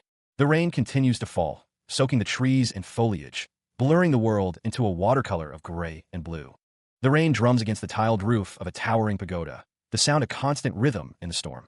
Under the shelter of an umbrella, the message arrives, carried on the wings of the storm. Under the shelter of an umbrella in the rain, Queen Yeso is accompanied by an attendant. She wonders if it is him again. The older man, wearing a distinctive hat, speaks of the sword of state being in Princess Wayang's possession. He asks if they can kill the king. Queen Yeso, still under the umbrella, hears that the sword of state is not just for obtaining King Yeso's army. It is needed to depose the emperor too, to make room for the new successor. The attendant states that Princess Wayang will walk into the palace on her own accord, so there's no need for them to do anything. A close-up of Queen Yeso's face reveals her intent. She plans to take the sword of state and then kill King Yeso at the palace. The attendant tells Queen Yeso that her plan is causing trouble. She simply responds that she will tell him what to do. Queen Yeso states that she will arrive at the palace in 3 days. She wants to see King Yeso's head, the sword of state, and Wasan's head when she comes. Elsewhere, the city of Xi'an, Shangxi, is shown in the rain. The city is surrounded by walls and buildings. The question is posed, has the royal guard assembled? White cloths hang in the foreground, obscuring the view. A man in white armor addresses a large group of soldiers. He tells them they will leave at 1 a.m., meet at the west gate, and then enter the palace at 3 a.m. A woman with a red scarf tells 2 men that they must be discreet. The men listen intently to her words. A man with a goatee states that they must be quick at the same time. His expression is serious and determined. A sea of soldiers stands in perfect formation, their faces grim. A man glances to the side, while below, a report details the imprisonment of their brothers in 5 locations. The officials, fearing a riot, have split up the prisoners. The speaker urges his men to help them escape, promising a fire inside the fortress. The plan hinges on a cavalry charge, with the royal guard securing the horses. Carts move through the city streets, carrying soldiers to their destinations. Under the cover of rain, the men will take care of the guards at the west gate. A wish of good luck hangs in the air as the plan is set in motion. At the table, the question is posed to small chief Yongjoa. Does she have a plan? Yongjoa declares their intention. They're going to destroy the fortress gate. The others around the table look concerned, wondering how they will break through such a formidable barrier. Small Chief Yongjoa confidently states that she will do it, having already smashed the gates of the Red Fortress and the Dragon Fortress. The revelation stuns the others, who question if she is even human after such feats of strength. Rain lashes against the peaks of Mount Hua, obscuring the view. With a whoosh, a tattered banner lies discarded on the ground, ripped and ruined. Soldiers stand guard in the rain, their spears pointed towards the fallen banner. High in the trees, an affiliate disciple wonders what happened to Queen Yeso's army. Second-generation disciple Guakgun fears something terrible has happened, hoping it has nothing to do with their sect. A crowd gathers, murmuring amongst themselves about the recent events. Inside, the chatter continues as one man asks if the rumors are true, questioning if Chief Soul really heard them. Affiliate disciple Sol Moonyong is questioned about the Soga sect of Xi'an being one of their affiliates. Another man states that the Mugong Jagun used was not of their sect, nor were the techniques that aggressive and brutal. The man pauses lost in thought. Another man relays a message in the name of the Jaha sword, ordering the recipient to do whatever they want. The man realizes that something strange is happening, and this is it. The elder's voice booms with fury, questioning how anyone dares give orders in the sect's name. Guakgun arrives with urgent news, interrupting the tense atmosphere with his sudden announcement. The eaves of the building loom as the gravity of the situation begins to sink in. Kneeling, Guakgun reports that Queen Yeso's army has been defeated, a devastating blow to their alliance. The dismantling of the army is no ordinary occurrence. One man observes, hinting at deeper, more troubling implications. The gravity of the situation prompts a call for a contingency plan, a necessary precaution in these uncertain times. The man questions if they have forgotten why the king sided with them, a reminder of their precarious position. The strategist Yang Chong's presence at Mount Chion's sect raises concerns, as the possibility of another attack looms large. A captive is held, and the possibility of a rescue attempt is considered, adding another layer of complexity to their predicament. The man expresses his resolve, stating that his sect's disciples will risk their lives to protect Mount Hua. Under the moonlight, guards stand watch, unaware of the impending chaos. Inside the fortress, a man declares the time, 1 a.m. On the rooftops, the guards hear something, whipping their heads around to investigate. The soldiers are suddenly caught in a whirlwind of blades, unsure of where the attack is coming from. A soldier cries out, realizing they're under attack as the sound of whistling blades fills the air.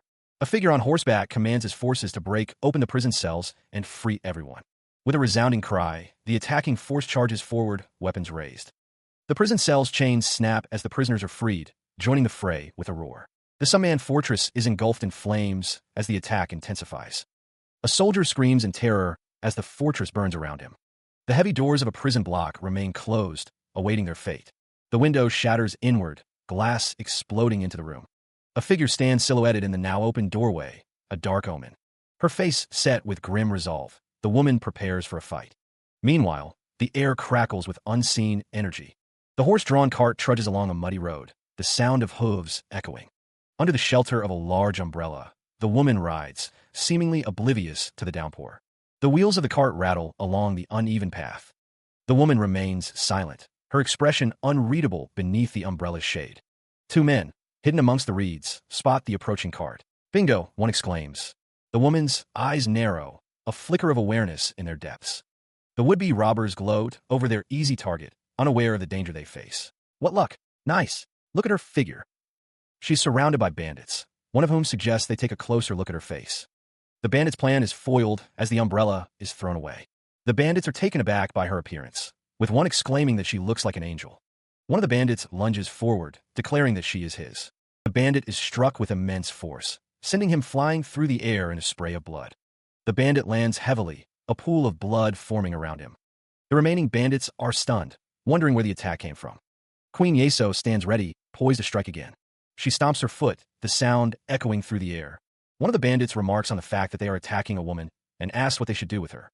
Another bandit suggests taking everything they have and a finger for each thing they try to hide. She is struggling to control the horses as the carriage speeds along. The situation is spiraling out of control. Queen Yeso, eyes wide with panic, cries out for her brother, her voice filled with desperation.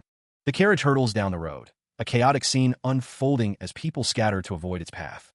Nearby, Suchan watches the unfolding chaos. He demands to know if the hunched figure intends to simply stand by. Suddenly, the carriage grinds to a halt, the sound of splintering wood echoing through the air. The impact sends Queen Yeso flying from the carriage as it crashes and splinters around her. Once again, she cries out for her brother, her voice filled with fear and desperation as she tumbles through the air. Suchan swiftly moves, catching the queen before she can hit the ground, a soft thud marking their landing. The sound of coins jingling fills the air. A hand clutches a bag full of coins, a small token of gratitude offered with a heartfelt "Thanks, guys." Suchan and Queen Yeso are surrounded by the fleeing bandits, who are terrified. The bandits are shouting their thanks. Queen Yeso expresses her gratitude to Suchan for his help. He waves it off, inquiring about her well-being. Her eyes snap open, a sudden intake of breath accompanying the jarring sensation. Queen Yeso, though visibly shaken, maintains her composure. She offers a polite, "I am fine, thank you." A man beams, clasping his hands together as he exclaims about her beauty, while a woman behind him looks annoyed. The man in white kneels beside the broken carriage, observing the shattered wheel. Oh, the wheel. This was the reason. With a grunt, the man grabs the broken wheel, declaring, "This is easy to fix." The man smashes the wheel, then chuckles to himself. "Gosh, did I use too much strength? The wheel must have been faulty. Ha ha." The man laughs, then extends a hand to Queen Yeso, asking why she doesn't join them. As the man catches Queen Yeso, she seems surprised. Queen Yeso loses consciousness all of a sudden, falling into the man's arms. The woman with the red hair looks annoyed, thinking that every word that comes out of his mouth. Meanwhile, the carriage travels along a mountain path. Queen Yeso says she is feeling better, thanking the man. The man, Unrang, asks Queen Yeso who she is and where she is from. She replies that she can't tell him because he is suspicious, then calls him brother. Her brow furrowed, Queen Yeso's gaze sharp as she questioned what he found suspicious about her. Unrang crossed his arms, a knowing look on his face. He listed the reasons for his suspicion, including her traveling alone and the guards blocking the roads. She conceded his points, but pressed him on why he had forced her to join him. The red-haired woman looked annoyed as Queen Yeso questioned Unrang's motives. She exclaimed that it must be how son Wukong felt when he was slandered by the spider demons. Unrang grinned, declaring that he liked her confidence. He stated that his intuition was never wrong and that she would somehow come in handy. His eyes narrowed, a spark igniting within them. Surely, he thought, she couldn't suspect him of something so base. Queen Yeso glared at Unrang, causing him to remark that he might use her as a hostage. Perhaps, he mused, he could exchange her for another hostage. Her expression hardened. Queen Yeso wondered who this man truly was. Unrang sat calmly, remarking that when she glared at him like that, she looked even prettier. He taunted her, asking if she was dying to know who he was. The figure's expression is unreadable, but the question hangs heavy in the air. Hostage or exchange? The man sits calmly, a slight smirk playing on his lips as he observes, remarking that when they glare at him like that, they look even prettier. Elsewhere, the forest is alive with the chirping of insects, the sounds echoing through the trees as the group makes their way through the darkened woods. A crackling fire illuminates a makeshift camp where a cart sits nearby. One figure slumbers soundly, their snores punctuating the night's stillness. The man pauses by the fire, tilting back a gourd to take a long drink. They're just a little further from reaching the palace. The woman watches him, her expression thoughtful. The text reveals that they are traveling with a young girl and an old man with unfathomably high levels of Mugong. He lowers the gourd, a familiar voice echoing in his ears. It's Manhwa-san. The woman's eyes widen as she realizes the implication. Then the girl in the carriage is... She looks down at Hwa-san, her expression a mix of annoyance and suspicion. The princess had expected a more sly reaction. Hwa-san returns her gaze, a knowing smirk playing on his lips. He relishes the feeling of outsmarting those who consider themselves cunning. The smirk widens, a hint of arrogance in his expression. He finds her to be more street-smart than the idiots in the Mount Cheon sect. Queen Yeso sits by the fire, unable to decipher Hwa-san. He displays none of the dignity expected of the justice faction or the upper class. She wonders how he has remained unknown. The princess's brow furrows, her eyes narrowing as she stares at Hwa-san. She questions why she cares so much, as it doesn't seem to have anything to do with her. Hwa-san leans in closer, his smirk unwavering. He states that he's close to King Yeso, very close, actually, as he leans in even closer.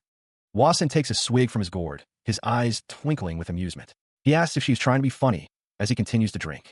Queen Yeso's expression hardens, her gaze intense. She retorts that it has something to do with her loyalty to the king, and that it is an opportunity to find fame.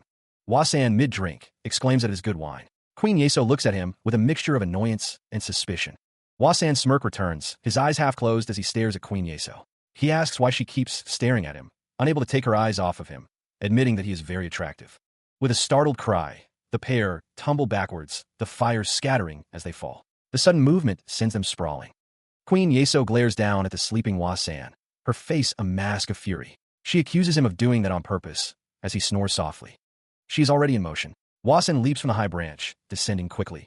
A small cart explodes in a burst of splintered wood. A woman watches the destruction unfold. Hwa-san smirks, pleased with the timing. He declares it a good job. Queen Yeso decides it is time to move, wondering if she's a valuable hostage. Hwa-san reveals their true target, Commander-in-Chief Hong Gang. The queen suggests an alternative. If a hostage exchange is desired, she proposes a different target. Hwa-san's eyes narrow. He proposes a different hostage, King Yeso himself. An old man sleeps soundly, dreaming of escorting someone to the palace. Hwa-san reiterates his plan. King Yeso will be the hostage. Queen Yeso considers the offer, a sly smile playing on her lips. Wouldn't that be a better deal? Meanwhile, a cacophony of sound heralds an incoming charge. Soldiers rush forward, swords raised. They shout orders to block the advancing forces. The battle erupts in a frenzy of steel and fury. Rebels clash against the defenders, each side determined to prevail. Two soldiers stand guard, silhouetted against the fiery backdrop of the ongoing conflict. She stands tall, the fate of the kingdom resting on her shoulders. Behind Queen Yeso, loyal soldiers await her command, ready to follow her into the heart of danger. Queen Yeso commands her subordinates to deliver the real sword of state to the king. The success of this operation hinges on their speed and efficiency for the sake of the kingdom. A subordinate asks what will happen if they fail. Queen Yeso responds with a grim reminder. If they fail, they all die, the weight of their mission heavy in the air. Her expression hardens, a steely resolve etched on her face. The gravity of the situation is clear, leaving no room for doubt or hesitation. Queen Yeso declares, "Let's go," and leads her troops forward. The soldiers march with grim determination, their faces set with purpose as they head into the unknown. The sound of marching echoes as the soldiers advance, their footsteps a steady rhythm against the backdrop of the night. Each step carries them closer to their objective. The deep, resonant sound of a horn cuts through the air, a signal that something is about to happen. The call echoes, a warning and a rallying cry. The horn blares, its sound carrying over the ranks of soldiers. They march in formation, spears held high, a unified force ready for battle. Panic sets in as the soldiers realize they are surrounded. One cries out, questioning where the enemy is coming from, while another urges the general to leave immediately.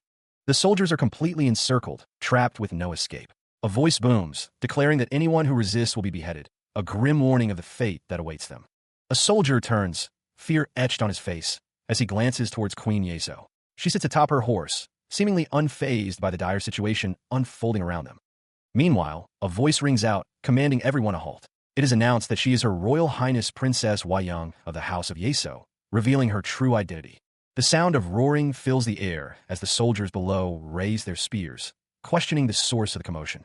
A man's voice booms out, invoking the authority of the late emperor and the sword of state, his face contorted in a shout. Another man, holding a scroll aloft, demands that Commander-in-Chief Hong Gang show his respects, his expression stern. Footsteps echo outside a building as someone wonders what is causing such a disturbance, questioning the source of the noise. Below, soldiers stand in formation, their spears at the ready, prepared for whatever is to come. Inside, a map lies spread across a table, the scene of a potential battle unfolding, the details still unclear. One of the men speculates that it could be the Majesty's army searching for Su Chan, his brow furrowed in thought. He wonders who else it could be. Another man exclaims about the possibility of Her Royal Highness and General Song having run away, his eyes wide with disbelief. Around the table, the men discuss the situation, one stating that whoever it is will be defeated quickly, while another expresses disbelief at their foolishness. They consider the implications if it is Princess Wayang. One of the men insists that they must mobilize the army to support them, emphasizing the urgency of the situation, while another warns that the situation will be irreversible if it is not Her Royal Highness. Another man shouts in frustration, declaring that they cannot stand by and do nothing, his face contorted in anger. The men around the table react with shock as the sound of clashing metal rings out, one gasping at the sudden intrusion. The sounds of clashing steel and desperate cries fill the air as the battle rages on. Soldiers fall as the fighting intensifies. A masked figure's voice booms amidst the chaos, ordering everyone to scatter and search for Queen Yeso. The figure's command is delivered with a resounding thud. A warrior clashes with armored figures, her blades a blur against their defenses. The armored figures are sent flying, crashing to the ground in disarray. A voice commands everyone to scatter and search for King Yeso. A group of soldiers halts a cart, spears raised, blocking the path forward. An old man presents a golden tablet, its symbols gleaming in the light. The soldiers react with surprise, recognizing the authority the tablet represents. A text box explains that the tablet accompanies the king's correspondence. The soldiers bow their heads, acknowledging the tablet's power. The red-haired woman questions how they managed to gain entry so easily, while the black-haired man notes the authority is impressive. The cart proceeds forward, passing through the ranks of bowing soldiers. A woman thinks that an army is here to root out insurgents, and yet they let strangers in so easily. A woman with long hair holds the golden tablet, a grin spreading across her face as a man demands it. The woman, her eyes gleaming, challenges him to try taking it from her. A hand reaches out, fingers outstretched, as if grasping for something just beyond its reach. She plunges the golden tablet directly into the chest of her unseen target with a sickening squelch. Queen Yeso's face contorts in a furious scream, her hair flying wildly around her head. Her expression shifts to one of shame, but someone notices writing on the back of the golden tablet. The golden tablet bears the inscription of the Imperial Censorate, a symbol of authority and investigation. Bet Jiajian questions how she could possibly work for the Censorate, as the red-haired woman looks on with a knowing expression. The man scoffs, finding the situation unexpected, and admits that he hates losing. Queen Yeso finds it strange that she is being so cooperative, and admits she is not quite sure why. The red-haired woman suggests that perhaps Queen Yeso finds the situation amusing. Meanwhile, a carriage travels along a road at night, the sound of hooves echoing in the darkness. Commander-in-Chief Hong Gang roars, demanding to know how the young princess appeared with this sort of state. The soldiers are at a loss as to what to do, as General Song Sa-hun demands to see someone, resisting with force and causing a huge commotion. One soldier believes this is a ploy that doesn't deserve a response, as they are already surrounded. Another agrees, stating it's not important whether the sort of state they hold is genuine. They should avoid confrontation and hold their ground. The older man agrees with both of them, commanding the men to stay calm and stand their ground. His voice booms with authority, silencing any further debate. Meanwhile, Hong Gang declares that at daybreak, he will send an envoy to the palace to verify which is the true sort of state. He stands with his back to the viewer, addressing a line of soldiers. The words Yeso Palace appear on screen, accompanied by the sound of shattering glass. The palace is under siege. A soldier cries out to protect his majesty as the sounds of battle intensify. Swords clash and bodies fall as the fighting spills into the palace grounds. Screams echo as palace staff are cut down. The sounds of slashing blades fill the air, painting a grim picture of the ongoing conflict. An officer shouts for the archers to loose their arrows. The archers prepare to fire, their faces grim as they aim at the chaos below. Arrows rain down upon the combatants, adding to the carnage. The battlefield becomes a deadly storm of steel and blood. The arrows find their marks, piercing armor and flesh alike. The sounds of impact and screams of pain fill the air. An old man, wielding a large blade, cuts down his enemies with brutal efficiency. His face is grim, his movements precise and deadly. A man commands his soldiers to pay the fighting no mind. Their priority is to scatter and search for King Yeso. His face is contorted with urgency. A soldier reports to his majesty that there are around a dozen intruders scattered around the palace searching for him. The situation grows dire.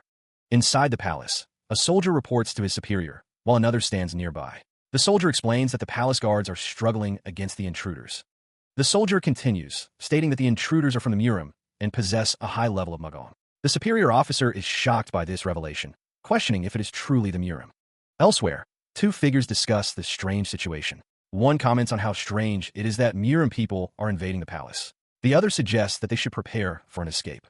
Intruders creep through the palace halls, their presence marked by a chilling silence. A guard, eyes narrowed, surveys the scene, his expression a mask of grim determination as he prepares for the coming conflict. Guards stand shoulder to shoulder, forming a shield wall against the invaders. They shout, demanding that the intruders stop and protect His Majesty, their voices echoing through the halls. Steel sings as a blade is drawn, the polished metal glinting in the dim light. The sound echoes, a prelude to the clash that is about to erupt. The sword cuts through the air, a flash of silver against the darkness. It leaves a trail of destruction in its wake, a testament to the wielder's skill. A lone guard stands amidst the fallen, his sword dripping with blood. The battle has been fierce, but he remains, a bulwark against the encroaching darkness. The guard's eyes widen in realization, a dawning horror spreading across his face. He understands that something is amiss, that they have been deceived. The guard shouts a warning, his voice filled with urgency. He commands the other guards to defend the perimeter, knowing that they are facing a deception. Chaos erupts as the intruders continue their assault, cutting down those who stand in their way. They are focused on assassinating the king swiftly, knowing that decoys are everywhere. Arrows rain down from the palace walls, a desperate attempt to repel the invaders. The archers fire volley after volley, hoping to stem the tide of the assault. Arrows rain down, piercing through the rooftops with deadly force. A vast horde of soldiers advances, their intent clear: protect His Majesty. From within the palace walls, the order rings out. Guards, defend the perimeter. An imperial guard is struck, the force of the arrows sending him reeling. The remaining soldiers brace themselves, determined to defend the perimeter at all costs. The enemy's soldiers march relentlessly forward, their footsteps echoing through the palace grounds. The soldiers have been garrisoned, and their leader declares that all they have to do is pass through. A stern gaze pierces through the chaos, a silent promise of retribution. An unknown figure, face obscured by a straw hat, watches the unfolding conflict. A commander roars, urging the archers to aim straight ahead and protect His Majesty. The archers release their volleys, a storm of arrows hurtling towards the enemy ranks. The man with the straw hat grits his teeth, bracing for the onslaught. He watched as the soldiers cried out, struck by a flurry of arrows. The air filled with the sounds of whistling projectiles and desperate shouts. The soldiers looked up, their faces etched with disbelief. How could they be losing so quickly? What force was capable of such devastation? An old man, eyes narrowed in fury, swung his blade with impossible speed. The air crackled as the sword cut through it. The swordsman's strike sent a soldier flying through the air. The force of the blow was enough to launch him skyward. The blade descended again and again, each strike felling multiple opponents. The swordsman moved like a whirlwind of death. One soldier managed to raise his staff, blocking the deadly sword. The clang of metal echoed through the battlefield, a brief moment of resistance. The soldiers below watched in horror. How could one man be so powerful? Their faces reflected a growing sense of dread. The sword gleamed, an instrument of swift and merciless justice. It was a promise of death, delivered with unwavering precision. Another soldier fell, the sword finding its mark with deadly accuracy. The battle was turning into a massacre. Hong Gang, flanked by two soldiers, realizes their quarry has vanished. He declares that they have disappeared. Suddenly, the old man's swordsman unleashes a blindingly fast strike, his blade a blur of motion. The swordsman continues his assault, the air itself seeming to crackle with the force of his swing. The blade slices through the air, a torrent of energy unleashed with each movement. With a resounding crash, the old man's swordsman presses his attack, his movements impossibly swift. Steel meets steel, the clash echoing through the chamber as the swordsman's attack is finally met. Hong Gang, eyes wide with disbelief, struggles to comprehend the swordsman's skill. How could this be?" he exclaims. Hong Gang, his face a mask of grim determination, assures someone unseen to have no fear. The old man's swordsman continues his relentless assault, each swing carrying immense power. Hong Gang, resolute in the face of danger, declares that God will protect them. The old man's swordsman prepares to strike again, his eyes gleaming with intent. He vows to create an opening. He surveys the scene, a battlefield littered with fallen soldiers. The old man's swordsman believes there is no room for hesitation. Hong Gang, flanked by his men, stares intently, his expression unreadable as he watches the swordsman's descent. The swordsman's feet slide and scrape against the ground as he moves with practiced speed, closing the distance between himself and his targets. With a fierce yell, the old man's swordsman declares his first mover advantage, preparing to unleash his attack. The swordsman's blade clashes against another, the force of the impact echoing across the battlefield as he engages an unseen opponent. Hong Gang's face is etched with concern, his eyes narrowed as he witnesses the unfolding battle before him. Again, the swords collide, the ringing sound of steel on steel punctuating the air as the fight intensifies. Hong Gang grits his teeth, a silent snarl, twisting his lips as the old man's swordsman continues his assault on the remaining soldiers. The swordsman's movements are a blur, his blade a streak of light as he cuts down soldier after soldier with ruthless efficiency. Hong Gang's expression hardens, his eyes filled with a mixture of anger and determination as he prepares to act. Calculating the distance, Hong Gang realizes he is still 100 yards away from the swordsman, a considerable gap to close. He knows that all he has to do is harness 18 years of training to narrow the distance and strike back. The old man swordsman unleashes a blinding storm of attacks, his movements too fast to follow. Each strike carries the force of a thunderclap. He is bombarded by the relentless assault, each impact threatening to overwhelm him. The force of the blows sends tremors through his body. His eyes widen in disbelief, a silent scream building in his throat. He can't believe the old man's power. The old man swordsman presses his advantage, his blade a blur of deadly intent. Blood splatters as the attack intensifies. Hong Gang grits his teeth, pain etched across his face. He is struggling to withstand the relentless onslaught. His eyes reflect a mix of shock and determination, refusing to yield despite the overwhelming odds. The old man's swordsman's expression is grim, his movements precise and deadly. He shows no mercy. Hong Gang's face contorts in agony as the attacks continue to land. He is reaching his limit. With a final, devastating strike, the old man's swordsman's blade pierces through Hong Gang. The sound of tearing flesh echoes. Elsewhere, Queen Yeso watches with a knowing expression, her words laced with a chilling confidence. Give up. You can't win against me. A single tear escapes, tracing a path through the grime and blood. The sound of approaching footsteps echoes in the stillness. A child's memory surfaces, a battlefield's distant crackle underscoring his fear. Mom, I'm scared. Images flash. Mounted figures, a grand building, a procession. Fragments of life now threatened. A voice whispers of a dead ode. My king, you took me in when I lost my parents in the war. A promise, etched in memory, hardens into resolve. I will protect you no matter what. A flurry of blows descends, each strike a desperate attempt to turn the tide. Boots scrape against stone, a desperate retreat under relentless pressure. The old man swordsman's face contorts with rage, a savage grin exposing his intent. The old man swordsman stands over Hong Gang, mocking his fallen foe. You're not very clever, are you? A blade descends, poised to deliver the final strike. Hong Gang's eyes narrow, sensing a shift in the balance of power. Asterisk, his knife force has become more powerful. Asterisk, the air crackles with displaced energy, a resonating thwack echoing. Elsewhere, guards stand watch before their king, unaware of the unfolding events.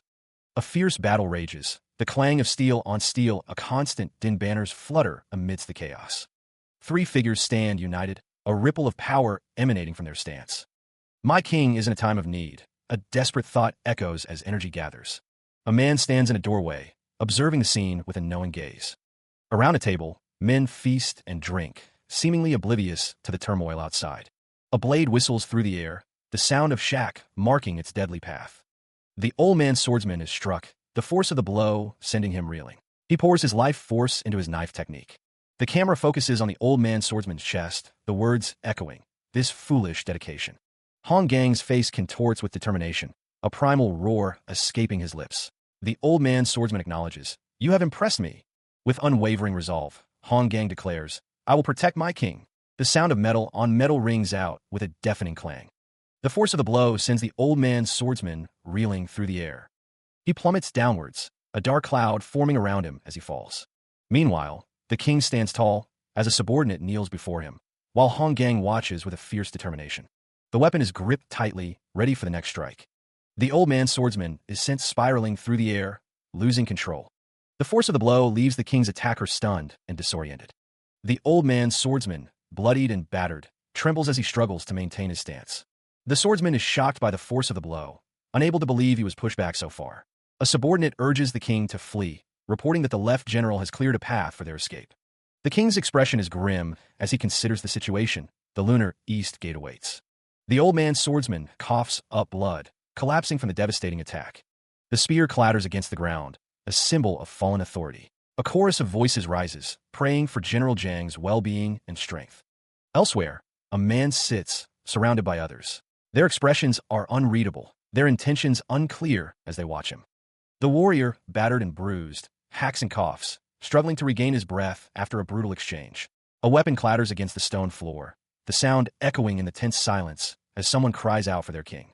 From afar, a desperate prayer rises for General Jiang, a plea for his well-being and continued strength in the face of adversity. A weary leader sits, surrounded by his retinue, his expression grim as he contemplates the dire situation unfolding around them. Panic erupts as people flee through the palace gates, their faces etched with terror as they urge their majesty to keep moving. The general's fate weighs heavily on the minds of those who remain, their concern palpable as they wonder how he fares amidst the chaos. A sudden realization dawns on the man, his eyes widening as he grasps the gravity of the situation. Jiangnam, lying amidst the rubble, bloodied and broken, declares that he has finally found the real one. Amidst the sounds of hurried footsteps, the royal guard frantically urges their majesty to flee, prioritizing his safety above all else. Swords drawn, the armored soldiers sprint forward, their footsteps echoing across the ravaged landscape. The soldiers are determined to avenge their general's death, their faces grim with resolve. The soldiers continue their advance, their blades whistling through the air as they charge ahead.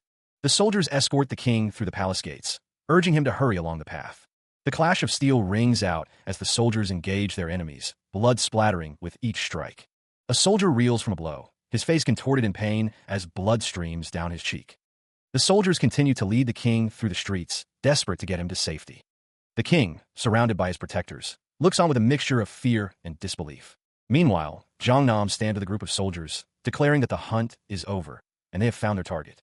With a shout, Jiangnam leaps into the air, drawing his sword to strike at the king. The king's eyes widen in terror as Jiangnam approaches, his face a mask of fury.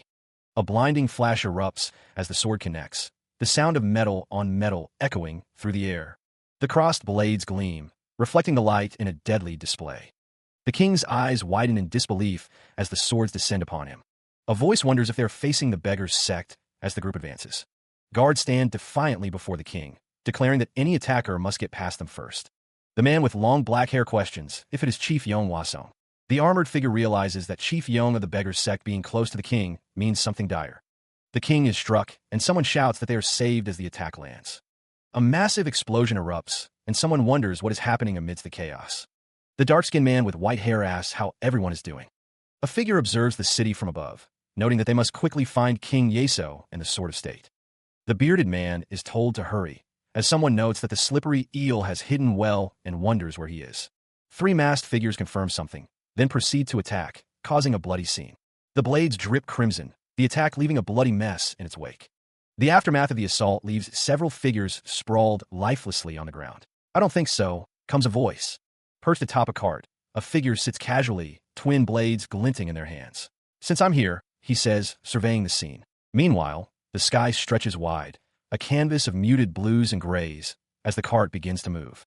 The cart rumbles along a dusty path, the figure on top now visible to those nearby. "Who the hell are you?" someone shouts. Two figures stand near the cart, one congratulating the other. "Good job," he says. Another adds, "I think you need to hurry."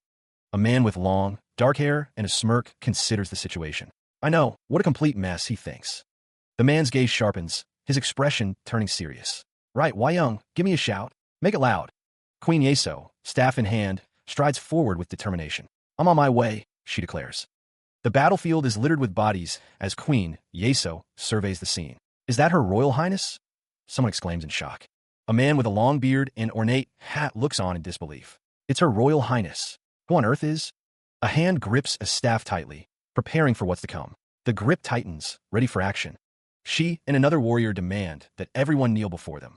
The Sword of State, granted by the late emperor, is revealed to be the object of contention as chaos erupts in the courtyard. The declaration and the ensuing battle elicit expressions of shock and anger from those present. The intensity of the moment is etched on the faces of the combatants, their eyes wide with disbelief and fury.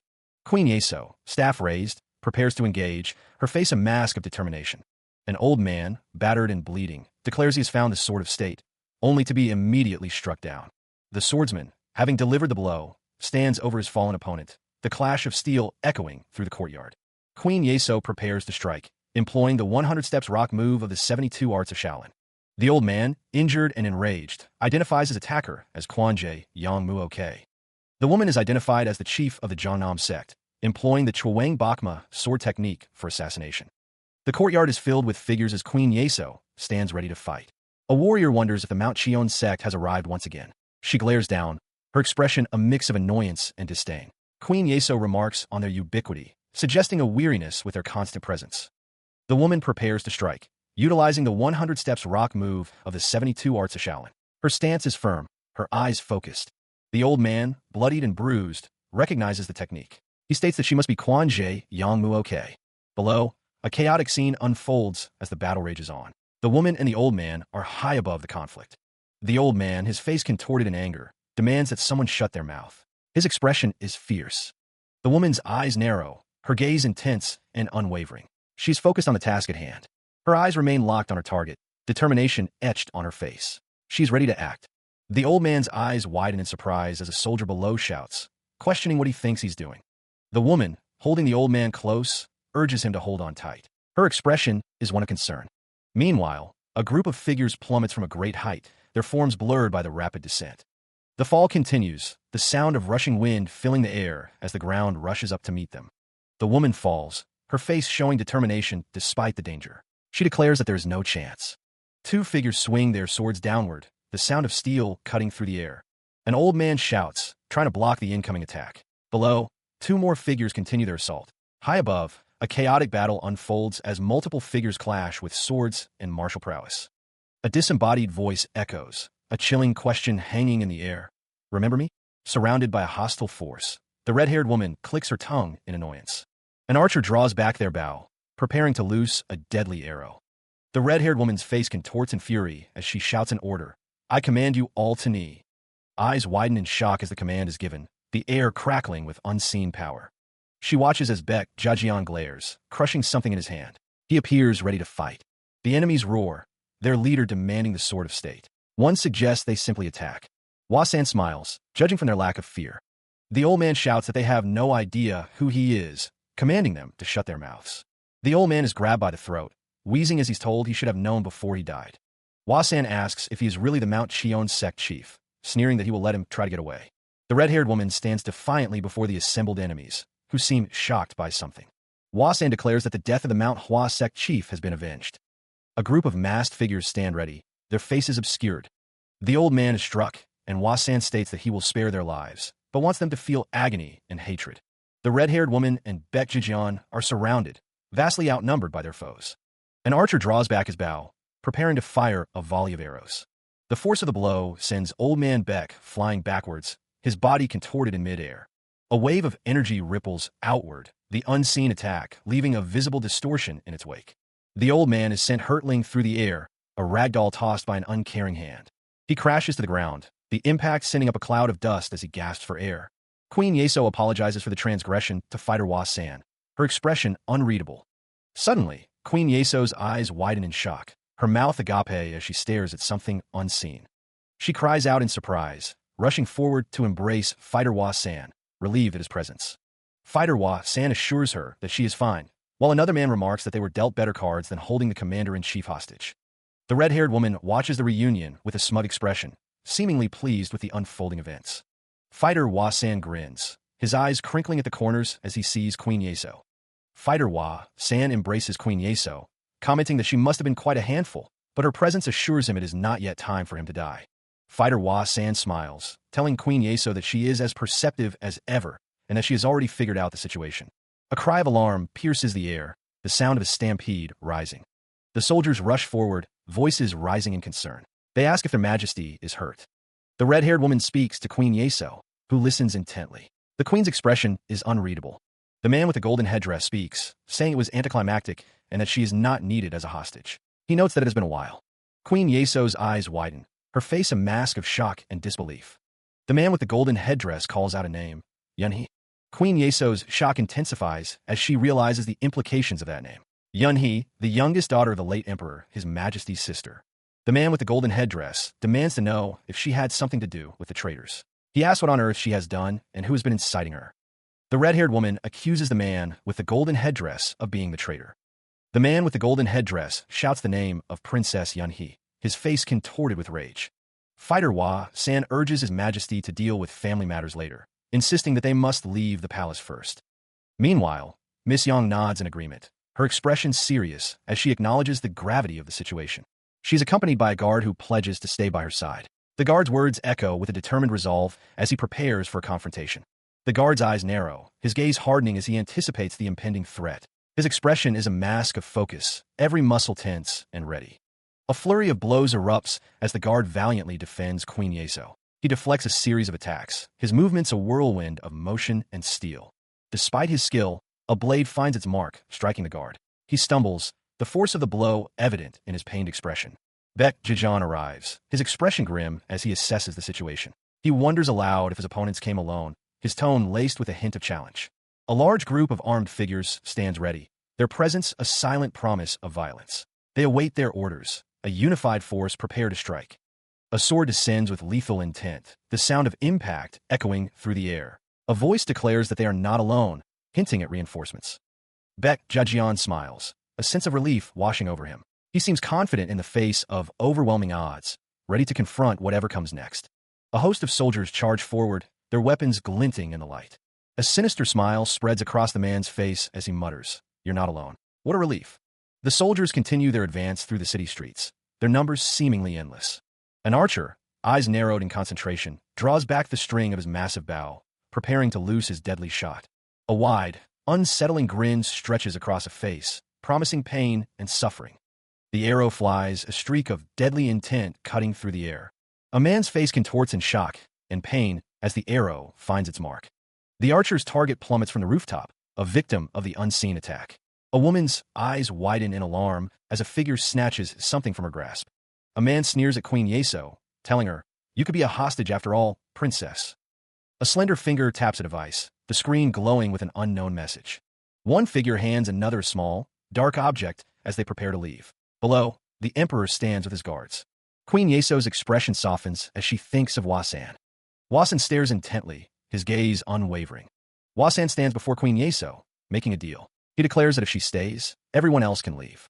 Someone nearby makes a sound, perhaps a scoff, as they consider the situation. The woman thinks her popularity is a curse. One man believes the princess is infatuated with Hwasan. Another asks Baek Jaejeon if he can handle the situation alone. Queen Yeso's expression is soft as she declares she wants Hwasan to be hers. Miss Yang states that in a negotiation, the two sides need to be somewhat equal for it to work. One man asks if the other thinks he can handle the knife wielder on their side. One man agrees that he felt at the moment he laid eyes on the other. Baek Jaejeon is asked if he can handle those guys alone. A man states that all he needs to do is accompany his majesty out of the palace. He can finish them off in 10 moves. A blade descends, aimed directly at disciple Baek Jaejeon. He can only look up in stunned disbelief. From the rooftops, another figure prepares to strike. The clash of steel is imminent. Eyes widen, reflecting a storm of inner turmoil. A silent scream echoes in the air. A blinding flash erupts, signaling a devastating impact. The air crackles with raw power. The aftermath is a scene of destruction. Debris rains down amidst the flickering flames. The old man's face contorts with rage. He seems to recognize the technique used. A subtle smile plays on the red-haired woman's lips. She seems to anticipate the chaos to come. The masked figure and another man react in shock. They clearly did not expect this turn of events. Queen Yeso, standing tall, directs her fury at an unseen enemy. "How dare you?" she demands. A protector steps forward, shield raised. The red-haired woman remains impassive, watching the unfolding drama. A figure is engulfed in swirling energy, a vortex of power surrounding them. "You're like evil spirits," they declare. The masked figure pauses, a flicker of recognition in their eyes. Those traces are? They wonder. The scene is cast in shadow, the air thick with anticipation. Two figures stand over a fallen form, their faces obscured by shadow. One of them wonders aloud what is happening. Two masked figures stand in the distance, observing. Baek Jaejeon's face is shown in a close-up, his expression intense as he seems to recognize his opponent. With a furious yell, disciple Baek Jaejeon launches himself forward, kicking up dust and debris as he demands to know who his attacker is. He soars through the air, his body a blur of motion as he prepares to strike. The force of his movements creates gusts of wind. His face contorted in rage, Baek Jaejeon's eyes burn with determination as he focuses on his target. He is ready to unleash his full power. The attack falters, and he is sent crashing to the ground. Dirt and dust swirl around him as he struggles to regain his footing. His eyes widen in shock and pain. Baek Jaejeon's face a mask of agony as he realizes the strength of his opponent. A sinister smile spreads across a face, the speaker announcing that they were about to come looking for him. An older man, adorned in ornate robes, questions how Suchan is able to perform that move, while the armored man beside him looks surprised. A woman with long, dark hair and pale skin wonders if this means they are roughly equal in power, a sly smile playing on her lips. Meanwhile, a group of figures stands in the distance, one of them suggesting they negotiate. Another wonders if the previous conditions are still valid despite holding his majesty hostage. Hwasan looks down, his expression grim as he hears someone's desperate plea. He appears unmoved by their words. Three figures stand ready, two masked warriors flanking a woman with a serene expression. They await their orders. Hwa-san relents, agreeing to the unseen person's demands. Behind him, a red-haired woman cries out, begging him not to proceed. Queen Yeso gives her orders, commanding a general to lead the army and protect his majesty. She seems concerned for Suchan. A hand pulls back the cover of a small, cylindrical device. The mechanism within is about to be activated. With a bang, the device is activated, sending a signal into the sky. The flare erupts with blinding light. Fireworks explode in the sky, signaling the start of the operation. The red-haired woman looks up, startled by the sudden display. A crowd of people watches the fireworks, believing the mission has succeeded. They cheer at the sight of the signal. Hwa-san acknowledges the signal, his expression unreadable. Below, a man shouts to the others, relaying the command. Meanwhile, an army of mounted soldiers charges forward, ready to engage. The ground trembles beneath their hooves.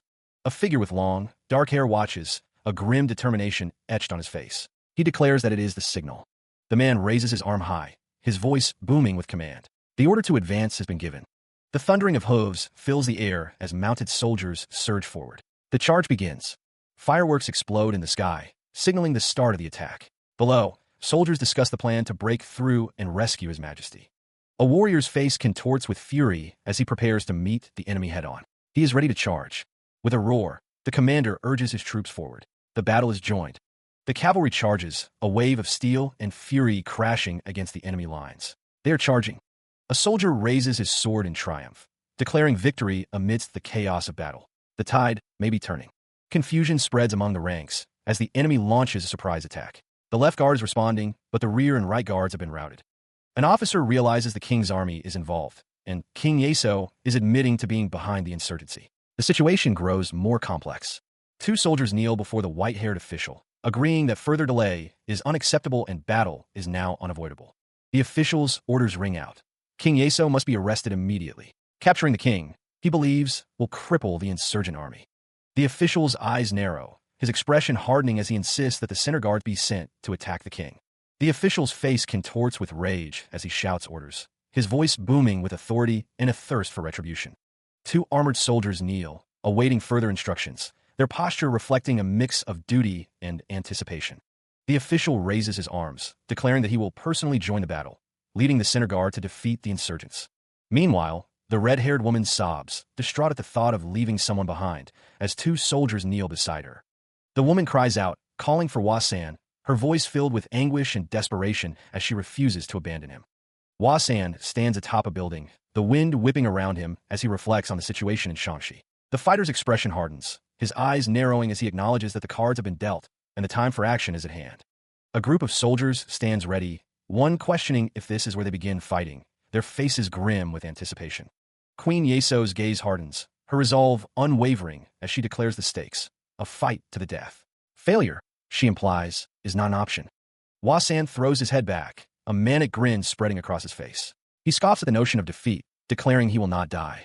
The scene shifts to a gathering of figures, their faces grim. Queen Yeso extends an offer, promising the world to anyone who eliminates everyone present. The assembled group reacts with surprise and concern, their expressions a mix of shock and apprehension at the queen's bold proposition. Hwa-san leans forward, a sly smirk playing on his lips. He wonders aloud what game they are playing now, intrigued by the unfolding events. Queen Yeso, her cheeks flushed, confesses her infatuation with Hwa-san, her gaze intense and unwavering as she speaks her mind. The fighter waves his hand dismissively, telling her to cut it out, stating he is a busy man. He seems uninterested in her affections. Queen Yeso reveals a shocking truth. She was the one who ordered the Mount Shion sect to attack the Manhwa sect, her expression cold and calculating. Hwa-san counters with his own revelation, admitting he was also the one behind the insurgency in the royal court, his eyes gleaming with ambition. The perspective shifts to a group of leaders and spies, their presence hinting at a larger conspiracy at play within the kingdom.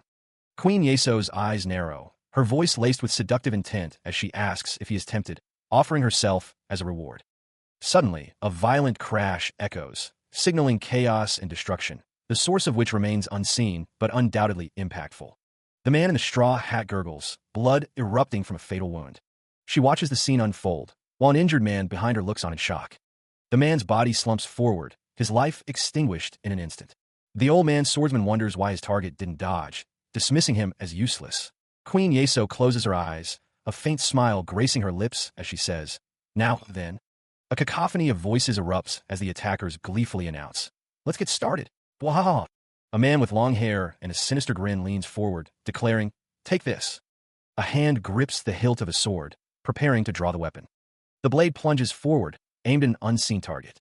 Baek Jajian looks down, his expression a mixture of surprise and confusion.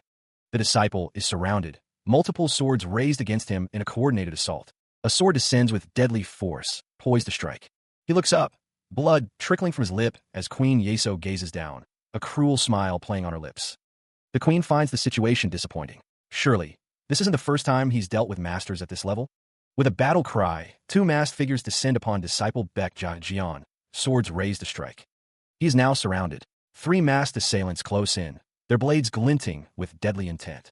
Baek Jajian's expression hardens, his eyes narrowing with fierce resolve as he prepares to fight. A swift counterattack lands with a resounding crash, sending one of the masked figures reeling. The disciple stands over his fallen opponent, who groans in pain from the brutal strike.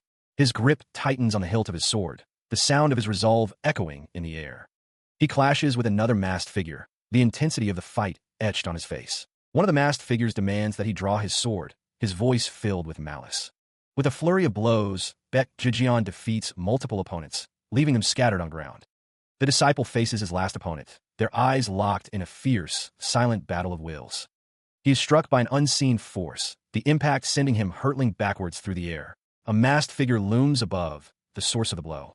The force of the blow erupts in a cloud of dust and splintered debris, the air thick with the scent of ozone and shattered stone. The masked figure lands with a resounding crash, his feet finding purchase on the ravaged ground. He holds his sword at the ready. Another strike sends Baek Jajian tumbling through the air, the force of the impact echoing through the training grounds. The disciple is sent flying, a helpless projectile against the masked figure's relentless assault. The masked figure's boots tap against the ground as he lands. Baek Jajian lies prone, staring up at his opponent, gasping for air. Baek Jajian, battered and bruised, struggles to his feet. He grits his teeth and says, "I told you to draw your sword." Boots tap against the cracked earth, the sound echoing in the tense silence. A figure emerges from shattered wall, dust and debris swirling around them as they gasp for air. The man holding the sword glares, his expression fierce. He demands that his opponent draw their sword. A sword slams into the ground, the impact sending tremors through the cracked earth. The masked figure's eyes narrow, a silent gasp escaping as he prepares for battle. Baek Jajian's face is bruised, but his gaze remains steady. He is asked if he isn't going to draw his sword. Two masked figures leap forward, swords drawn, ready to strike. They are poised to attack. Baek Jajian's eyes widen slightly as he hears that they are approaching. An old man states that they're Gosus from the Mudong sect, as Baek Jajian looks on with a questioning expression.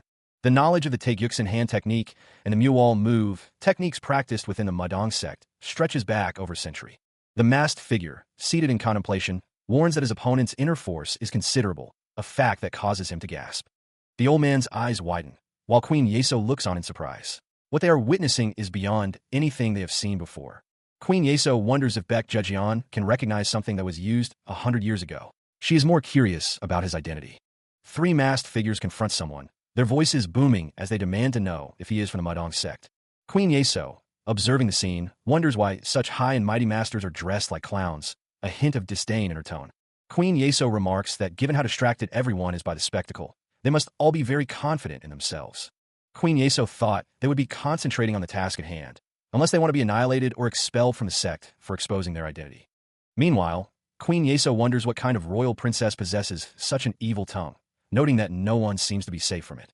A vast crowd surges forward, their collective roar echoing across the landscape as they pursue their quarry. The cry goes out to catch the traitor, as mounted figures thunder across the plains, determined not to let them get away. The order is given to capture the insurgent leader. As he flees from his pursuers, the sound of their pursuit echoing behind him. Baek Jajian sprints across the rooftops, following the old man's shouted directions to head left. The old man yells for him not to stop. With a burst of speed, the disciple leaps from the rooftop, landing lightly on the ground below. He continues his escape. Inside a building, a man in a white robe and hat is startled by the commotion. He cries out in alarm, his eyes wide with fear. Her face contorted with rage, Queen Yeso commands her forces to annihilate the insurgents. Her eyes narrow as she grits her teeth.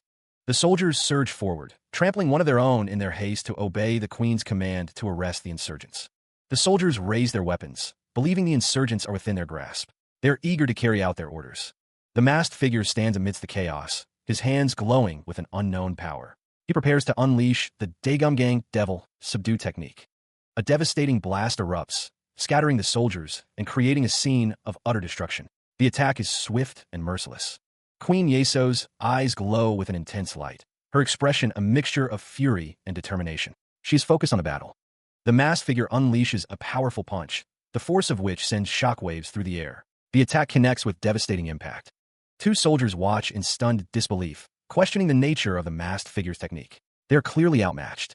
Queen Yeso turns her head, her expression unreadable as she observes the unfolding events. She seems to be contemplating her next move. The masked figure focuses energy into his fist, preparing to strike. With a flurry of blows, the masked figure unleashes a devastating attack on the surrounding soldiers. The soldiers are sent flying, caught in the explosive force of the masked figure's technique. Landing gracefully, the masked figure surveys the scene as the defeated soldiers crash to the ground. The red-haired woman exclaims that King Yeso has been rescued, but a soldier insists that the battle is not over. A pair of intense eyes watch from afar, a voice declaring that Yongmu Ok will need assistance. A soldier rushes forward, shouting a warning about the small chief as he charges into the fray. The masked figure prepares another attack, energy crackling around his outstretched hands. The masked figure moves with incredible speed, a blur of motion against the battlefield. Across the battlefield, soldiers continue to advance, undeterred by the masked figure's power. The masked figure confronts another soldier, the air shimmering with intense energy. A soldier's eyes widen in disbelief, recognizing something about the masked figure. An aged observer shouts, declaring the technique to be of the highest level. The figure unleashes the Hangryong 18-hand technique, energy crackling from their palms. The technique explodes outward, a devastating blast of power. A soldier gasps in terror.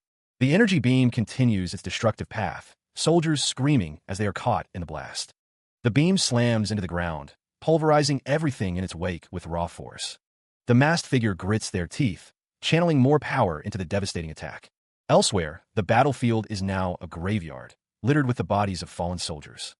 Queen Yeso stands amidst the carnage, dust swirling around her as she catches her breath. Sweat beads on her brow as she struggles to maintain her composure, her breathing heavy.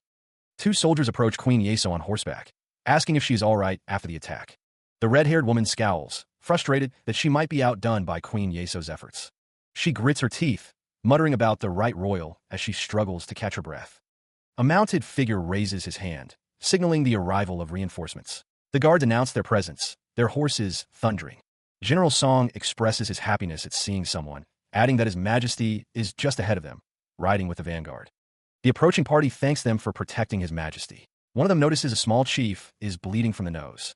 The injured man dismisses the concern, stating it's nothing. Another voice shouts for them to stop, noting the bleeding from both nostrils. A sharp crack echoes as something shatters, the sound reverberating through the immediate area. The old man swordsman, narrowly avoiding the attack, remarks on how close that strike came to hitting him. A sinister grin spreads across his face as the old man declares that it is now his turn to fight. Surrounded, the old man is taunted by one of his opponents, who dismisses him as all talk and no action. The old man is struck, the force of the blow sending him reeling backward as he cries out in pain. A sword is swung with deadly intent, the air whistling as it cuts through the space where the old man once stood. The old man falls, his attacker questioning if his earlier bravado was truly just empty words. His attacker declares that they will soon see about that, preparing to deliver a final, decisive blow. The old swordsman finds himself surrounded, but he is undeterred. He declares that his enemies are all talk. With a fierce cry, the old swordsman launches himself into the fray, his blade a blur of motion. He grips his sword tightly, preparing to meet the onslaught of attacks. The old swordsman is beset on all sides, spears and swords closing in around him. The old swordsman, looking up, declares that they will see if he is all talk. Elsewhere, Baek Jejeon cries out in pain, blood splattering as he is struck by an unseen force. The masked figure descends, his blade aimed directly at the disciple. Baek Jejeon's eyes widen in shock as the masked figure's attack connects. Gasping, Baek Jejeon lies prone as the masked figure stands over him, victorious. He looks up, bloodied, as the masked figure prepares to strike. The air crackles with unseen energy. The masked figure brings his blade down with a resounding crash. The force of the blow sends tremors through the air. Baek Jejeon, battered and bruised, grits his teeth. He asks if the masked figure will give him a chance to attack as well. A surge of power emanates from the masked figure, the air itself seeming to vibrate with anticipation. The disciple's face contorts in pain as the masked figure's power intensifies. He struggles to maintain his stance. The masked figure's hand glows with an intense, fiery energy. The air shimmers around it, distorted by the heat. The masked figure strikes, the force of the blow creating a shockwave. The air explodes with raw power. The masked figure's attack continues, a relentless barrage of strikes. Each blow carries the weight of mountains. Baek Jajian is overwhelmed by the masked figure's assault. He is sent flying backward, battered and broken. Suddenly, a multitude of masked figures appear, their hands outstretched. They seem to be preparing for a coordinated attack. The masked figure's hands crackle with energy, their power growing with each passing moment. The air thickens with anticipation. Baek Jajian, surrounded by enemies, prepares to face the onslaught. He steels himself for the coming storm. He moves with blinding speed, each strike a gust of wind. Baek Jajian grits his teeth, frustrated. Why can't he catch them? The clash of swords echoes, a blinding flash of steel on steel. Debris explodes outward, a testament to the force of the blows exchanged. He manages to block another strike, but the force sends ripples through his stance. Baek Jajian realizes they've struck him again. He still can't decipher their sword force. The masked figures surround him, their movements precise and coordinated. Queen Yeso watches from a distance, unimpressed. Baek Jajian's expression hardens. He finds their movements heavy and their sword technique slow. Queen Yeso observes that their attacks feel hollow. She wonders if that's all they've got and considers leaving. Her eyes narrow, a hint of boredom flickering within them.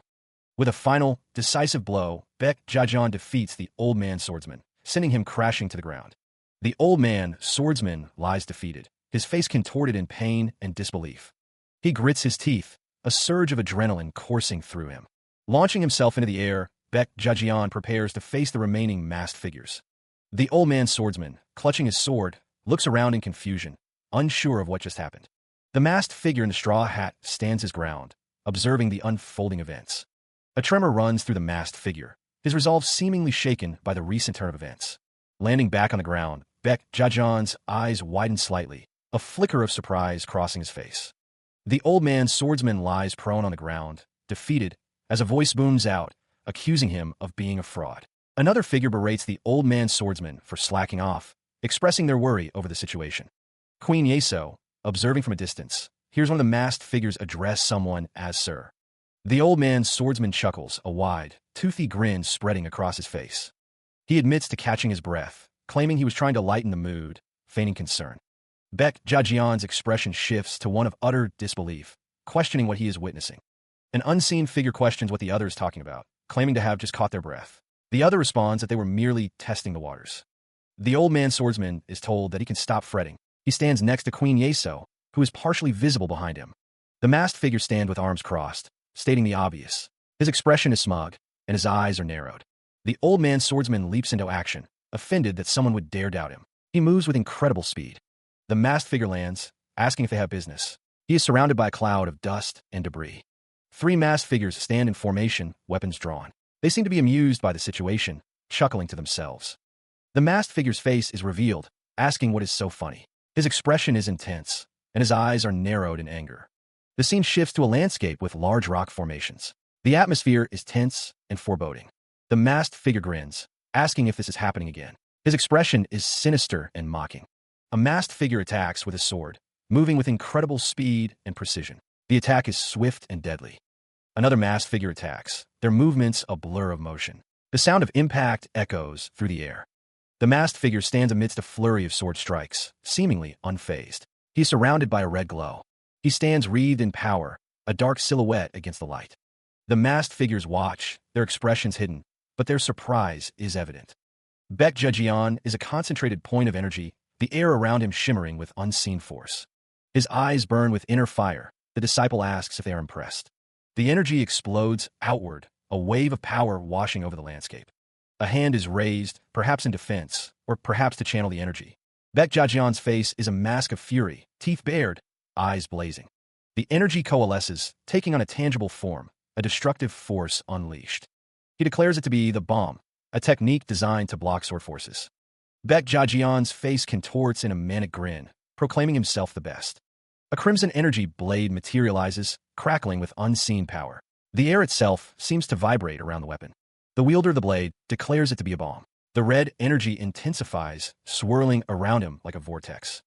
The figure, engulfed in red energy, explains that this technique is designed to block sword forces. He states that Amhyangpyo is two figures clash, their swords meeting in a shower of sparks. The force of the impact sends shockwaves through the air. The masked figure glances around, seemingly searching for something. His movements are quick and cautious. The battle continues, a whirlwind of blades and fury. Each strike carries the weight of life and death. The masked figure is struck, the force of the blow sending him reeling. He struggles to maintain his footing. He is slammed against the surface, the impact echoing through the surroundings. The figure is clearly struggling. The masked figure cries out, his voice filled with defiance. He refuses to yield, even in the face of defeat. Another blow lands, and the masked figure is struck again. The battle's outcome hangs in the balance. He grips his sword, a swirling vortex of crimson energy surrounding him. The masked figure drops to one knee, looking up in stunned disbelief. His mask is marred with fresh blood, the fight taking its toll. Meanwhile, a towering figure of pure flame looms over kneeling silhouettes. Queen Yeso stares at the fiery form, a dawning realization in her eyes. Her eyes widen, a silent question forming on her lips. How is that possible? The queen recognizes the technique, a chilling familiarity washing over her. The monstrous visage of the fire of annihilation is revealed in full. Elsewhere, a figure stands amidst falling debris, the sky above fractured and broken. Jagged shards of earth and stone rain down, a testament to the battle's ferocity. Dust explodes outwards, obscuring the figure at the epicenter of the destruction. A powerfully built man emerges from the dust cloud, arms raised in triumph. A surge of power emanates, the air crackling with unseen energy. The force sends tremors through the ranks, their faces etched with disbelief and fear. The masked figure unleashes a storm force, a blinding explosion of raw power. The attack is a driving force, a celestial turmoil that threatens to consume everything in its path. The words echo, whirling dragons, as the figure plummets downwards caught in the blast. The force of the blow sends bodies flying, tossed like leaves in a hurricane. The sound of the impact reverberates, a deafening roar that shakes the very foundations. Blood streaks across his face, a testament to the sheer power unleashed. The ground shatters, the force of the impact leaving a trail of destruction. The powerfully built man stands amidst the chaos, his presence radiating immense strength. The survivors cough, struggling to rise amidst the carnage, their bodies broken and battered. A figure looms over the devastation, declaring, I must say, the powerfully built man, Jongnam's SECT chief, declares that he truly sets himself apart from the small fry. The old man swordsman stands over fallen foes, twin blades dripping with fresh blood. The old man swordsman surveys the scene, declaring that the Susu League is done for. He thought the league leader, Bonnerwai Knife Yukwang San, would be more impressive. He observes another fallen warrior, judging from the double spears that this one is Gijian double spear Yupguk of the Baiwal sect. The old man swordsman looks up, asking who his attacker is, stating that he is sure he's seen that knife technique before. The old man swordsman grins, revealing that he once took the arm of the master, Chunya Gumja, and that the person before him must be the kid he saw at the time. The old man swordsman's eyes narrow, his expression hardening as he prepares for the next attack. His face contorts with rage, the old man swordsman's eyes burning with intense fury. A hand grips a sword tightly, blood splattering as the weapon finds its mark with a sickening sound. The Jongnam sect chief looks down, suggesting that they leave here and asking the kid why he doesn't help his master. The Jongnam sect chief continues to look down, while a young girl responds with a meek, yes, sir. Meanwhile, Baek Jajian walks away from the scene, wondering what the magong that was used was. The old man swordsman grins, declaring he will tell them since they are worthy of an answer. He reveals his technique is called the Pak Hun 12 Knives. A woman looks up with a shocked expression. Below, the powerfully built man's eyes widen, a look of disbelief etched on his face as he hears the name of the technique. The old man swordsman stands tall, his grin widening as he prepares to demonstrate the Pak Hun 12 Knives, the air around him crackling with energy. A voice wonders if that is the best he can do, suggesting he show them something else. The voice adds that he wouldn't mind practicing a new magong that will become his ultimate weapon. A group of masked figures watch from a distance, gasping and huffing as they observe the unfolding events, their expressions hidden behind their masks.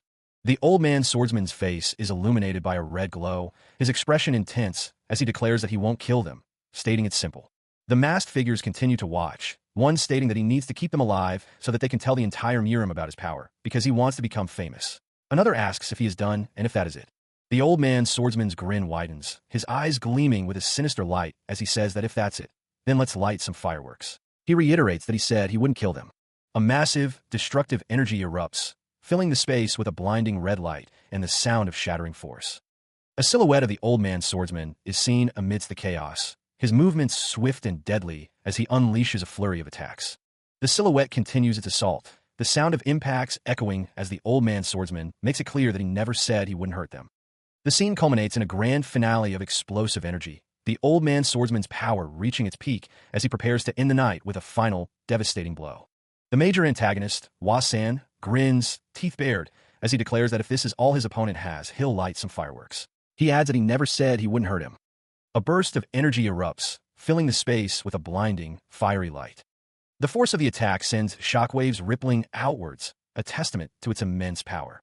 Caught in the blast, a figure is silhouetted against the radiant energy, the impact echoing around them. Hwa-san's face is illuminated by the attack, his expression a mix of determination and cruel satisfaction. Hwa-san declares that he will end the night with a grand finale, his words laced with ominous intent. Hwa-san is surrounded by swirling energy, poised to unleash another devastating attack. The air crackles with energy as the attack intensifies, the sound a prelude to destruction. Hwa-san is at the center of the storm, his body radiating power as he prepares to strike. The disciple Baek Jijeon is battered and bruised, but still standing, though barely. The disciple Baek Jijeon's face is bloodied, but a faint smile plays on his lips, a sign of defiance. He stands amidst the fallen, a whirlwind of destruction left in his wake. The air crackles with residual energy. The aftermath is brutal. One warrior lies defeated, his armor rent, his face a mask of blood. Another trembles, his body convulsing as life ebbs away, unable to comprehend the swiftness of his defeat. The last of the warriors falls, hitting the ground with a sickening thud, joining his comrades in oblivion. Baek Jijeon, battered and bruised, spits blood. He glares at Hwa-san, defiant despite his injuries. Stop squirming and just go to sleep. Suddenly, a sharp, metallic clang echoes through the air. Baek Jijeon cries out, startled by the unexpected attack. Ack, what was that? A hand, swift and sure, grips the hilt of a hidden blade, preparing to strike with deadly precision. With a swift motion, the blade is drawn, gleaming ominously in the dim light, ready to deliver its deadly payload. The blade plunges deep, a crimson spray erupting as the attack finds its mark with brutal finality. Meanwhile, Hwa-san stands over the fallen Baek Jijeon, his expression cold. He declares, "You're too late, Baek." A woman turns, her expression a mix of determination and grim amusement. Queen Yeso says, "Well then." Her eyes narrow, a predatory glint in their depths, promising swift and decisive action. She addresses someone as Your Royal Highness, her expression strained as she speaks. A pair of eyes, filled with intensity, narrow and on an unseen target. Hwa-san turns, his long black hair flowing behind him as he faces a new threat. The imposing peaks of Mount Cheon loom in the distance, a plume of smoke rising ominously from one of its summits. A figure plummets from the sky, their scream echoing through the air. The sound of something breaking shatters the silence. A masked man, bloodied and battered, begs for his life. A figure stands amidst a field of corpses, asking if someone dares to repeat something. The old man's face contorts in rage as he demands, "How dare you?" A warrior stands victorious over the fallen, confirming the death of the chief. The masked man laments that the chief and his disciples didn't even have a chance to counterattack. An instructor encourages everyone to continue devoting themselves to the quest. He expresses his high expectations. The Mount Cheon examinations are about to commence. The successor Youngjo will lead the next generation of their sect as the chief. Fighter Hwa-san's face is shown in a close-up, his expression one of pure rage. The old man grabs his sword, asking who the swine is. Another man lies on the ground behind him. The text says to take the remaining members of the sect and return to Mount Cheon. The Mount Cheon sect is suspended as of today. Three masked men look up in shock, the sound of trudging footsteps echoing around them. The text says that the sect will remain suspended until he is dead. He is warned not to dream of being part of the Murim until that happens. A masked man asks where someone is going, his expression intense. The text says that he said he would cause the same suffering. Did he not? He will do the same to him. The man says he will kill all of the Hwa sect and make him feel the helplessness of having no one around to protect him, gnashing his teeth as he says Hwa-san's name. Meanwhile, a building sits atop a mountain, the sun rising in the distance. A fist shatters through a seemingly impenetrable barrier, cracks spider webbing outward from the point of impact. He stands amidst the wreckage, sword held ready, the destruction of the Mount Cheon sect evident all around him. A man lies bleeding on the steps, his white uniform stained crimson, another casualty in the ongoing conflict. A heavy foot comes down with brutal force, crushing all beneath it. The face of Hwa-san is a mask of fury, blood splattered across his face and beard. A horde of enemies storms the area, their cries of enemies echoing as they advance on the Mount Chion sect. Inside, the leaders discuss the situation. They are shocked to learn that the Mount Chion sect swordmaster is with the Yoyang sect. The old man's eyes widen in alarm as he realizes that they are determined to annihilate the Manhwa sect. Meanwhile, Bet Zhejian runs through the forest, his breath coming in ragged gasps as he flees. A man, his face etched with determination, believes that someone is going to come, that they said they would come. A hand extends, offering a small pouch to another, a silent exchange of trust and preparation. Instructions are given. In case of emergency, stack wood on Yanhuobong, sprinkle the powder from the pouch, and set it ablaze. The man, his back to the world, declares his actions will create red smoke. A subordinate asks if burning something will send a signal. The man simply replies, no. The man looks up, a sinister smile on his face. He announces that it's a warning that he is coming. The camera focuses on the back of his neck, the tension palpable. Panting, the small figure confirms that they've done it, as a pillar of red fire rises. Standing before the blaze, a man yells that someone must come. Meanwhile, the long-haired man stands on a platform, observing two distant figures. A man with a sword commands someone to stop right there, flanked by two others. The powerfully built man unleashes a flurry of blows. The impact of the attack is deafening, as someone cries out in pain. A group of masked men stand together, their expressions unreadable. A foot steps down, leaving a bloody footprint. He surveys the scene, a testament to brutal efficiency. Bodies litter the ground, blood painting a gruesome tableau as the powerfully built man strides away from the bound prisoners.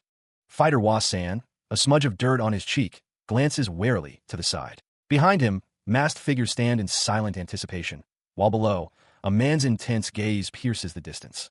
The man's voice booms, a warning echoing through the air. He declares, with unwavering certainty, that someone is coming, and they must prepare themselves for the impending arrival. Hua-san approaches the gate, his white robes stained with blood. A line of guards stands ready, their faces obscured by masks. The fighter's face is a mask of fury, his eyes narrowed. He declares that they have committed an unforgivable crime to the Mount Chion sect. One of the guards grits his teeth, his expression a mix of anger and determination. Hua-san's face is illuminated by a bright light. He commands them to prepare themselves, for he will be here soon. The guards, standing shoulder to shoulder, declare that they will not spare a single one of them. They are ready to kill them all. The guards prepare to defend the central temple, their voices echoing with murderous intent. They vow to annihilate Manhwa today. The sound of metal on metal rings out as the guards prepare for the coming battle. They are ready to kill them all and annihilate Manhwa. The guards charge forward, weapons raised, their roar echoing through the temple grounds. They are ready to kill them all. The guards stand firm, ready to defend the central temple at all costs. Whatever happens, they will stand their ground. He stands before the temple guards, questioning if they feel shame as soldiers of a prestigious sect. Hua-san's voice booms across the courtyard, laced with disdain.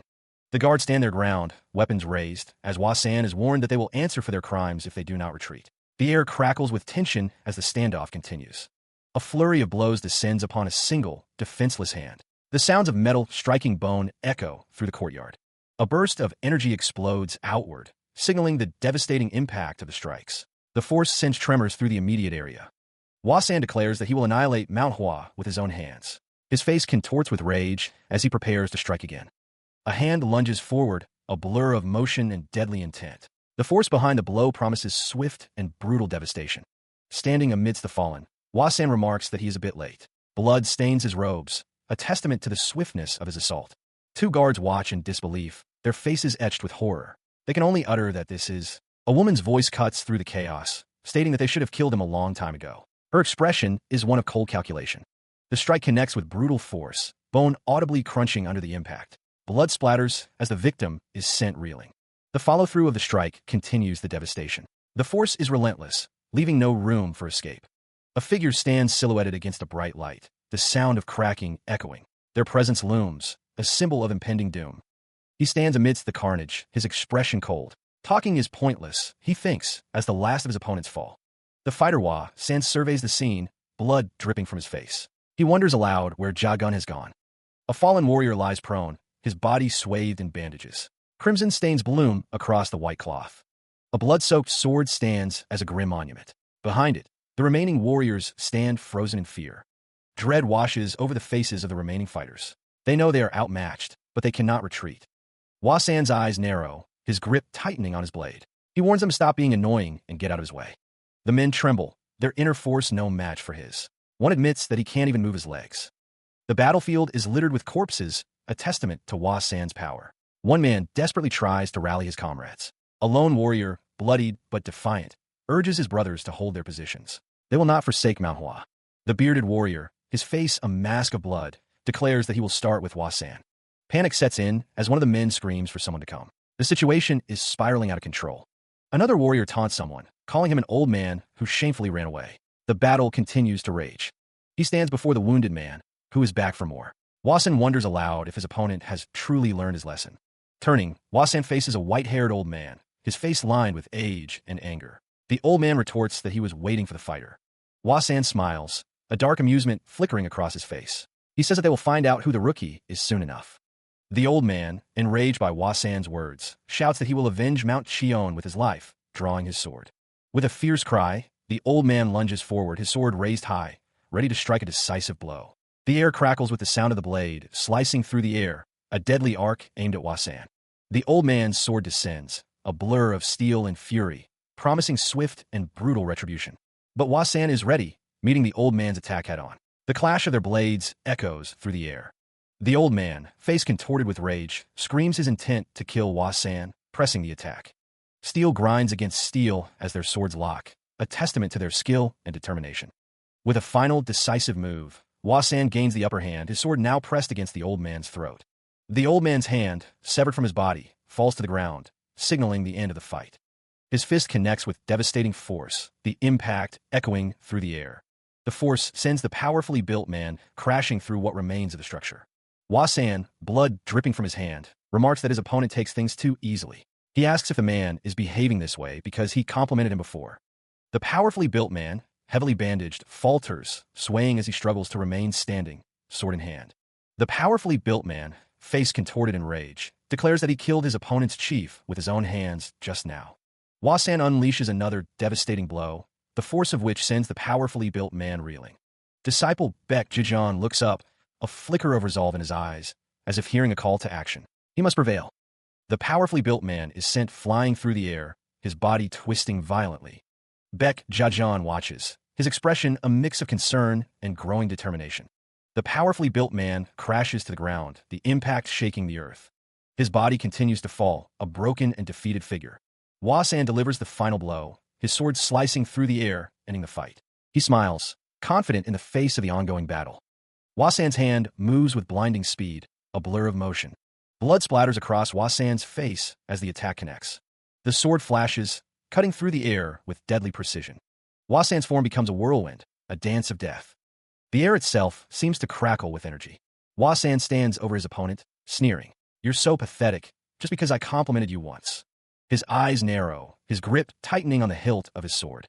Baek Jijan watches the fight, observing, "You decided to continue using the same sword technique, I see." Hua San's blade slams into the powerfully built man, the force of the blow evident. An explosion of energy erupts, signaling the end of the fight. The powerfully built man sits defeated amidst the rubble, his body battered and broken. He stands amidst the rubble, the only figure left standing. Hua San declares there is no one to save him this time. A sinister grin spreads across Hua San's face. He remembers that he killed them all. The powerfully built man lies defeated at Hua San's feet. The fight is over. Hua San leans in, his expression intense. He asks if the powerfully built man remembers Yang Chong. From above, Hua San looms over his fallen opponent. The powerfully built man is completely at his mercy. Hua San grips the powerfully built man's throat. He asks if he still doesn't understand that he has failed his quest. Hua San's eyes glow with inner power. He reveals that he's already decided a long time ago. Hua San declares that his quest is the powerfully built man's death. He will take him to the afterlife. The powerfully built man screams out a desperate, final plea. Hua San's face contorts in a furious scream, his eyes burning with rage. A massive explosion of energy erupts, obliterating everything in its path.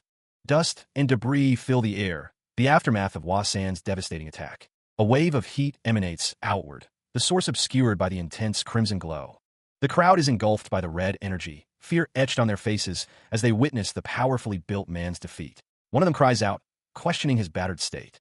The heat intensifies, causing the crowd to voice their discomfort. Despite the danger, one man acknowledges the powerfully built man's sacrifice, recognizing that he did this to protect them.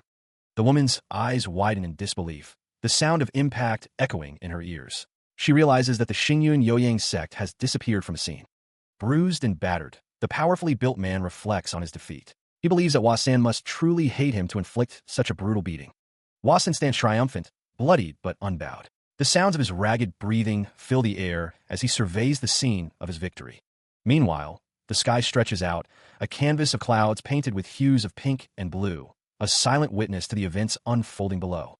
A figure stands with a sword, the crowd behind him urging him to take care of himself. They seem to be showing respect for him. Baek Jejeon kneels beside the fallen, powerfully built man, tending to his wounds. A woman waves goodbye, a bittersweet farewell in the aftermath of the battle. Three figures stand in solemn reverence, their hands clasped in a gesture of respect and acknowledgement. One of the men reflects on the unexpected turn of events, remarking on how the designated successor of their sect has revealed himself. The sect members discuss the implications of the recent events, noting his lineage and suggesting that he should stay to help the sect recover from the calamity. The three figures depart through the ruined gate, the setting sun at their backs. One notes that their sect is not the only one struck by calamity. Wasan argues that the entire Murim is facing a huge crisis. He insists that they shouldn't keep him from doing more work to resolve it. Meanwhile, two figures discuss the king's location at the Weishui ferry. One mentions having told others to go there if they manage to escape. The man explains that King Yeso has the strongest army in the country at his disposal. He adds that the leaders of the beggars sect accompany the king, along with Misyon. The man assures the old man swordsman that he doesn't have to worry about the king. The old man listens intently, his expression unreadable. The old man asks what Wasan's plan is. He wonders if the fighter is just going to ignore the turmoil in the country, his tone laced with skepticism. The red-haired woman declares that she has a part to play, her expression intense and determined. She seems ready to take action. Arms outstretched, Wasan proclaims that he is also going to fight those who disturb the peace of the Murim, his voice ringing with conviction. The old man questions if that isn't precisely why they should go to King Yeso, his expression suggesting a hidden agenda.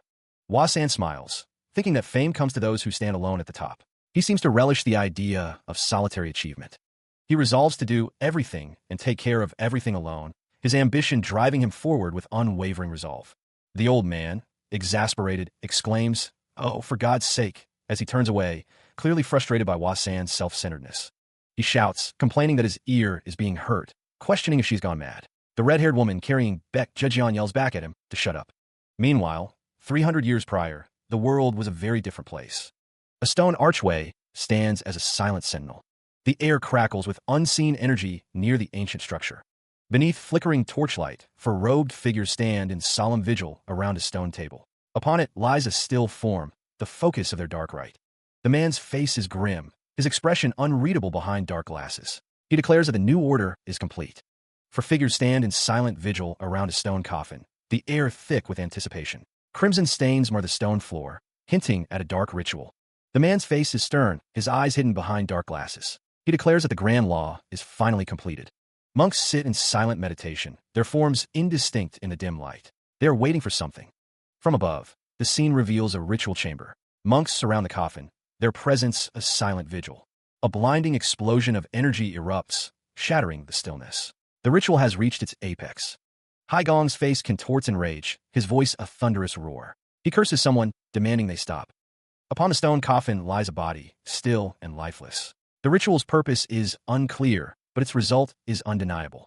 Haigong's eyes widen in fury, his mouth agape in a silent scream. His rage threatens to consume him. Wielding a golden staff, Haigong commands his followers to capture the heretics. He will not allow anyone to escape. Haigong, seated now, accuses someone of abandoning their duty in pursuit of revenge. He believes they have thrown the order into chaos. He stands before the assembly, accused of devising a law to unleash evil spirits. The monks demand to know how he can bear such a sin. Haigong remains silent, his expression unreadable as he faces the accusations leveled against him by his fellow monks. The questioning intensifies. The accuser demands if the devil has stolen Haigong's tongue while he memorized the summoning incantation. Haigong finally speaks, his voice firm despite the gravity of the situation. He tells them to kill him or torture him, to do whatever they want. Leader Zhang declares that it is too late. The Lord of Hell has already descended to this world to punish the evil tainted. Haigong states simply that he only did what he had to do, his motivations remaining shrouded in mystery. The assembled monks react with shock and outrage, their faces a mixture of disbelief and anger at Haigong's words.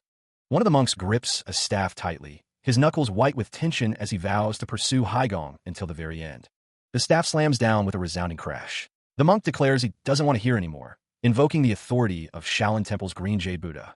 Haigong is formally sentenced to eternal imprisonment, the weight of the pronouncement hanging heavy in the air. Another monk stands, holding a staff, ready to carry out the sentence that has just been declared against Haigong. Haigong, having committed a mortal sin by going against the great law, is now imprisoned, his fate sealed. He is bound by heavy chains, the body used in devising the grand law, also strictly sealed away. The place where the monk was sealed is covered with soil, the location now lost to time. The Daeungbojian Hall, destroyed previously, was rebuilt on top of the sealed location, unknowingly. All records of these events were ordered to be erased, so the truth would not be handed down to future generations. Meanwhile, Haigong's eyes are filled with rage. Even after all this time, his anger still burns. 300 years later, the present. The world has moved on, but the consequences of the past remain. Elsewhere, flames engulf a temple gate, the inferno consuming everything in its path with violent intensity. Bodies litter the steps, fallen monks unable to escape the blaze, their lives extinguished in the chaos. The sound of destruction echoes through the burning temple, a symphony of devastation. A bald monk cries out, calling for his senior, his voice filled with desperation and fear. He is told not to look back. Sungchong, no matter what happens, he must continue forward. Sungchong steels his mind. From now on, he is the only Shaolin left, the last hope of his order. He grits his teeth, a promise echoing in his mind. He will remember this moment, and the one who caused it. The Dharma Hall stands as a silent witness, its inscription a stark reminder of the principles now being violated within its walls. A brutal strike lands with sickening force, the sound reverberating through the hall. Sungchong gathers his remaining strength, channeling energy into his hand, preparing to retaliate. The powerfully built man scoffs, unimpressed by the display. He mocks the Shaolin sect, claiming they have no bones. Oguk stands tall, his massive frame dwarfing the monk. He dismisses the arrogant Xinquan as nothing more than an overrated drink. The demon sect Heavenly Demon King prepares another strike, taunting Sungchong about his Xin Quan technique. The fist connects, a burst of blue energy erupting as Sungchong is struck once more. The force of the blow sends Sungchong reeling, his feet swept out from under him. Oguk looms over the fallen monk, mocking him and demanding to see the true strength of Shaolin. Despite the beating, Sungchong struggles to rise, a fierce determination burning in his eyes. The Heavenly Demon King grows impatient, demanding that Sungchong hurry up and continue the fight. A swift kick rises, the force behind it promising a brutal impact. He gazes upward, a series of duplicates descend upon him. Oguk wonders if this is the famed steps of annihilation. The demon sect Heavenly Demon King bares his teeth, declaring that the attack is befitting of the head of the Shaolin sect. Oguk unleashes a roar, noting that he can see the 72 steps pouring out. The duplicates of Oguk continue their descent, a storm of martial prowess about to crash down. The impact resonates, a display of raw power and destructive force. The demon sect Heavenly Demon King stands firm, declaring that there is not much to see regardless of the attack. Oguk's fist glows with blue energy as he asserts that if his Xinquan was exemplary, it should. The demon sect Heavenly Demon King cries out, demanding that the technique live up to its name. A swirling vortex of energy manifests, a chaotic display of power. The vortex slams into Oguk, eliciting a pained cry as the force overwhelms him. Haigong's face contorts in agony as he cries out in pain. A lone figure plummets through a swirling vortex of energy. Two figures stand over a fallen body, the scene lit by an unseen light source. A man gasps for air, a hand clasped tightly around his throat. He struggles against the unseen assailant. Demon sect Heavenly Demon King Kwok so scoffs, dismissing the power of the Shaolin Temple's 18 Nahuns as lame. Two wolves stand alert, their eyes gleaming in the dim light. A subordinate informs Kwok so that the elder seeks everyone's presence. Kwok so pauses, a flicker of surprise in his eyes. Kwok so clenches his fist, muttering that the old man got some fresh air and lost his cowardly head. The demon sect Heavenly Demon King Kwok so grips his head, struggling to maintain control. He admits that otherwise, it would cost him his life. A man with his hands clasped together states that he will be there soon. A close-up reveals the lower portion of a figure's body, adorned in ornate clothing. A montage of images flashes by, including a man being choked, a figure wearing a headdress, and text referencing law enforcement and Buddhist scriptures. A figure wearing a headdress and holding a staff speaks, questioning the burning of Buddhist scriptures. He sits on the ground, looking up, brow furrowed in confusion. Why aren't you answering? Kwokso's face contorts in rage, his eyes burning with fury. Tisi, the cat got your tongue. A figure lies prone, unmoving. Kwokso stands over him, radiating menace. He scoffs, huh? Law enforcement elder, you're really worse to leave with cliffhangers. The demon sect Heavenly Demon King Oguk clutches through death. Kwokso sneers, Don't worry though, you must not have burned the Jangyongak without any countermeasures. Crimson liquid pools on the ground, a stark testament to the violence that has transpired. Meanwhile, a single drop disturbs the placid surface of a pool, sending ripples outward. Hai Gong sits hunched over, his face obscured by shadow. It's been a while. Several monks stand in a group, their expressions grim. One says, "We'll go to take a look outside." Another warns, "Don't come out before we call you." One of the monks, Sung Chong, looks startled, his eyes wide with surprise. "Yes, Sayang." He coughs, "Cook. Hugh." A group of monks strains against something, their muscles taut with effort. Several figures stand together, their feet visible beneath long robes. He stands alongside Sung Chong, both monks wearing expressions of deep concern. A voice echoes, filled with urgency. Sung Chong is told that he must survive, no matter the cost. Another monk wonders aloud if anything has happened to their senior brothers, his tone laced with worry. Footsteps approach, heavy and deliberate, each step echoing with a sense of foreboding. Sung Chang's eyes widen with fear as he calls out for his Sasayong, his voice trembling with uncertainty. His hand clenches into a fist, knuckles white with tension as the gravity of the situation dawns on him. Oh Gook looms, his face a mask of cruel amusement as he asks if someone is the one, mentioning the four great heavenly kings. The scene shifts to a gruesome display of carnage. A voice warns that if they don't want to end up like the others, they should follow quietly. Sung Chang looks up, horrified. Sung Chang's hands tremble, a visible manifestation of the terror gripping him as he witnesses the carnage. The sign above the building reads, Dungbojin Hall. A lone monk stands amidst a scene of carnage, several bodies strewn before him. Tears stream down Hai Gong's face as he laments, blaming himself for the fate of his brothers. A figure with long hair questions the need for the bodies, a hint of curiosity in his tone. The long-haired man stands between a massive tiger and a menacing wolf, declaring that his beasts are hungry. The tiger feasts on the corpses, the sounds of tearing flesh filling the air. Hai Gong, overcome with anguish, cries out, cursing the man for using human corpses as food. A swift motion suggests an impending attack. The monk recoils, bloodied and bruised, the impact of a blow evident on his face. He is told to shut his mouth, being called a fool by one of the figures, who towers over the monk. The figure mocks Hai Gong, saying he has a lot to say for someone who can't fight back. The figure wonders what that impudent old man was playing at when he burned down Jankyung Hall. He says he's been trying to rack his brain on this. The figure continues, stating that he thinks the old man bet it all on Hai Gong. Tears stream down the figure's face as he speaks. Two figures react with shock. One of them is the powerfully built man, who appears surprised by the revelation. The figure from before says that Hai Gong must have committed Jangyong Hall's 72 secret arts of Shaolin to memory. He seems to be in disbelief. The powerfully built man trembles, realizing that this must be why the entire order of the four heavenly kings sacrificed themselves to save Hai Gong. He wonders how the kid has all the Shaolin Temple's secrets memorized. Another figure, with long red hair, states that the kid's body is Jankyung Hall. He holds his hand out, as if presenting something. A bald monk, with his hands clasped together, says that the red-haired woman is correct. He states that this young thing is a living sacred scripture. The figure from before laughs, thanking Hai Gong for crawling out of that cave all on his own. He seems pleased with himself. The powerfully built man says that thanks to Hai Gong, they can now successfully carry out their master's orders. He clenches his fist in anticipation. The figure from before says to burn this monk alive with the Daeongbojin Hall. He states that they will perform ancestral rites to appease the restless souls of the heavenly demon sect. Two figures are seen, presumably preparing to attack. Hai Gong's eyes widen in fear as he realizes the danger he is in. He is trapped, the flames rising from below, consuming the building around him. Below, silhouetted figures watch as the fire rages, seemingly unconcerned with the monk's plight. Shaolin, do not feel wronged, one booms. The unseen speaker declares that this is the price for attacking their sect. With a crash, Hai Gong bursts through a wooden wall, desperate to escape the inferno. The flames lick at his robes, and Hai Gong cries out, shielding his face from the intense heat. He flinches, but continues his desperate struggle, smashing through another barrier in his path. His face is etched with pain and determination, sweat and soot streaking his skin.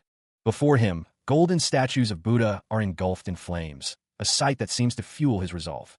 The heat intensifies, and Hai Gong cries out again, but he presses on, driven by an unseen force. With splinters and cracks as the burning structure begins to give way under his relentless assault. With a final, desperate heave, Hai Gong breaks through another wall, his face contorted in pain and determination. No, he cries. His eyes wide with fear and resolve. Hai Gong vows to survive for the future of the Shaolin Temple. Smoke billows from the burning structure, the sounds of celebration rising. Inside, the mood is jovial as men feast and drink, reveling in their victory. The sounds of boisterous laughter and drunken revelry fill the air as the group continues their celebration. One of the men inquires about the fate of Abbot Beep Rio's body, his tone laced with morbid curiosity. A powerfully built man suggests a gruesome end, declaring his beasts are ready to eat. Another man, face obscured by shadows, proposes a more symbolic desecration, crafting a throne from the abbot's bones. A third suggests turning the abbot into a demon zombie, a pawn in their cause. The red-haired woman scoffs at the idea of elegance, suggesting they simply want to play with the corpse. She proposes turning him into a zombie corpse to fight in their forces. Kwok So praises their unwavering faith, hinting at the rewards their master will bestow upon them. The group discusses their next moves, acknowledging they still have 2 more places to reclaim and consider splitting their forces. The man with the obscured face, presumably addressing Oguk, notes that he seems to have a place in mind already. Meanwhile, Oguk declares he will take the Yuma Valley of Cheon-san and deal with the old fool from the Chonsan sect at the same time. The man in the center retorts that the Cheon-san sect is already on an island. He adds that their beasts would prefer the mountains. Someone off-panel angrily demands to know what was just said, warning the speaker not to be referring to him. He is being addressed. Someone calling out, "Sir?" "Oguk, sir." The powerfully built man seems confused by the sudden address. The powerfully built man wonders what all the fuss is about. He is informed that something strange was found in the ruins of the Shaolin Temple, possibly a hidden secret space. Oguk's eyes gleam as he hears about the secret space. He wonders if they had something like that. Meanwhile, the landscape crackles with energy, the air thick with unseen power. The ground appears scorched and barren. A body lies prone on the ground, surrounded by a pool of dark blood. The scene is eerily silent, save for the dripping of blood. A trail of blood dribbles across the desolate landscape, a grim testament to the violence that has occurred. A pool of blood gurgles ominously, the sound echoing in the otherwise silent environment. A single drop of blood sloshes as it falls, breaking the surface of a dark, still body of water. Water plips and drops from a stone statue, its many arms reaching out into the darkness. The stone statue stands silently in a room, water dripping from its surface, a silent sentinel. He lies amidst the rubble, struggling to breathe, clinging to life with a desperate mantra. The dying man's thoughts turn to legacy, a sacred duty to carry forth the Shaolin Temple's teachings. A question echoes in his mind, a stark choice presented in his final moments: live or die. With fading strength, he clings to the will to survive, a desperate plea to the blessed Buddha. A voice, seemingly from beyond, promises that his wish will be granted, offering a glimmer of hope. Meanwhile, in a dimly lit corridor, droplets of blood fall from the ceiling, painting a grim picture. A serpent coils around the arm of a statue, its presence hinting at something ancient and powerful. The statue's form is partially obscured, but its ornate collar suggests a figure of great importance. A declaration hangs in the air, a chilling denial of the dying man's plea. "Nor are you." Oguk speaks of a hidden space, his expression suggesting disappointment at its lack of treasures. A figure is chained to a wall, flames licking at their feet, their fate hanging in the balance. A man with long red hair reacts with shock as a figure with green hair looms below, unseen but present. Bound tightly, the man with striking blue hair grits his teeth. Red markings adorn his face and chest, a stark contrast to his pale skin. A figure hangs suspended, wrists bound, as 2 observers watch from below in the torchlit chamber. The crown man strokes his chin, musing aloud, "How odd. A boy trapped in a hidden underground space." The prisoner's wrists are bound by thick, golden shackles. The crown man continues to observe. Oguk clenches his fist, declaring that if the monks went through this much trouble, the prisoner must be guilty of something particularly vicious. A hand reaches towards the prisoner's shackles, as a voice declares that he must be on their side. The crown man, startled, shouts for them to stop.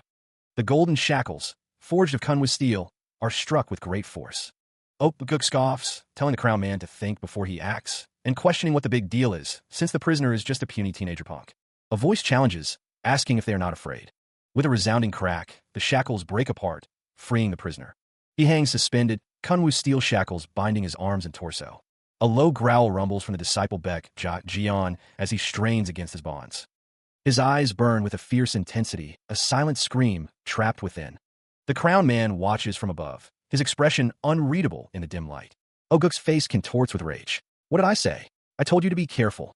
A bare foot steps onto the stone floor, each tap echoing in the chamber. Freed from his restraints, Baek Jian stands, the Kunwu steel shackles now broken. The crown man's eyes widen. "That was quite the entrance. Who the hell are you?"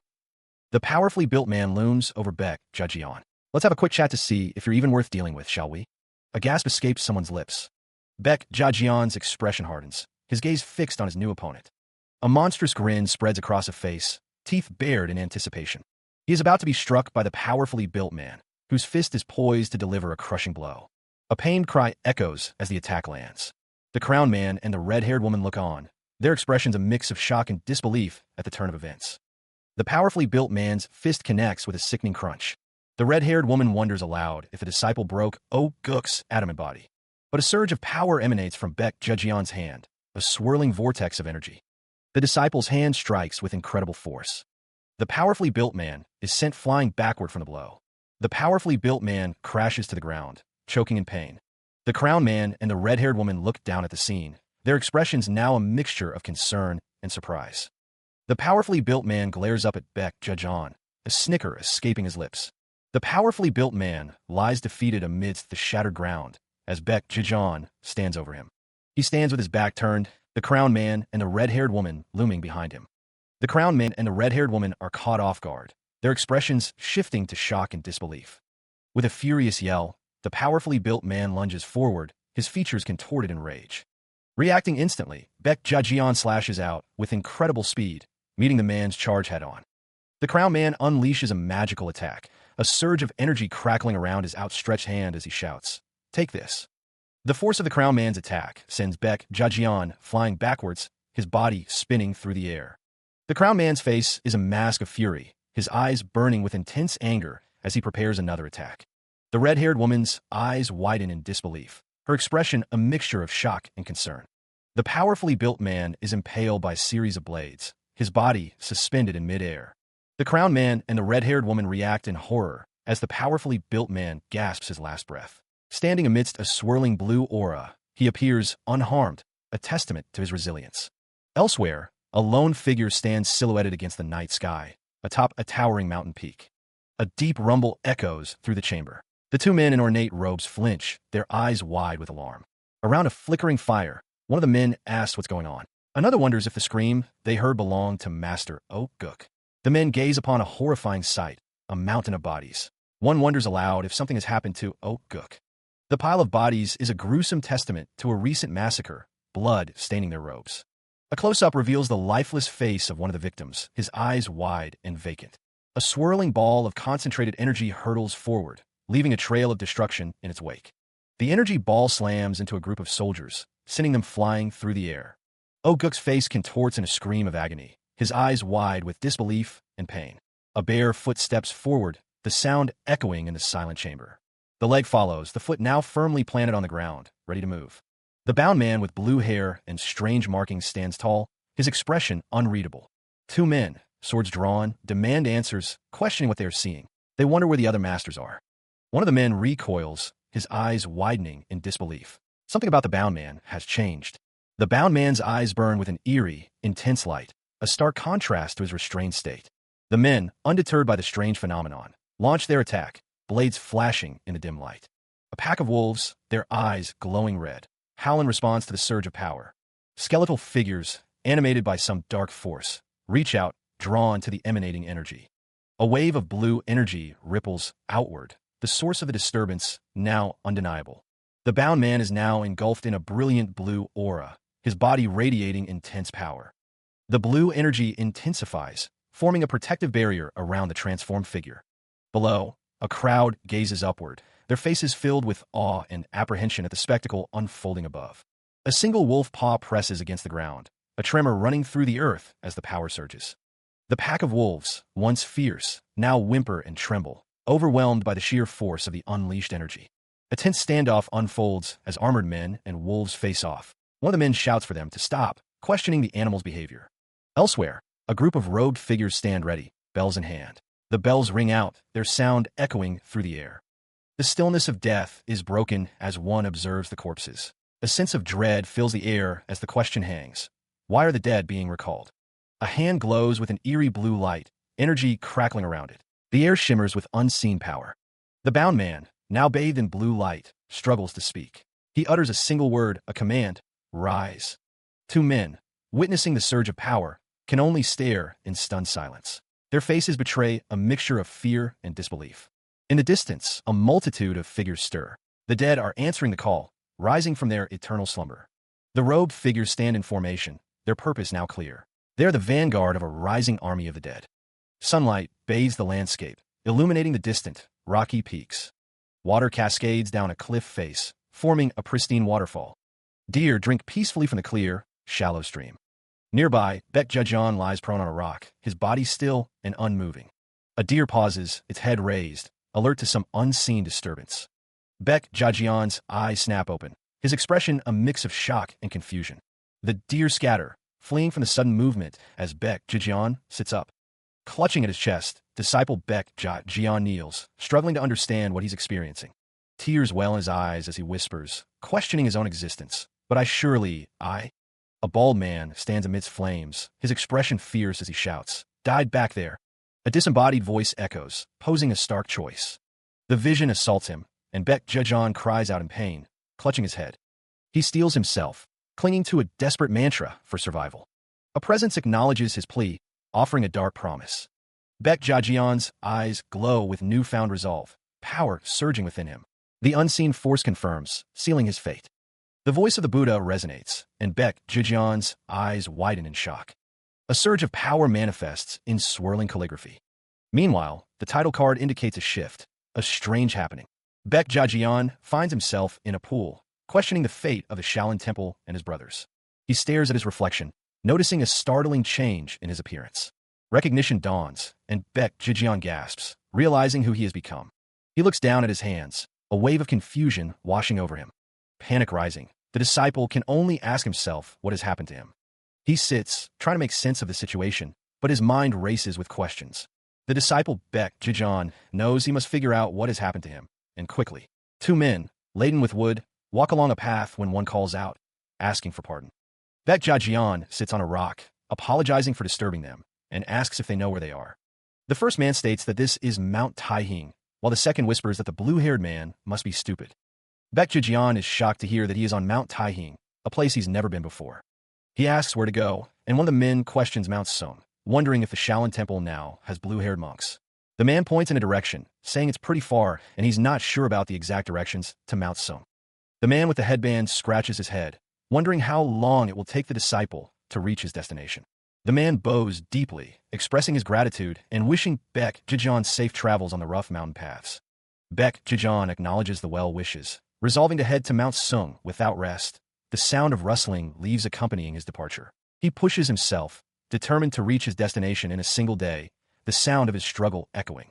He tumbles down a slope, the rough terrain unforgiving as he loses his footing. Despite the fall, Baek Jejeon continues onward, each step echoing with determination. He realizes that reaching his destination in a single day might be too ambitious, but Gyeongju is within reach. As the sun begins to set, Baek Jejeon decides it's best to rest for the night, seeking a place to camp before darkness falls. The silhouette of a lone tree stands against the vibrant sunset, marking the landscape where Baek Jejeon will make camp. Sitting by the crackling fire, Baek Jejeon decides to observe the situation before acting, wary of the dark sect's potential presence. The embers crackle, casting flickering shadows on his face. Mount Sung looms in his thoughts, a destination to be reached by the next day. The morning sky awakens, birds soaring through the expanse. He shields his eyes, a soft hum escaping his lips as he stirs. Baek Jejeon stretches, a yawn escaping him as he decides it's time to get on the road, noting the lack of a stream to wash his face. He pauses, a strange sound catching his attention. The sound of water? Sitting by the water's edge, Baek Jejeon stares in disbelief at the stream before him. His eyes widen, muttering in disbelief that this is the same stream from yesterday, something clearly amiss. With a burst of speed, he flees from the stream, the man with wood following behind. The man with wood watches him go, utterly perplexed by his sudden departure. Baek Jejeon sprints away, a blur of motion against the landscape. He resolves to return to the Shaolin Temple as soon as possible, wondering if he was possessed by a spirit. Darkness looms above, a stark contrast to the emptiness below. The air crackles with unseen energy as two swirling masses collide. A pained grunt echoes. Amidst the forest growls and rustling, Baek Jejeon sits cross-legged, determination hardening his gaze. He declares, "I've made up my mind." The young man's face is set with resolve. He vows that until he reaches Mount Sung, he won't sleep a wink. Baek Jejeon rises, his robes rustling as he prepares to continue his journey. A powerful waterfall cascades down a rocky cliff, the sound of rushing water filling the air. He stands before the falls, hands clasped behind his head, taking in a majestic sight. The monk's expression shifts to confusion. This doesn't make sense, he mutters, wondering what he needs to do to escape. Baek Jajan stands near a man carrying wood, the air thick with unspoken tension. A sudden, sharp cry pierces the silence. Ike. The man with wood, accompanied by a boy, recoils in fear. Get away from us, you ghoul. You're not a monk. You're a poltergeist that haunts this mountain. Baek Jajian's eyes widen in disbelief. This little monk is a human. Then what? Are you a nine-tailed fox disguised as a human? He is beset by accusations and violence, as two men accuse him of being a poltergeist or nine-tailed fox. The attack continues, as Baek Jajian insists he is merely human. The sun sets as the men drag him deeper into the forest. He knows what he must do. Baek Jajian steels his resolve, his preparations complete. His feet are bound, but the accusations continue. Is he a ghost, or something else entirely? A gag is forced into his mouth. His captors are determined to see who comes out on top. Tied to a tree, Baek Jajian is helpless as his captors prepare their ritual. A voice echoes in his mind, demanding that he stop doing weird things with its body. The two men, engulfed in blue flame, accuse him of being a demon thief. With a surge of strength, hands tear through thick fabric, the sound echoing in the air. The sound of ripping intensifies, a sharp, tearing noise that cuts through the silence. The tearing reaches its peak, a final, explosive rip that signals the end of the restraint. Baek Jajian stands before a massive tree. The rustling leaves a gentle counterpoint to the tension in the air. He mutters that it has finally come to this. The disciple Baek Jajian, bathed in the warm light of the setting sun, declares that he has completed all his preparations. Bound tightly at the ankles, he seems unconcerned, dismissing his captor as a ghost or whatever. A gag is forced into his mouth, but his eyes gleam with defiance. A voice declares that they will see who comes out on top. Eyes wide with shock, Baek Jajian struggles against his restraints, the gag preventing him from speaking. Two versions of Baek Jajian are now visible, one bound and gagged, the other standing behind him, questioning who it is. He strains against his bindings, fury etched on his face. You thieving, evil ghoul, he shouts, demanding to know why he's been tied to the tree. A voice echoes in his mind, and his eyes widen in disbelief. Is he hearing a ghost? The voice, seemingly offended, retorts with childish anger. How dare you call me a ghost? What kind of imbecile are you? Baek Jajian's eyes dart to the side, a chilling realization dawning. The voice can read his thoughts. Could this be? The narration reveals the Shaolin's secret telepathic powers, the Hayaguang Shimio maneuver. Baek Jajian, seemingly compelled, offers an apology. I apologize, sir. I did not realize that you're a high master of the Shaolin Temple. The narration continues, revealing that Shaolin monks are the last thing the captive wants to hear about, as they make him shudder with rage. More importantly, he struggles against the unseen force, questioning how it's controlling his hand. The bindings on his wrists tighten with each movement. Desperation rising, he cries out, demanding that whatever is happening stop immediately. A surge of energy emanates from unseen hands, a palpable force trembling in the air. Do not interfere, ghoul, the voice commands. The narration observes that the way he speaks in this. Baek Jajian's eyes widen in horror as he realizes the truth. Gangster-like vulgarity, he can't be from the Shaolin Temple. A demon. He is possessed by a particularly powerful and malicious demon.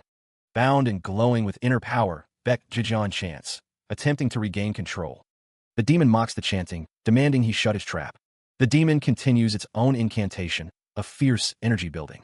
The demon shouts, demanding Baek Jajian shut up, threatening violence. The demon declares a clear, divine boundary between the living and the dead. The young man retorts, questioning why he is the demon when his body was stolen. A realization dawns on Baek Jajian. This is his body. He affirms that it is indeed his body, and the poltergeist finally understands. His discarded robe lies near a large tree. Baek Jajian stretches, lamenting the poltergeist's abuse of his precious body. The bald monk appears confused, questioning what is happening to him. He demands to know what has been done to his body. But Baek Jajian, eyes now burning red, dismisses the monk's claims as preposterous. He declares that the body was his to begin with. The bald monk reaches out, questioning where his body has gone, as he is being forced out. The bald monk falls through a dark space, demanding to know what is going on as he plummets. Baek Jajian, now back in control, curses the situation, demanding to know what this nonsense is all about.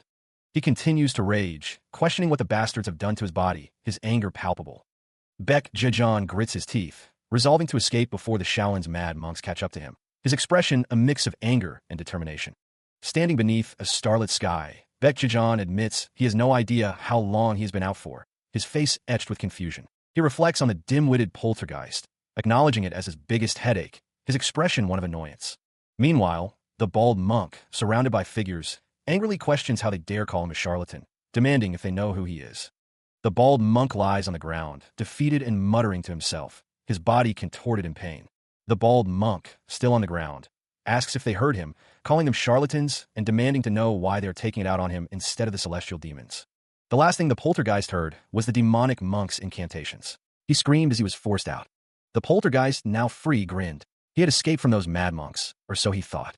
It was time for his payback, the poltergeist thought, running. He would bring all the troops and the Lama monks from Chongji Temple and execute them all. Exhausted, the poltergeist paused to catch his breath. It had been a long day, and he needed to rest for the night. It was at that moment when unexplainable events started occurring. The poltergeist looked around, confused. The poltergeist yelled, demanding to know who was there. He called them charlatans, his voice echoing through the trees. Gangnam Buddhism, appointed by the emperor himself, he thought. He yelled until his voice grew hoarse and looked everywhere. The poltergeist's belief wavered. He cursed, demanding to know what the hell was going on, his face contorted in anger. The poltergeist continued to yell, his voice strained. He hadn't even gotten a whiff of any monks in the last few days. Show yourselves. I'm the leader of the... Then he found the original instigator of all his problems, a waterfall. The poltergeist knelt before the waterfall, his hands on his head. He was clearly distressed by the situation. The poltergeist, lying on the ground, wondered what was going on. He was completely lost and confused. He is in disbelief, questioning how he ended up in this predicament. The situation is clearly not to his liking. Bound and helpless, Oh-guk's anger rises. He demands to know who dares to control his body. The poltergeist, Baek Jajan, is visible beside him. Oh-guk wonders if he has been possessed by a ghost, enraged by the accusation. He scoffs at the idea of being possessed, especially by someone like Baek Jajan. He questions how this could have happened. Oh-guk considers the possibilities, wondering if it's a technique used by Zoroastrians or sorcery from the Taoists of the Manhwa sect. He concludes that someone is behind all of this. The imposing figure of a deity looms behind him as Oh-guk's anger intensifies. He is furious that someone dares to bend his body to their will. He realizes it must be the ritual those charlatans performed on him, those bastards who poured that idiot's soul into his body. His face contorted in rage, Oh-guk struggles with the realization of what has been done to him. He dismisses Baek Jajan as nothing more than a dim-witted simpleton, underestimating the poltergeist's potential. He acknowledges that he has his body back, at least for the rest of the evening. Once the sun rises, Baek Jajan will make his move. He realizes that, at some point in time, Baek Jajan may also learn to gain control of his body, even in the evenings like he did. The possessed Oh-guk's mouth hangs open, his fangs bared in a silent snarl. Baek Jajan sits cross-legged, his expression grim. He knows he cannot end up at Mount Sung. The disciple's stomach rumbles, a low growl emanating from within his robes. The hunger pangs intensify. Baek Jajan grits his teeth, cursing his starvation. Under the light of the full moon, the landscape stretches out before him. A rustling sound breaks the silence as something approaches through the tall grass. 3 wolves emerge from the darkness, their eyes glowing menacingly. Baek Jajan's face twists into a sinister grin, his eyes gleaming with dark intent. Baek Jajan lies on the ground, his eyes fluttering open as he slowly regains consciousness. He gasps, bolting upright as the memories of recent events flood his mind. He stands, his bare feet touching the ground as he wonders if it was all just a dream. The disciple sits with his back to the viewer, contemplating the recent events. He convinces himself that the nonsense about being a demon can't be real. His eyes widen, a chilling question echoing in his mind. Don't you think we should have a talk? He realizes with a start, it wasn't a dream. A distant roar echoes through the air. Baek Jajian's expression hardens as he recalls Haigong. He's memorized the history of Shaolin, but he's never heard of him. He thinks to himself that Haigong must have been corrupted and kicked out of monkhood. He is shocked to realize that it has been 300 years and the Yuan dynasty was destroyed. He wonders what happened to all his underlings and the treasures he collected. He finds it strange, as disciple Baek Jajan hasn't eaten anything in days, yet he feels stuffed. The source of his discomfort becomes clear. The skeletal remains of the dog-like creature lie before him. Clutching at his chest, Baek Jajian's eyes widen in horror as the realization hits him. A primal scream tears from his throat, a raw expression of his inner turmoil. He struggles to articulate the wrongness of his actions, the words catching in his throat. Trembling, Baek Jajian is asked if he dared to eat that with this body, questioning the gravity of his sin.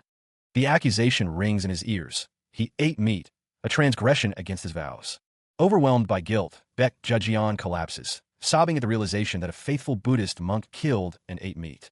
Desperate for atonement, he begs Buddha for forgiveness, declaring that this sin must be paid with his death as he chokes himself. Gurgling, Baek Jijian is told that he is crazy and asked if he thinks he can die by strangling himself. In a frenzy of self-punishment, Baek Jijian declares he will give his life for this heinous sin and begins hitting himself. A new resolve hardens his features. He will find a new body, a clean one, that has never killed nor eaten meat. He strains against the massive stone, pushing with all his might. What does he mean by emerge? A sinister smile spreads across Baek Jijian's face, the strange markings glowing. He declares that the body was his to begin with, and he was the one who ate the meat. Baek Jijian's expression twists into fury as he shouts at someone unseen. He demands to know what they're talking about, calling the idea of moving into a new body crazy talk.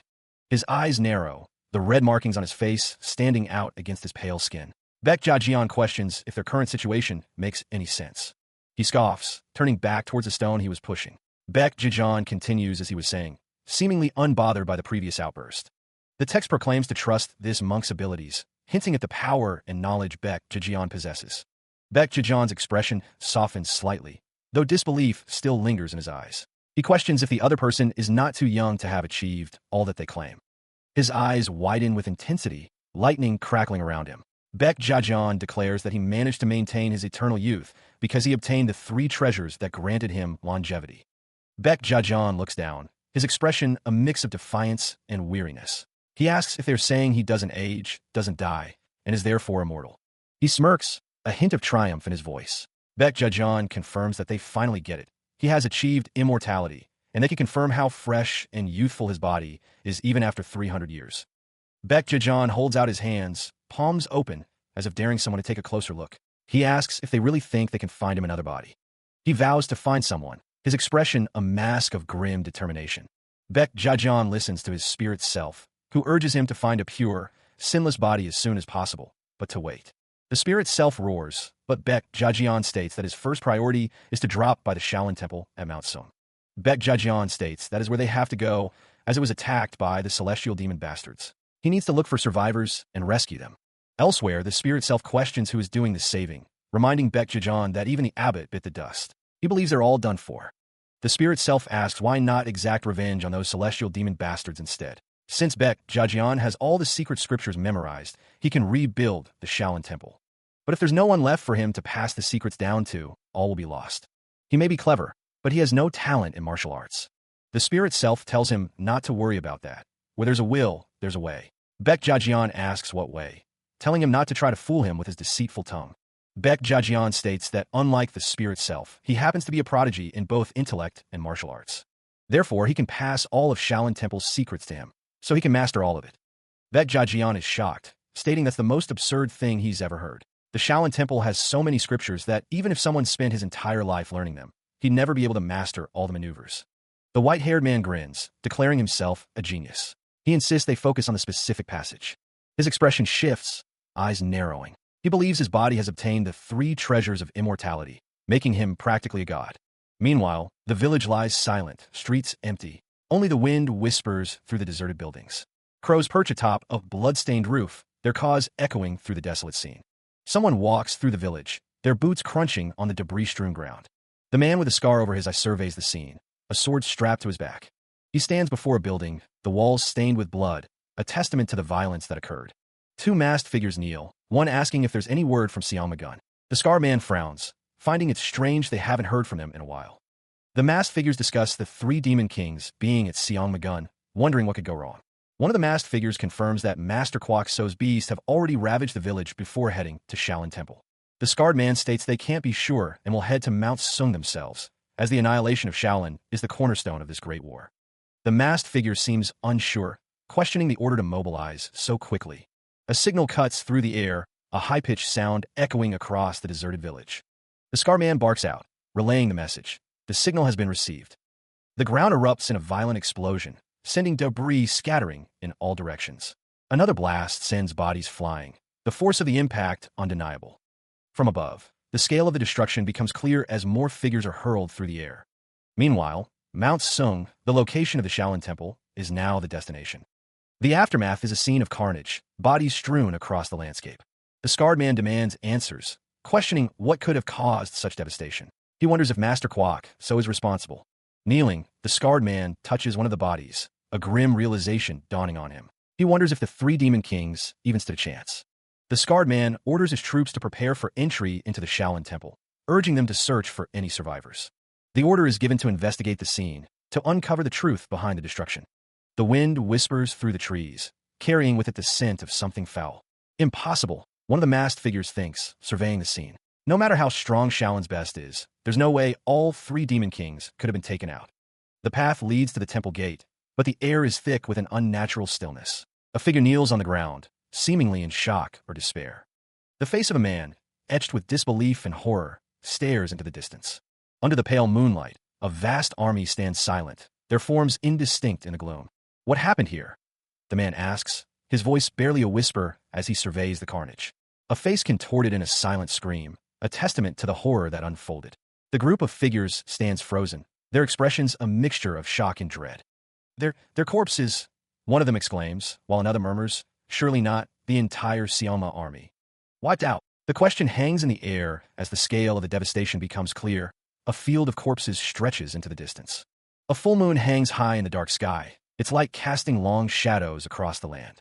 A golden pendant, intricately carved with the image of a fierce dragon, clinks softly. Heavy footsteps echo as someone approaches, their robes rustling with each step. Disciples prostrate themselves, honoring the arrival of the left sage, one of the celestial demon sect's most esteemed figures. The left sage stands silhouetted against a grand structure, a testament to his valued position within the celestial demon sect.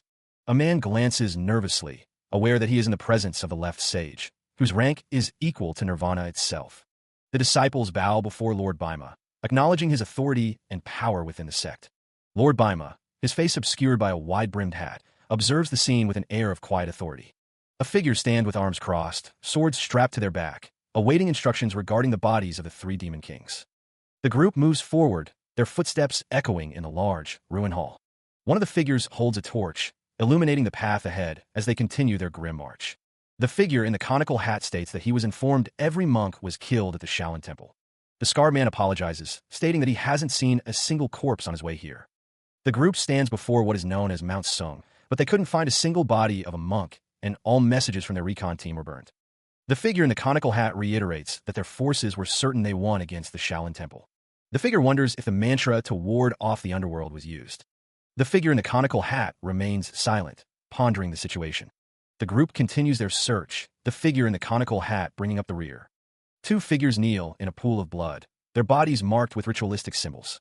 The scarred man holds the torch high, stating that he doesn't understand what he is seeing. The grotesque figure, a mass of flesh and fury, cannot comprehend what has transpired. The red-haired woman observes the scene, noting that Master Oguk, practically an immortal demigod, has been defeated. She adds that the other 2 demon kings also fought to their deaths. The figure in the conical hat explains that Oguk was defeated by the wheel-turning maneuver, one of the legendary secret arts of Shaolin. He also endured multiple blasts from the 108 seconds maneuver. The red-haired woman expresses her disbelief, questioning if Master Oguk was defeated by a Shaolin Temple monk. The figure in the conical hat confirms that the remaining soldiers on guard outside were defeated by the Wing Rain Dragon's claw maneuver. The red-haired woman is startled by this revelation, as she realizes their entire armed forces were taken out by a single maneuver from someone from the Shaolin Temple. The figure in the conical hat stands beside the scarred man, who holds a torch, as the former explains the wheel-turning maneuver and the Wing Rain Dragon's claw maneuver. The figure in the conical hat continues, stating that the 2 maneuvers used against the Demon Kings and their army have 2 things in common. The narrator explains that the maneuvers are so powerful and cruel that they are considered forbidden practices at the Shaolin Temple. The narrator reveals that the last user in existence of these techniques was the heretic Haigong. The man is shocked to hear the name of the heretic Haigong, the monk that nearly brought about the annihilation of the Shaolin Temple through his forbidden incantations. He declares that he will head back to the sect to cremate their dead and transport the bodies of the 3 demon kings back to the base. A subordinate asks if a full evacuation is required, but the order comes back to leave only a minimum force for reconnaissance. The figure in the conical hat acknowledges the command, confirming that they will report anyone else who appears in the area. A glance reveals a wall etched with strange markings, hinting at something hidden within the Shaolin Temple. The remnants of Kunwu's steel restraints lie broken on the ground, evidence that a 4th individual was once held here. The order is given to report anyone besides the 3 demon kings, implying a threat of equal or greater magnitude. Someone, remarkably skilled in martial arts, left a crater in the ground, a testament to their power. The text reveals that someone with immense power was trapped below the Shaolin Temple's Dangbojian Hall. Though forbidden, he knew and practiced taboo maneuvers, and was a grandmaster who could not be restrained even with Kunwa's steel. The camera focuses on the Shaolin Temple, and the question arises, what could all of this be? The mantras used to ward off the followers of the underworld are visible on the walls. The figure in the conical hat wonders if all of this could be a mere coincidence. A fist breaks through restraints, the sound of the crunch echoing in the chamber. The masked figure, hand raised, considers his next move. Lucky bastards, he mutters, deciding to delay his plans. His goal remains the complete extinction of a Shaolin temple, but for now, he will wait. Moonlight spills through the ruined rafters of what was once a grand structure. Meanwhile, inside the dilapidated building, the moonlight illuminates the crumbling walls and broken windows. A fire crackles, casting dancing shadows on the walls as a voice breaks the silence. So, what happened next?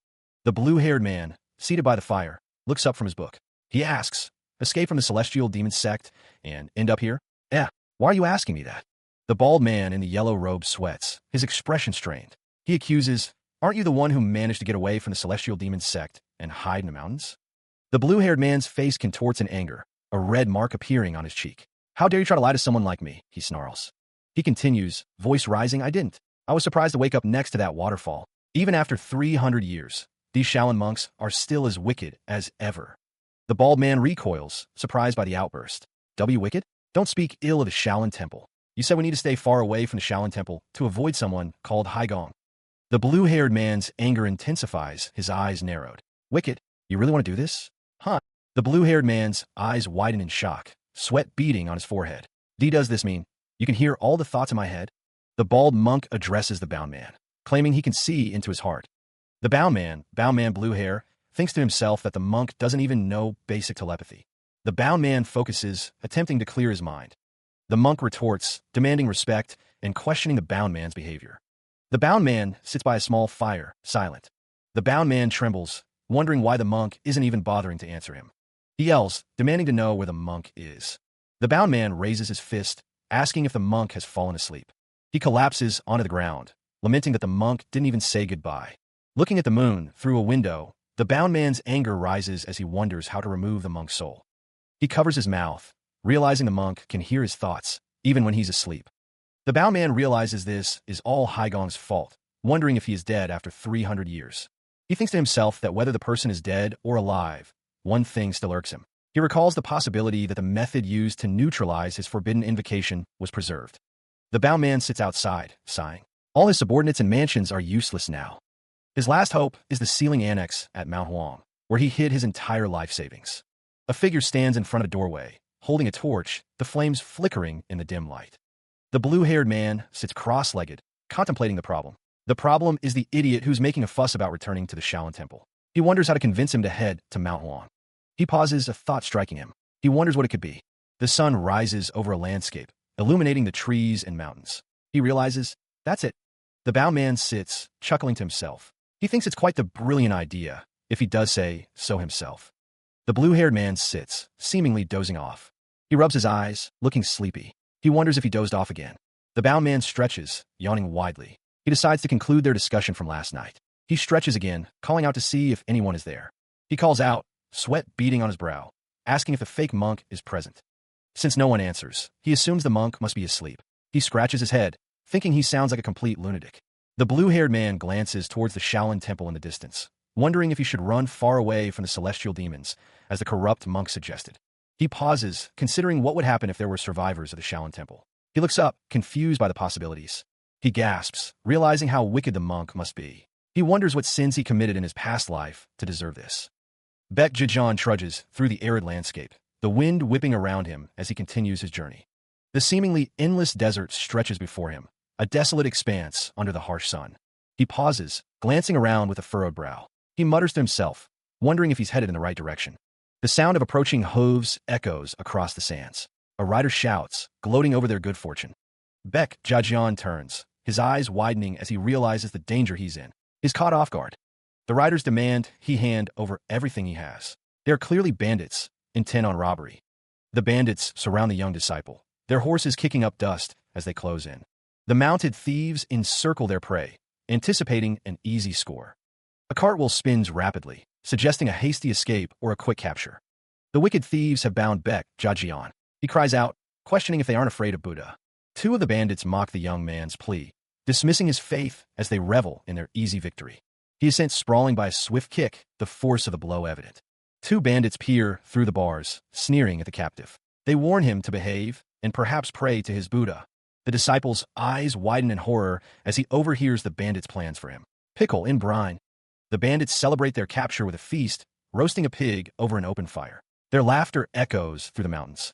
Confined behind bars, Baek Jajian can only lament such barbarians. He grips the bars of his prison, desperation etched on his face. I need to get out of here. A voice whispers, rousing him from his thoughts. Hey, Mr. Corrupt Monk. Sir, wake up. The voice continues, warning of impending doom. A big problem. We both might die. Baek Jajian lies motionless on the ground, seemingly unresponsive. He's quiet when you actually need him. He sits on the floor, startled by a voice, realizing he needs to do something. Two merchants sit nearby, one cautioning the other to keep his voice down, lest they all be killed. They lament that they're all dead meat anyway. Baek Jajian asks if they were also captured and trapped there. One of the merchants sighs, explaining that they are merchants who were attacked on the road. Baek Jajian, kneeling, asks if people are looking for them. The merchant groans, saying it's no use, as the Merchants Association has probably started looking for them. He adds that the savages are deciding who to kill and who to sell tomorrow. Baek Jajian looks distressed, realizing they are screwed. Elsewhere, the sun sets behind distant mountains. Baek Jajian blinks, sweating as he realizes something. He realizes it's his body, yet he can only use it at night, finding it irritating. He wonders where he is, blaming that idiot poltergeist. Baek Jajian, looking angry, asks if they can't just have one normal day, as he's had enough of all the unexpected twists. He stood, feet bare on the cold stone, thinking how pathetic it was that he couldn't even escape. This was the limit of his patience. He gripped the bars of his prison cell, his knuckles white. With a surge of strength, Baek Jajian declared this situation to be a freaking joke as he began to pull the bars apart. The metal groaned under the strain, the sound echoing through the prison. Elsewhere, the guards gasped, hearing the sounds of the prison being torn apart. Baek Jajian paused, surprised at the ease with which he had broken free. He noticed a table laden with food and drink. Quite the haul over here, one of the men said, suggesting they fill their bellies and get some money for the road. A sinister smile crept across Baek Jajian's face as he looked at the feasting men. Meanwhile, the prisoners laughed and celebrated around a crackling fire, oblivious to the danger that was approaching. One of the prisoners sat on the steps, eating as someone approached. Baek Jajian stood over the prisoners, asking if he wasn't the crybaby prisoner from earlier today, and wondering how the hell he escaped.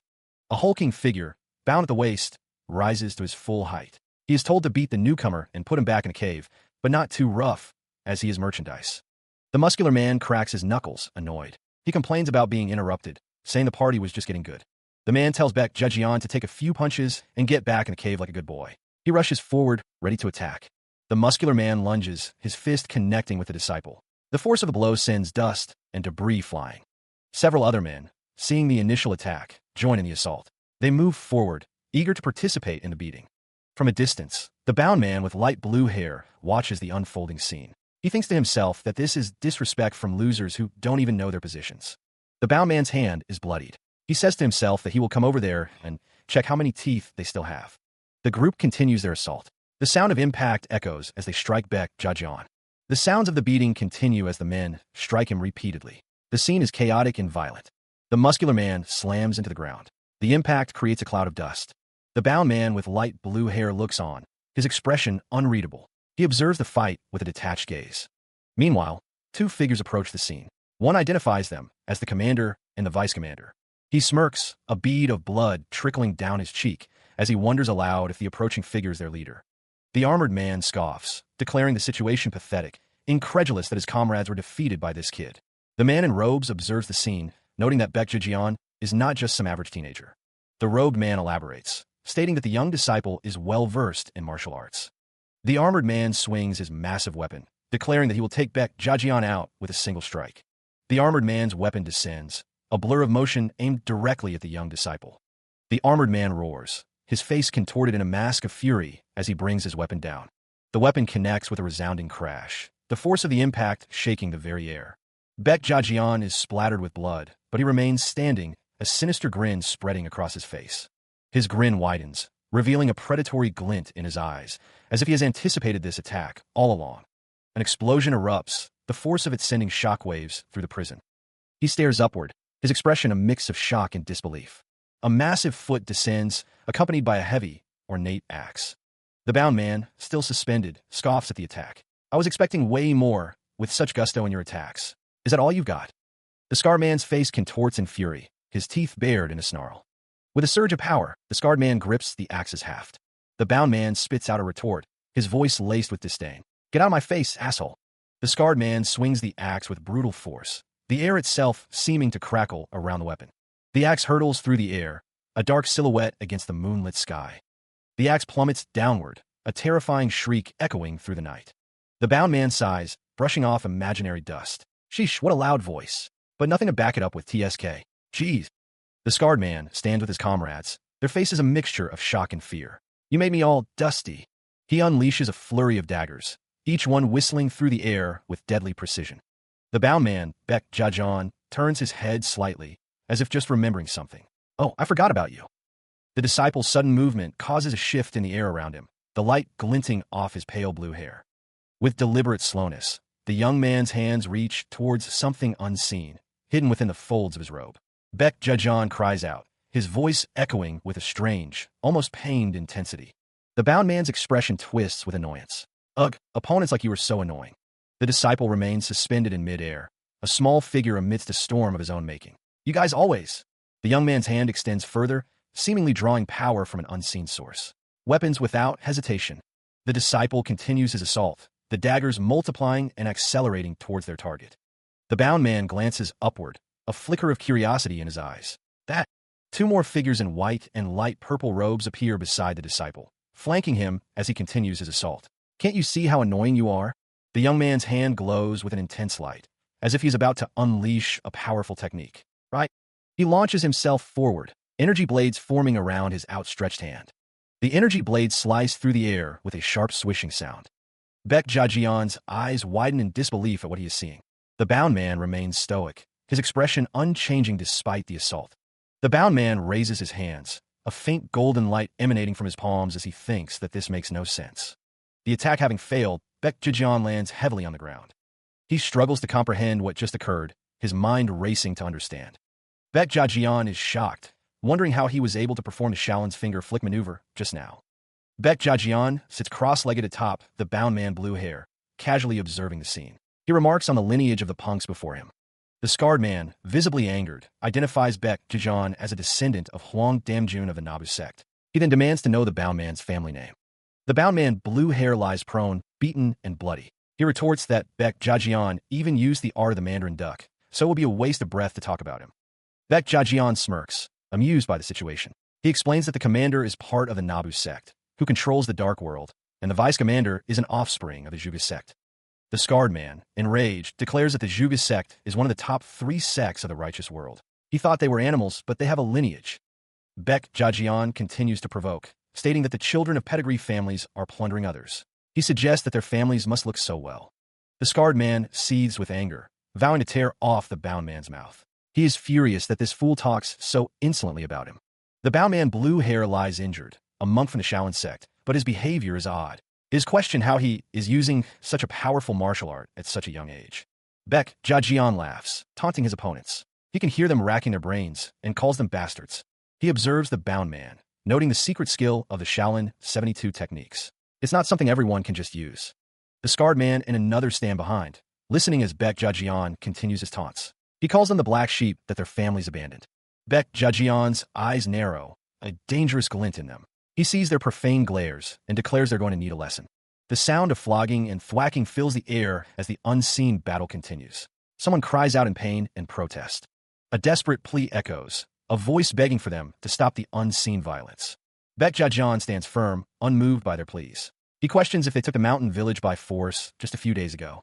The young man scoffs, finding their fear amusing. He remarks on their lack of ethical character and questions how they intend to make a living. Meanwhile, a whole pig roasts over an open fire, crackling and spitting with rendered fat. Baek Jajian suddenly remembers his hunger. He had forgotten that he was starving. He reaches for the roasted pig, a predatory gleam in his eyes. He wonders aloud why he doesn't restore some vitality. With a series of loud munches and chomps, Baek Jajian devours the meat. The others can only stare in disbelief. The scar man and his group are shocked. One of them exclaims in disbelief that a monk ate meat. The scar man's face contorts with rage, declaring that someone ate his meat. Behind him, the bound man stands silently. Elsewhere, Baek Jejeon wonders if the meat came with alcohol. He tilts his head, a question mark floating above him. The young man's expression shifts to manic glee, his eyes widening as he anticipates the drink. He knows that with meat comes alcohol. Baek Jejeon inhales deeply, his face flushed with excitement. The air crackles with unseen energy around him. The scarred man and his companions stare in stunned silence. Their face is a mixture of disbelief and dawning horror. The bound man's eyes widen, sensing the immense energy emanating from Baek Jejeon. He is amazed by the power. A crowd gathers, showering Baek Jejeon with praise, calling him an unbeatable prodigy. He seems unfazed by their adoration. Amidst the rocky terrain, Baek Jejeon pauses, a serene expression on his face. He declares that he will show them something. The bound man smirks, his eyes gleaming with anticipation. He flicks his finger, a subtle gesture that hints at the power he wields. With a resounding rumble, rocks and debris erupt from the ground, propelled by an unseen force. The earth trembles. The scar man's eyes widen in disbelief, his voice a strangled shout. He recognizes the impossible, psychokinesis. The scarred man's companions share his horror, their faces frozen in expressions of utter shock and disbelief at the display of power. He unleashes a surge of power, a blinding light erupting around him. The technique manifests, the embodiment of the phoenix's 1,000 golden wings. A thundering explosion of energy sends debris flying in all directions. Beams of pure energy erupt, tearing through the air with violent force. The scarred man and his group recoil in stunned disbelief at the display. A hand reaches out, grabbing the bound man roughly by the chest. Another burst of energy explodes outward, centered on the bound man. The scar man's group can only utter sounds of confusion as weapons whiz past them. The bound man is struck by a barrage of blades, each one drawing blood. Baek Jejeon stands amidst a swirling vortex of blades, his power undeniable. A weapon strikes an unseen barrier, deflected with a ringing clang. More weapons meet the same fate, unable to penetrate his defenses. The scarred man grits his teeth, his expression a mix of frustration and disbelief as he witnesses the power of the phoenix's 1,000 golden wings. The bound man, radiating a brilliant aura, scoffs at the comparison of his abilities to the Shaolin sect's techniques, declaring them inadequate. The crowd erupts in cheers, hailing the bound man as a godly monk, their voices filled with awe and reverence for his display of power. He wipes his face, a thoughtful expression on his face as he considers the implications of this newfound title and the expectations it carries. The scarred man, standing alongside the red-haired woman, observes the scene with a critical eye, noting the crowd's reaction to the bound man's pronouncements. The crowd continues to clamor for his attention, begging him to accept them as subordinates, their voices filled with eagerness and hope. Surrounded by admirers, the bound man chuckles, amused by their eagerness, and declares that he will save them all from their pushover lives. Looking at his reflection, he realizes that he needs a name to go with his new role, a name that reflects his destiny and purpose. He reflects on his past, remembering that he can't use the name Songchong because he is still being chased by the dark sect and remnants of Haegong's influence might still be left over. He declares that he has crossed over 300 years of time and has been reincarnated into a new world, wondering if this is the true reality of Mithriya. Slapping his knee, he exclaims that it must be destiny, a realization dawning on him as he embraces his new identity. He raises a finger, a manic grin plastered across his face. Tathagata declares his esteemed name, demanding to know if they understand. The crowd below erupts in praise, hailing Tathagata as a godly monk. Their voices echo with fervent devotion. From behind, the scarred man and the red-haired woman observe the scene. The scarred man questions Tathagata's audacity, wondering if he believes himself to be Buddha, calling it blasphemy. The scarred man and the red-haired woman visibly flinch as Tathagata calls them over. Their expressions betray a mix of surprise and apprehension. The red-haired woman and the scarred man sit before Tathagata. He declares that they have committed a profane act by rebelling against him, but he will forgive them out of benevolence.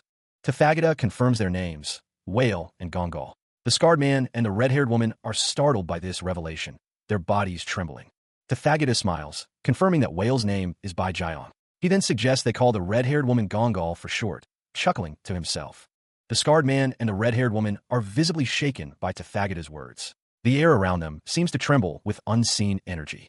Tathagata explains that he plans to make them his subordinates. He acknowledges that people from this side of the water can act very well, so he must prepare for it. Twin beams of energy erupt from Tathagata's hands, aimed directly at the scarred man and the red-haired woman. The energy strikes the scarred man and the red-haired woman. The impact sends sparks flying as they are hit by the blast. The scarred man and the red-haired woman stand, seemingly unharmed. Tathagata chuckles, remarking that it's a power only he can use. The terms of the bound man's control are laid bare. Miss a pressure point, and bones will crush within days. The scarred man and the red-haired woman are aghast at the implications of Tathagata's words. A group of onlookers express their shock at the revelation, their faces etched with disbelief. Tathagata finds pleasure in their despair, seeing their expressions as proof of their obedience to him. The bound man smiles, seemingly satisfied with the reactions he has elicited from those around him.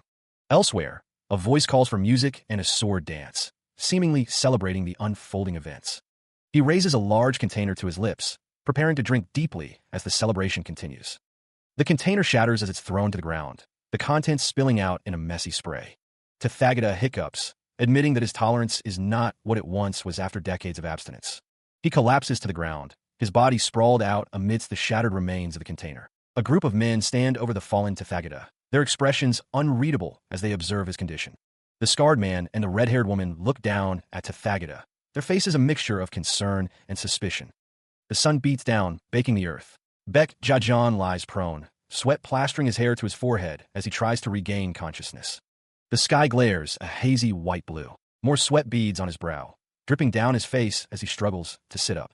He wipes his mouth, a strange feeling in his stomach. Baek Jajan realizes he is thirsty, his throat parched and dry. Rubbing his eyes, the young man scans the horizon, desperate for any sign of water to quench his thirst. His hand finds a clay pot. He seizes it, tilting it back and gulping down the contents, only to realize something is terribly wrong. He spits the liquid out, a look of disgust on his face. "This isn't water," he exclaims, wondering what he just drank. A wave of dizziness washes over him. "HM? Ah," he mutters, struggling to focus his vision as the world seems to wobble around him. His eyes widen in shock. Before him, a crowd of figures kneels, chanting, "Godly monk." Banners flap in the wind, proclaiming, "Theophany of Buddha, controller of godly martial arts." The crowd's fervor is palpable. Baek Jajian stares, his face contorted in confusion and dawning horror.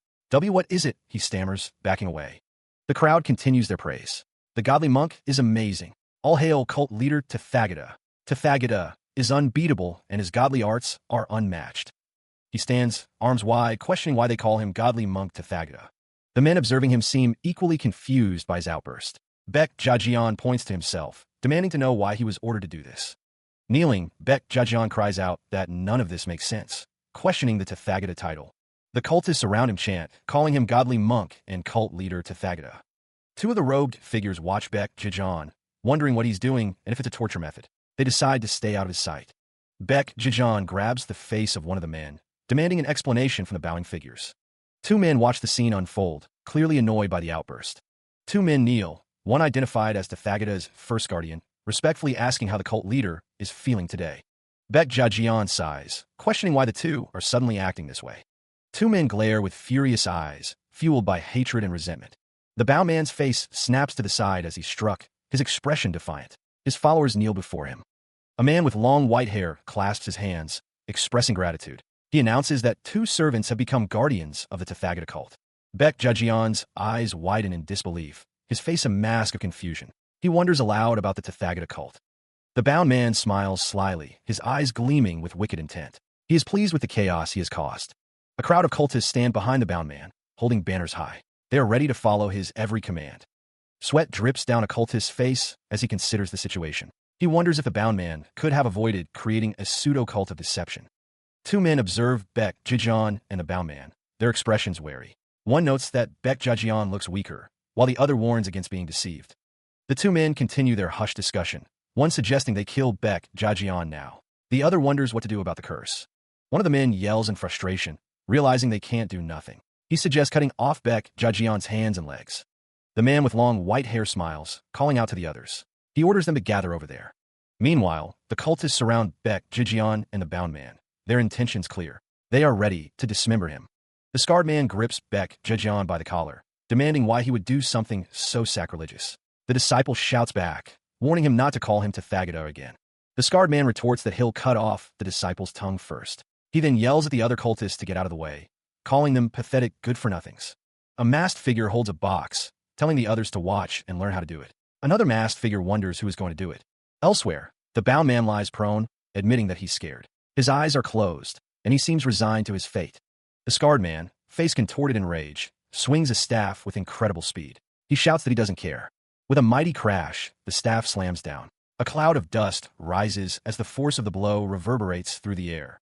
The bowman's eyes snap open, wide with shock. The attack has clearly had a profound effect.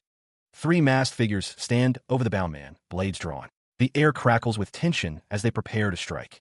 Dust billows around the scarred man, obscuring his form. The force of his attack has kicked up a storm.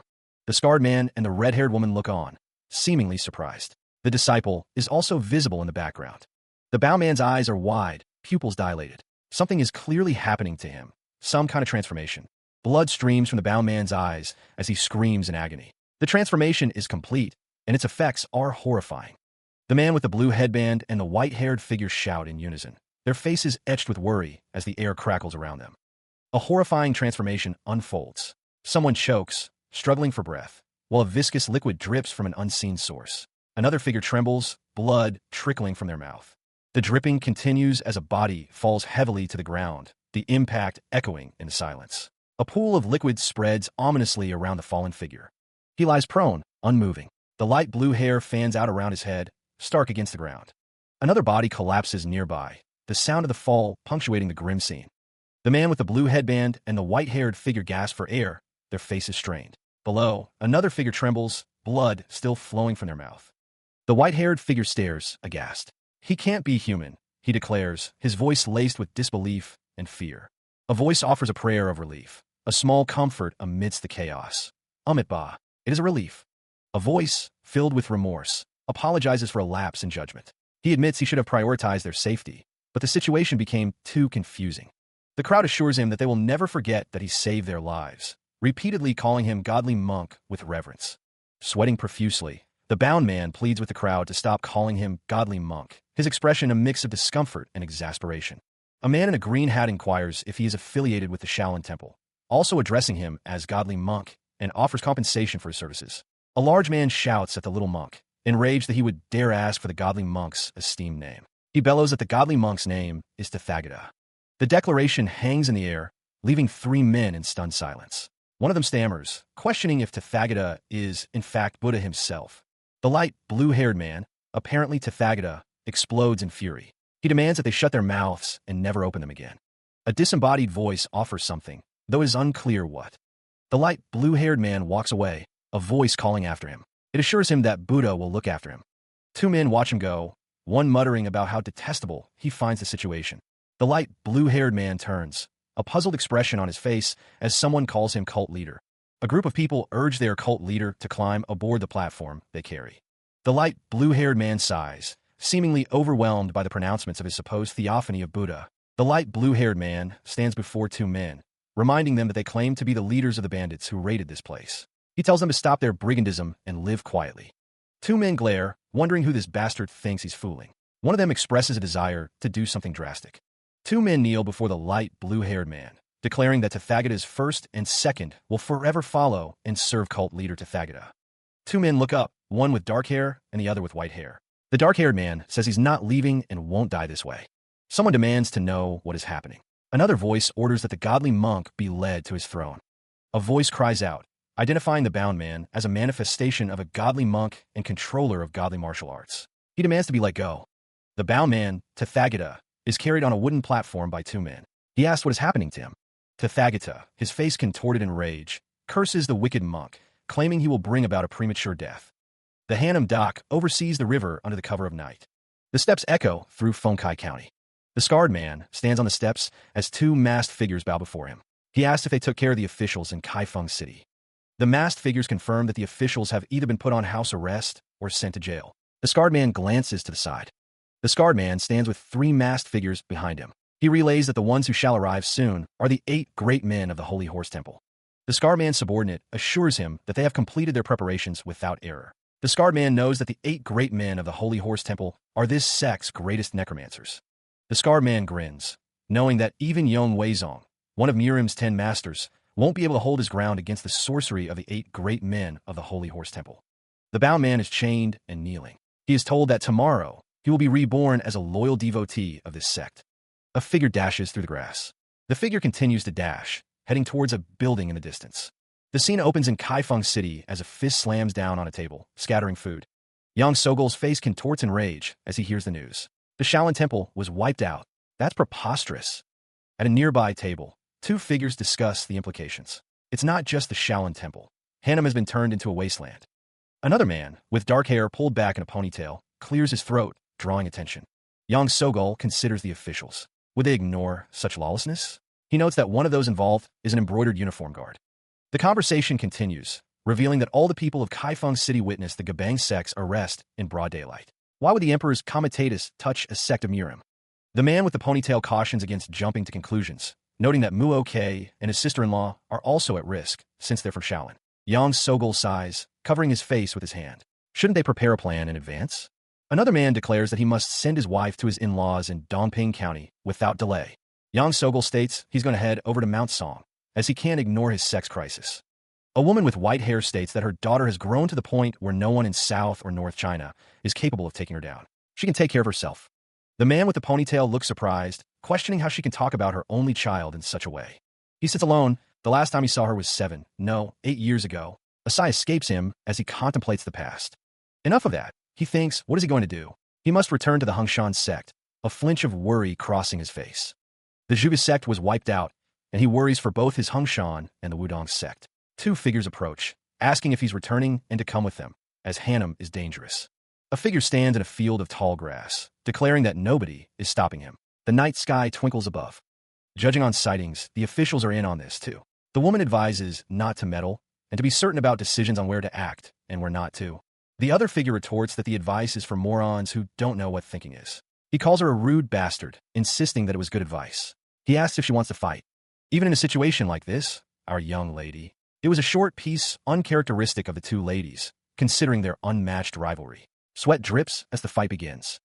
Mirim's two sisters clash. Yang Muok, the sister of fists, throws a punch. The sister of words prepares to counter. Elsewhere, Yong Joa stands among a group of people in a field, the scene bathed in the light of the night sky. It seems that So Wasen did not come. The man turns his head, a look of contemplation on his face. Your Highness, you must follow General Song.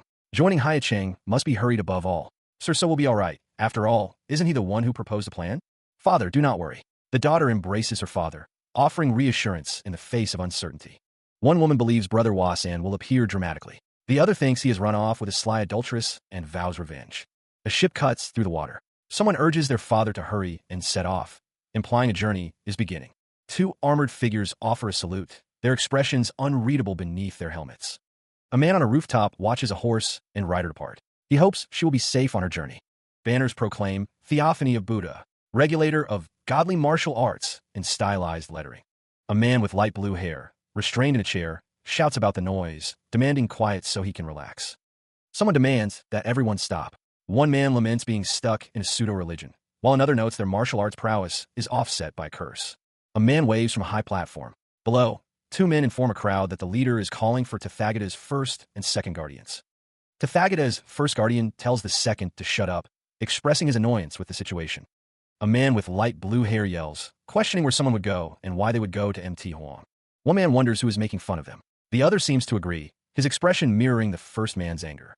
One man asks if the other thinks they use teleportation, noting the journey to MT Huang takes months. The other wonders where someone's common sense went. A godly monk coughs, estimating their arrival at MT Huang to be months away at their current pace. The bowman blue hair is shocked by the news. He questions why they are going somewhere so far away. The scar man points out that Kaifeng City is not so far away. He suggests they travel there instead, if they prefer. Tathagata repeats the name of the city, a flicker of curiosity in his eyes. He thinks to himself that they should tell Lord Biyun about the Shaolin Temple attack by the demonic cult, hoping for a subjugation army. With renewed vigor, Tathagata declares that they should head to Kaifeng City. Tathagata wonders if he is being dog-trained as he is carried in a chair. The scar man says he will kill that bastard and commit suicide. One of the bald men behind him retorts that he will be the only one dying. Meanwhile, a large gate stands before them, the entrance to Kaifeng City. A man in a black hat looks surprised, wondering what the commotion is. A guard shouts for them to halt as Tathagata is carried towards the gate. A man demands to know who they are to cause such a fuss, ordering them to report their identities and motives for coming to Kaifeng City. The man in the brown robe sits, as the man with purple hair notes the armor. A furious voice erupts, demanding silence and ordering an insolent human to kneel before the godly monk. A crowd parades, their banners proclaiming the godly monk's martial arts prowess and the Tathagata cult leader's descent from the heavens. A booming voice commands the Gabang sect to emerge and kneel before the godly monk. The man with long white hair recoils from a sudden slap, sweat beading on his brow as shock registers on his face. A sinister smile spreads across the man's face as he surmises that they wish to see Lord Biyun. A voice declares that it is their duty to help, and that they must act. Sweat beads on his brow, a sheen of fear coating his face as he stares ahead, his mouth slightly agape. The man in the hat smirks, his eyes narrowed as he leans forward, the sound of trembling echoing around him. I see. So you wish to see Lord Biyun, huh? A declaration hangs in the air, heavy with intent. Then it's my duty to help you. I must. The kneeling man looks up, pleading. Why are you doing this? There must be some confusion. Please release me from these ropes. The man shouts, his face contorted with rage. How dare you try to delude the world and deceive the people by? A small monk stands defiantly, his voice ringing out. This little monk would never. I am a proud disciple of the Shaolin Temple. He is accused of creating a cult. The accuser points, his face a mask of fury. Your mouth would float, even if you were sinking, you little mouse. How dare you lie when those people are still right there? The crowd roars its support, a cacophony of voices rising in unison.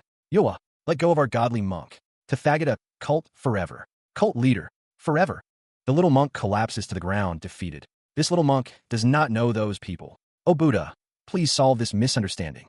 Two figures approach, their expressions grim. What's with all the commotion? The masked figure bows deeply, reporting that they have captured the ringleader of the cult that deceives the world. The bound man, Beck Jajian, looks on with a questioning expression. Elsewhere, a man with a mustache flinches, asking what cult they're talking about. He wonders if they could be referring to devotees from their demonic cult. The masked figure continues, stating that the bound man is the leader of the Tathagata cult and has as many followers as the clouds in the sky. He adds that the man claims to be a Shaolin Temple monk who wishes to meet Lord Biyun. The mustached man thinks to himself, questioning if he is truly a Shaolin Temple monk. He recalls that the Shaolin were wiped out by their cult. Meanwhile, a bird's-eye view shows a building with several figures standing outside. The scarred man and a white-haired man run towards the building. The scarred man urges, let's go in. The white-haired man responds, questioning if he is insane and what he is becoming. The white-haired man refuses to go there, saying, we're not going there.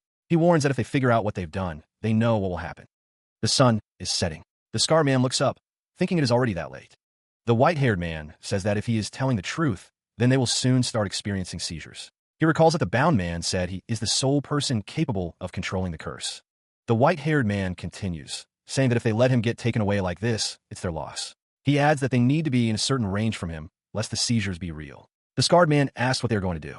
Bound tightly, the blue-haired man begs to see Lord Biyun. The vice commander wonders if the prisoner is truly a Shaolin monk. How else would he know their cult's movements? The bound man questions why he is being thrown into prison. He demands to know why they would do this to him. A masked guard orders someone to get inside at once.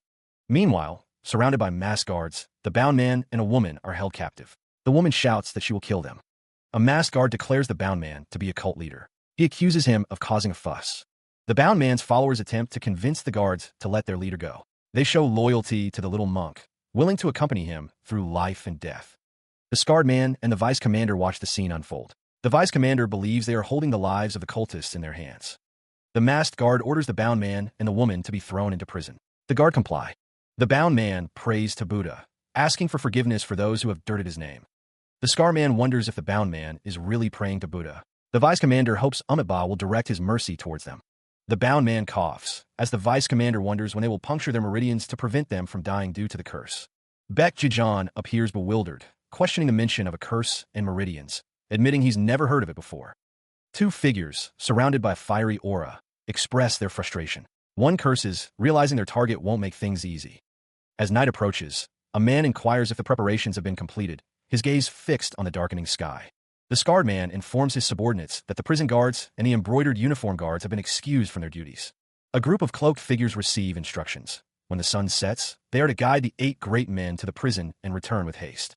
The scarred man warns that no one must be near the prison when the sorcery happens, his words carrying the weight of command.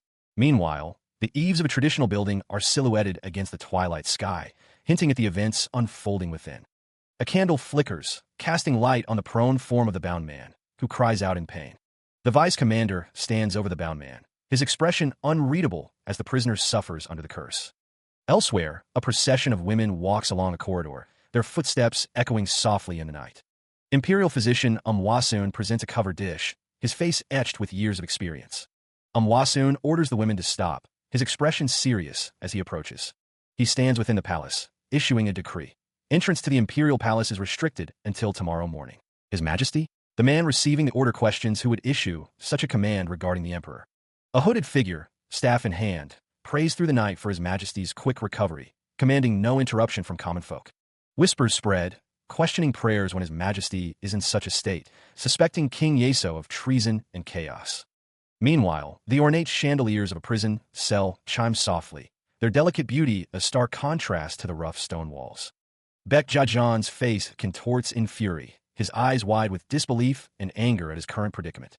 The prison cell door creaks open, revealing the stark reality of his confinement. Confined once more, Baek Jajan sits cross-legged, a visible tick of irritation marking his face. Two figures stand before him, questioning their location, while Baek Jajan remains seated, awaiting their words. The guard scoffs, noting that Baek Jajan seems to be in need of discipline, his expression one of annoyance. The guard demands a quick answer, revealing they were brought in on accusations of using a cult to manipulate society. He shouts in anger, remembering Kai Feng's assurance that their destination was close. The vice commander and scarred man stand behind him, the source of his frustration. The group stand in a stone chamber, a hole now visible in the ceiling above. Footsteps echo as something approaches from above, drawing closer to their location.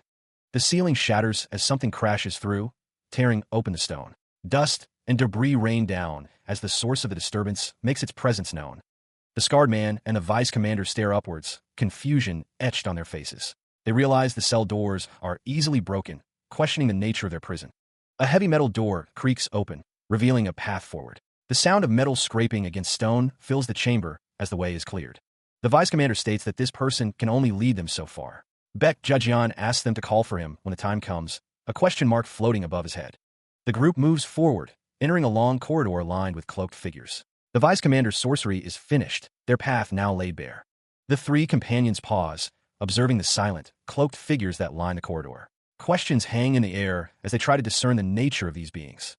Baek Jajian's expression shifts to one of recognition and intrigue. He wonders what this is, identifying the cloaked figures as those people. The scar man shivers, commenting on the strange costumes and questioning why the prison allows such people to traverse freely. He is clearly unnerved by their presence. The vice commander states that those aren't humans, his tone laced with a hint of unease. The group stares down the corridor at the cloaked figures.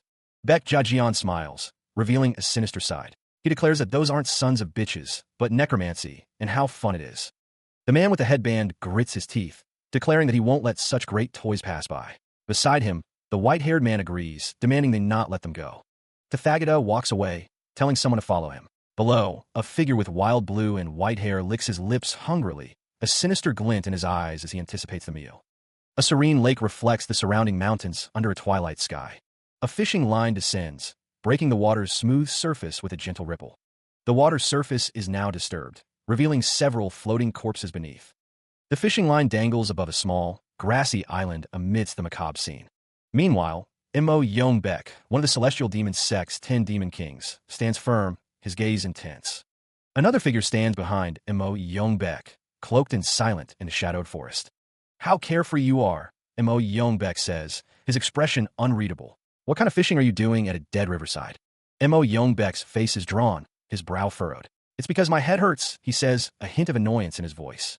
Ban Hangang, another of the 10 demon kings, explains that the plan is being followed, but annoying things have been happening. He adds that the old father is using his strength for them, so Mo Yongbek shouldn't be annoyed. He stands before a grand structure, the scale of which speaks to its importance. The man notes that a considerable number of souls must have been collected. Chains bind a man kneeling on the ground, surrounded by bones. He retorts that this is not a good thing at the moment, as all those fresh souls are now merely stars in the sky. Mo Yongbek chuckles, stating that Oh Gook must be feeling quite petulant today. He adds that he's been awaiting playing with sect leader Yon Hwasung like a child waits for a treat. Ban Hangang is shocked by the news. The left sage sent him an envoy, saying he saw it with his own 2 eyes. Oh Gook is dead. A grotesque head floats in the air, surrounded by blood. It laments that Bo Wagong and Kwok so have left this world together with him. Mo Yongbek asks if Ban Hangang is saying that his predictions were wrong. He scoffs, saying that the little Shaolin had enough manpower to send 3 of the 10 demon kings and the celestial demons' army to hell. Mo Yongbek declares that their army crushed the Shaolin. His expression is stern, his eyes narrowed as he speaks with conviction. Ban Hangang insists that there must be some scoundrel elsewhere. His brow furrows as he considers the possibilities. 2 figures stand in a desolate landscape. One questions how that is possible, as 3 of them have died at the very beginning of their holy war, which mustn't happen again. Ban Han shuffles forward, his head bowed. Mo Yongbek asks if he is going alone, his tone laced with concern. Mo Yongbek says that no Gukchang will accompany him. He scoffs, wondering what help that troublemaker could be with his unstable mind. Ban Han thinks about the people he could have chosen. He mutters that no Gukchang should hurry in finishing up with the people. He walks alongside Mo Yongbek, the 2 of them discussing the state of the dark sections. Geometry, Zheng Hui's group has already destroyed many sects. Ban Han explains that he sent Cheon Gangik and Myol Songik to the front lines. Since the Zoroastrian sect is an assassination sect, and the Black Panther sect has no set base, they may be some annoyance. Meanwhile, a hooded figure stands before a large bed, a staff in hand. The room is dimly lit with ornate decorations. The hooded figure is seen in a close-up, the hood obscuring their face. Ornate lanterns hang nearby. Elsewhere, a long hallway stretches into the distance, lit by flickering torches on the walls. The path ahead is dark and ominous. A hooded figure slips through a doorway at the end of the hallway. The figure moves with a sense of urgency.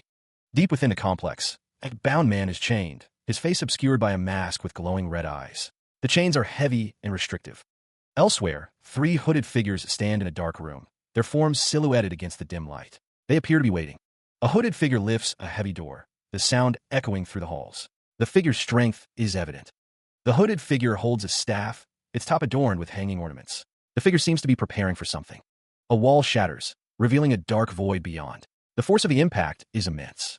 A door is broken down, the lock and hinges splintering under the assault. The sound of destruction fills the air. Raw power surges, blue lightning crackling from an unseen hand. The energy intensifies, and a figure in robes groans under the strain. Chains rattle as the bound man blue hair is further constricted by the magical energy. A hooded figure's glowing red eyes pierce the gloom, fixed on their captive. The bound man blue hair is surrounded, the hooded figures forming a silent circle. A hand grips a staff adorned with rattling ornaments, the sound echoing in the chamber.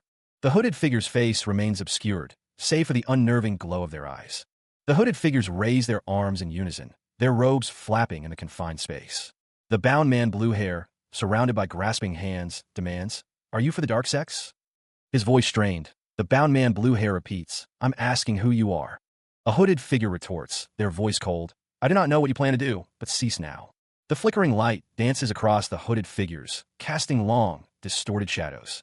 He winces, the strange markings on his face seeming to pulse. 2 masked figures stand silently, their presence heavy in the air. His eyes dart around, sweat beading on his brow as he assesses his situation. Chains bind him tightly as he glares up at his captors, rage building. "You bastards!" A primal scream tears from his throat, echoing in the chamber. The masked figures remain unmoved as a surge of fiery energy erupts around the bound man blue hair. A voice booms, distorted and menacing. "Ugh, if only my energy was not sealed." A pair of glowing eyes pierce the gloom, observing the scene with cold calculation. What is that?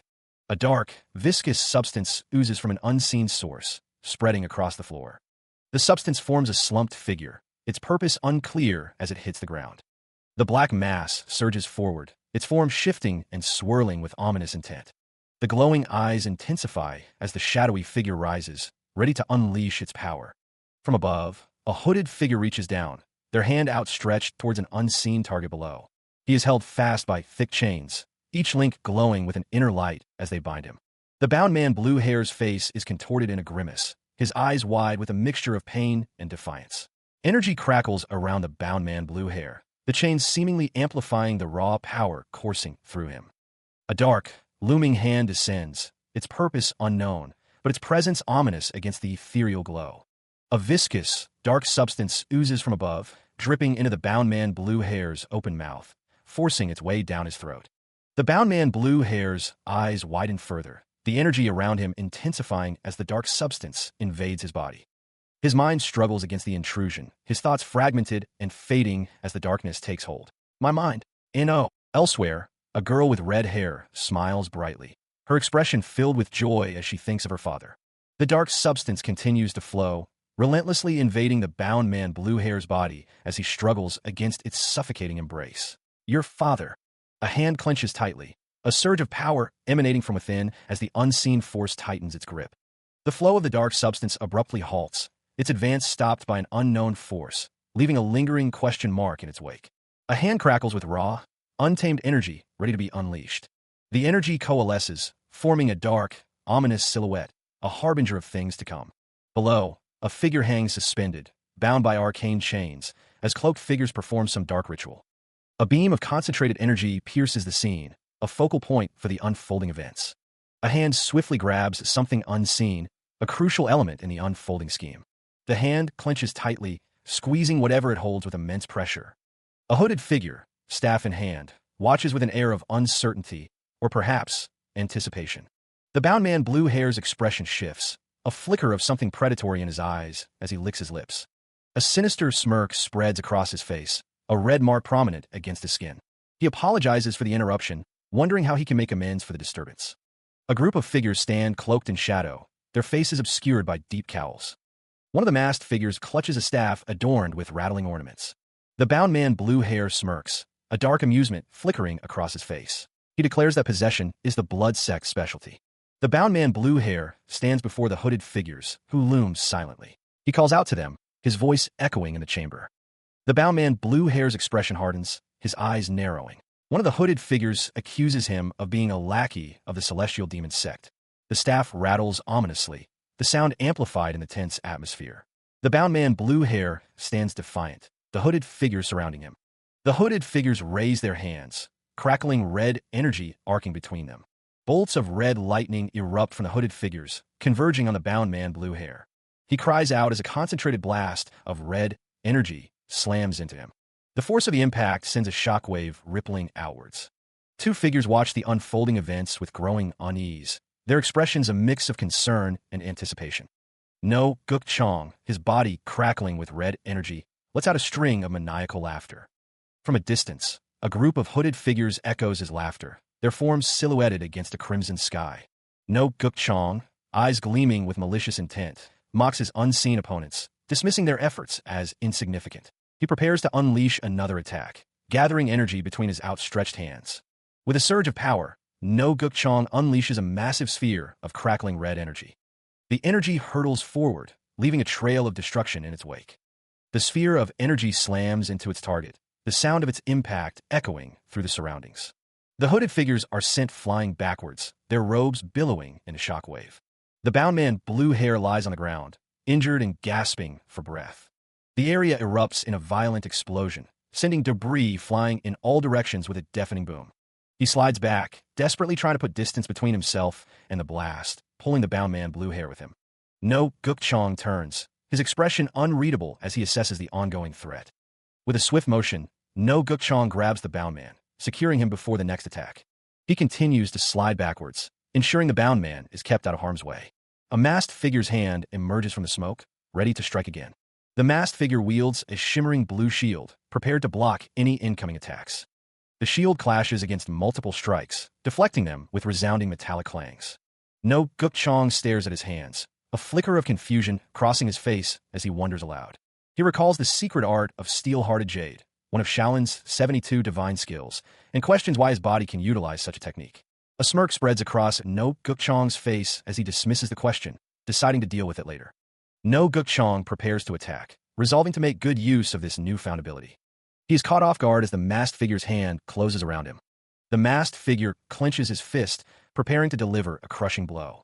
The blow lands, sending a shockwave through No Guk Chong's body. Blood splatters as the force of the impact takes its toll. Despite the attack, No Guk Chong remains defiant. Next, he declares. With a surge of power, No Guk Chong tears through the masked figure's attack. The masked figure's arm snaps with a sickening crack, the tables suddenly turned. Meanwhile, No Guk Chong finds himself in a strange, new location, surrounded by ominous, tree-like shadows. Where are? He wonders. A surge of power erupts from No Guk Chong as he lets out a yell. His shout echoes through the strange space, startling two onlookers who watch from a distance. The onlookers whisper, questioning his nature. Is he even human, or something more, something unnatural? Suddenly, a barrier shatters, the sound echoing through the strange new world. The air crackles with displaced energy as debris rains down. A looming shadow stretches across the ground, an ominous sign. A figure bathed in a yellow glow grins, asking, "You're going to run?" The glowing man reaches out, his expression one of cruel amusement. Dust and debris settle on the cracked ground, the air thick with tension. A dark, monstrous figure emerges, its presence casting a pall over the scene. The glowing man grins wider, facing the monstrous figure with unsettling glee. Meanwhile, the bound man remains chained, his head lowered in what seems like defeat. Chains swing ominously as a silhouetted figure watches from shadows. The glowing man stands amidst the chains, his expression unreadable. A figure with a sword stands silhouetted against the spreading light. The bound man looks up, his eyes widening as something catches his attention. A figure cloaked in dark robes stands amidst a network of heavy chains. The cloaked figure, staff in hand, curses his captive as he turns his head. The bound man, looking up, demands to know the identity of the figure before him. A sinister grin spreads across the glowing man's face as he wonders aloud if he should have some fun. The glowing man's eyes narrow, a dark energy crackling around him as he mocks the bound man's question. The bound man's face is cast in shadow as he hears the name Tathagata and recalls a past conflict. The glowing man demands that the bound man reveal his true identity as the cloaked figure looms behind him. The glowing man scoffs at the idea of sorcery, claiming that Shaolin techniques could never shatter his immutable power. The glowing man laughs, calling the bound man an imbecile for using such weak necromancy. The text box reveals that the glowing man was the one who murdered the 3 demon kings and the holy army. The cloaked figure is shown again, with text describing the infinite harmony of spirit exaction at the demon sealing temple. The glowing man expresses surprise that the bound man still knows of the technique, even after 300 years. He pauses, sensing something amiss. Red exclamation points burst into existence above the hooded figure. The glowing man's eyes narrow as he delivers a warning. This monk does not have any more time to play with you. I warn you not to mess with. The glowing man continues, a memory flashing above him. You may think that you are unlucky today. If that is your best, even the grandpa who taught you stands no chance against this monk. A sudden burst of energy crackles through the air. The glowing man extends his hand, another memory surfacing. He thinks to himself, why didn't I think of that earlier? Sleeping for so long must have scattered my thoughts. The glowing man stands before the bound man, who is chained and kneeling. A bald man stands beside him. The glowing man declares, how dare you? If I use necromancy, I can push the pesky spirit from my body to that one. 2 men watch the scene unfold. One says, shit, that bastard seriously scares me. The other simply utters, a hand reaches out, beckoning something to come. With a swoosh, the glowing man with white hair extends his hand. A foot steps down, creating a splatter. The glowing man stands before a large opening, ready to begin. The man with the headband looks on in shock. Weren't those things dead? He asks. The heavens have blessed his luck today. The Zoroastrian sect's sorcery of empty dreams had completely escaped his mind. Then, the only conclusion that he can derive is that it is a soul separated from its living body. Why would a soul latch onto his body when it isn't even dead? Whatever this is, all that matters to him is regaining control over his own body. To do that, he either needs to chase the soul out or... The problem is that necromancy is the art of subduing and controlling a corpse's senseless evil spirit or ghost. So he cannot think of a way to chase out or exorcise its soul, which is still alive. He wonders aloud if he should treat the soul not as dead, but alive. Baek Jajian looks on with a pained expression. The glowing man stands tall over the chained Baek Jajian. He recalls the sorcery of empty dreams used by a lackey of the celestial demon sect. The sorcery overlays another soul over a living body. It molds the soul into an easily controllable puppet. With the help of the sorcery, the glowing man can separate the soul from his body and insert it into another. He can tie them up with the divine sealing art he created. The glowing man declares that the pesky soul will not vex him any longer. A spirit-like figure questions who he is calling a pesky soul. Footsteps approach. The glowing man's feet are bare as he walks toward the chained Baek Jajian. The glowing man grasps Baek Jajian's head. He muses that if the celestial demon sect try to make him into a puppet, he must be somewhat accomplished. The glowing man observes that Baek Jajian's face tells him that he was an all-right martial artist. He adds that his body's condition makes him feel like he's seen the guy tied up before. Energy swirls around the chained Baek Jajian.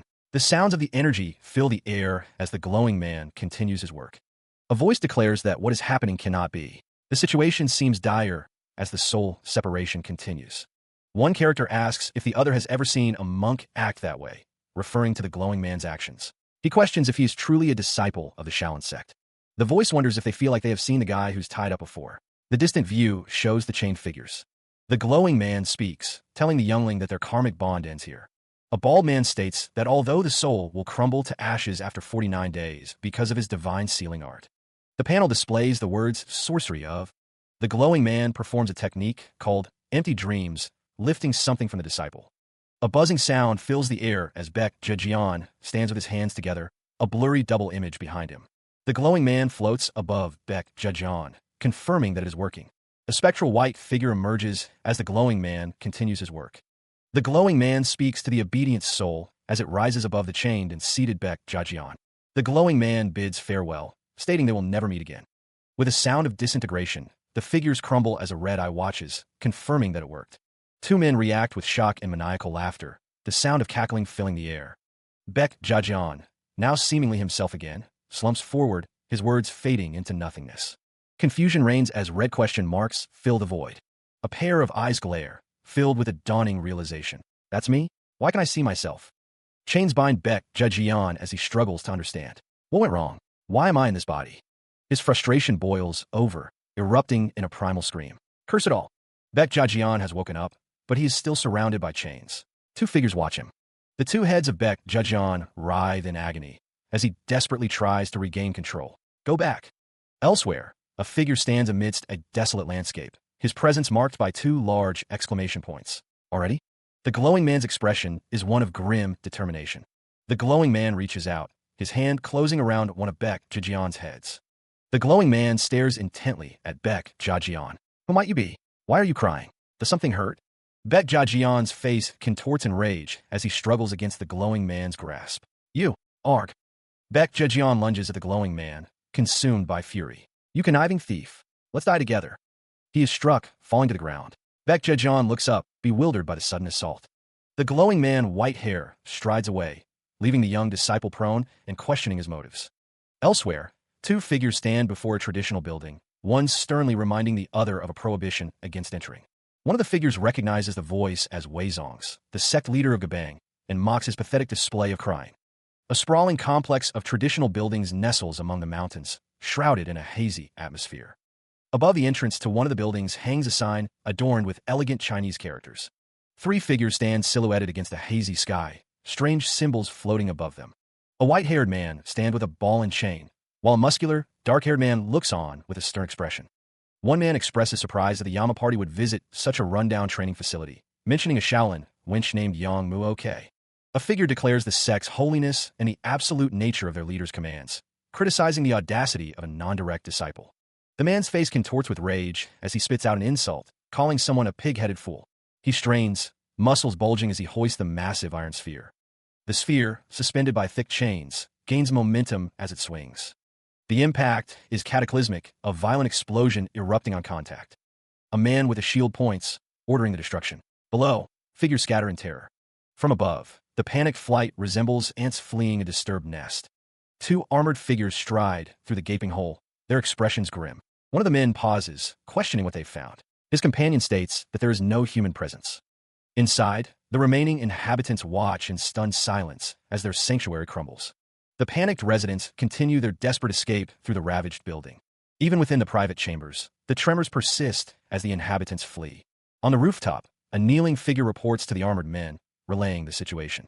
One of the armored men observes that the enemy territory is completely deserted, all inhabitants having fled. A guard with a massive shield stares upwards, muttering about someone's arrival. The guard stands before a traditional building, its architecture suggesting a place of importance. A fist clenches, the sound echoing as the speaker identifies the celestial demon sect. A group of figures walks along a winding path between towering cliffs, their footsteps echoing in the distance. Two men in robes discuss their situation, one urging caution while the other suggests they can move faster now that they've gone far enough. A woman with dark hair and a wide-brimmed hat gazes determinately forward, her expression unreadable. Feet splash through shallow water, the ripples disturbing the otherwise still surface. The woman's gaze hardens, her eyes narrowed as she stares intently ahead. The woman announces she will go on without them, prompting confusion and protest from the two men. One of the men reminds her that their master ordered them to escort her safely to Dongping County. The woman, her resolve firm, declares she cannot let her husband go to MT Song alone. A stone structure stands silhouetted against the sky, its inscription glowing faintly. Before the stele, a figure stands silently, the inscription looming above. Those who enter alive, exit dead. The stone is marked with the characters for those who die. A hand slides along the surface of the stone, the sound echoing in the stillness. The man speaks, his face etched with grim determination. The Zoroastrian sect carved their own fate onto this stele. Footsteps echo as someone approaches the ominous monument. A deafening kaboom erupts, engulfing the area in a fiery explosion.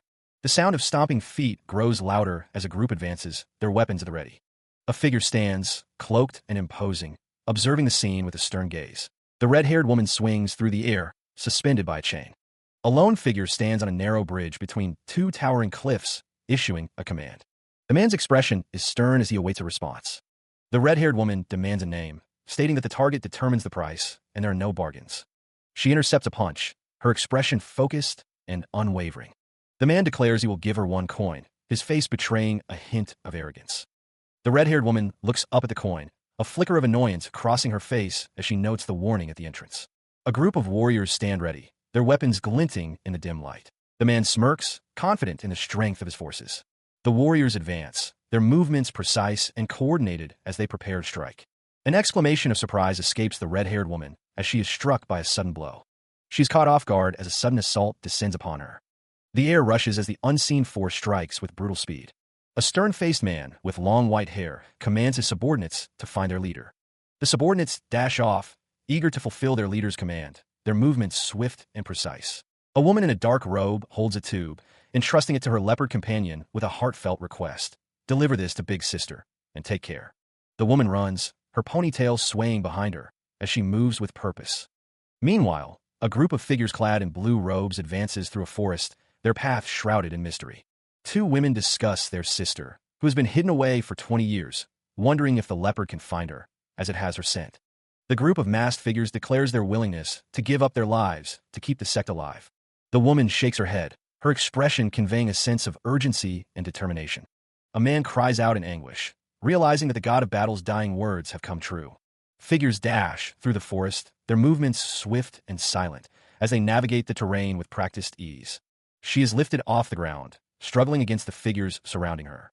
One of the figures urges their leader to leave now, as the red-haired woman grits her teeth. Meanwhile, the bound man blue hair walks through a forest, his expression unreadable. Elsewhere, the scarred man with a white ponytail contemplates the situation. The red-haired woman stands with 2 of her captors, remarking that they couldn't even last one exchange. The blue-haired man is surrounded by a large group of figures, their intentions unknown. The scarred man points a weapon at the red-haired woman, accusing her of leading the Zoroastrian sect. The woman looks up, the words Celestial Demon Sect hanging in the air. The scarred man leans on his staff, stating that she seems to know what's going on, so he won't monologue. The scarred man's face is illuminated, the text behind him declaring the god of battle's order of control over Murim. The red-haired woman's expression is obscured by her mask, but her eyes betray a hint of defiance. She dashes forward, leaving her captors behind as she makes her escape. A ship cuts through the water, its destination unknown. The younger man looks out towards the horizon, prompting the older man to ask why they are heading north instead of east towards the royal capital. The older man points, reminding him of their supposed promise to help King Yeso. The younger man scoffs, stating they need to head to the capital first to make a name for themselves, shrugging off the older man's concerns. The older man is incredulous, questioning if the younger man thinks just anyone can rule Murim. The younger man shouts back, offended by the comparison to commoners, declaring they're dropping all pretense. Someone peeks from behind a doorway. The older man looks back, a question forming in his mind as he glances at the younger man behind him. The older man demands to know what the younger man's plan is, but he only whispers that he needs to steal his heart. The younger man declares that they are headed for Shirwan Dashin, where the Celestial Demon Sect is located, and that he will start there. The older man is shocked by this revelation.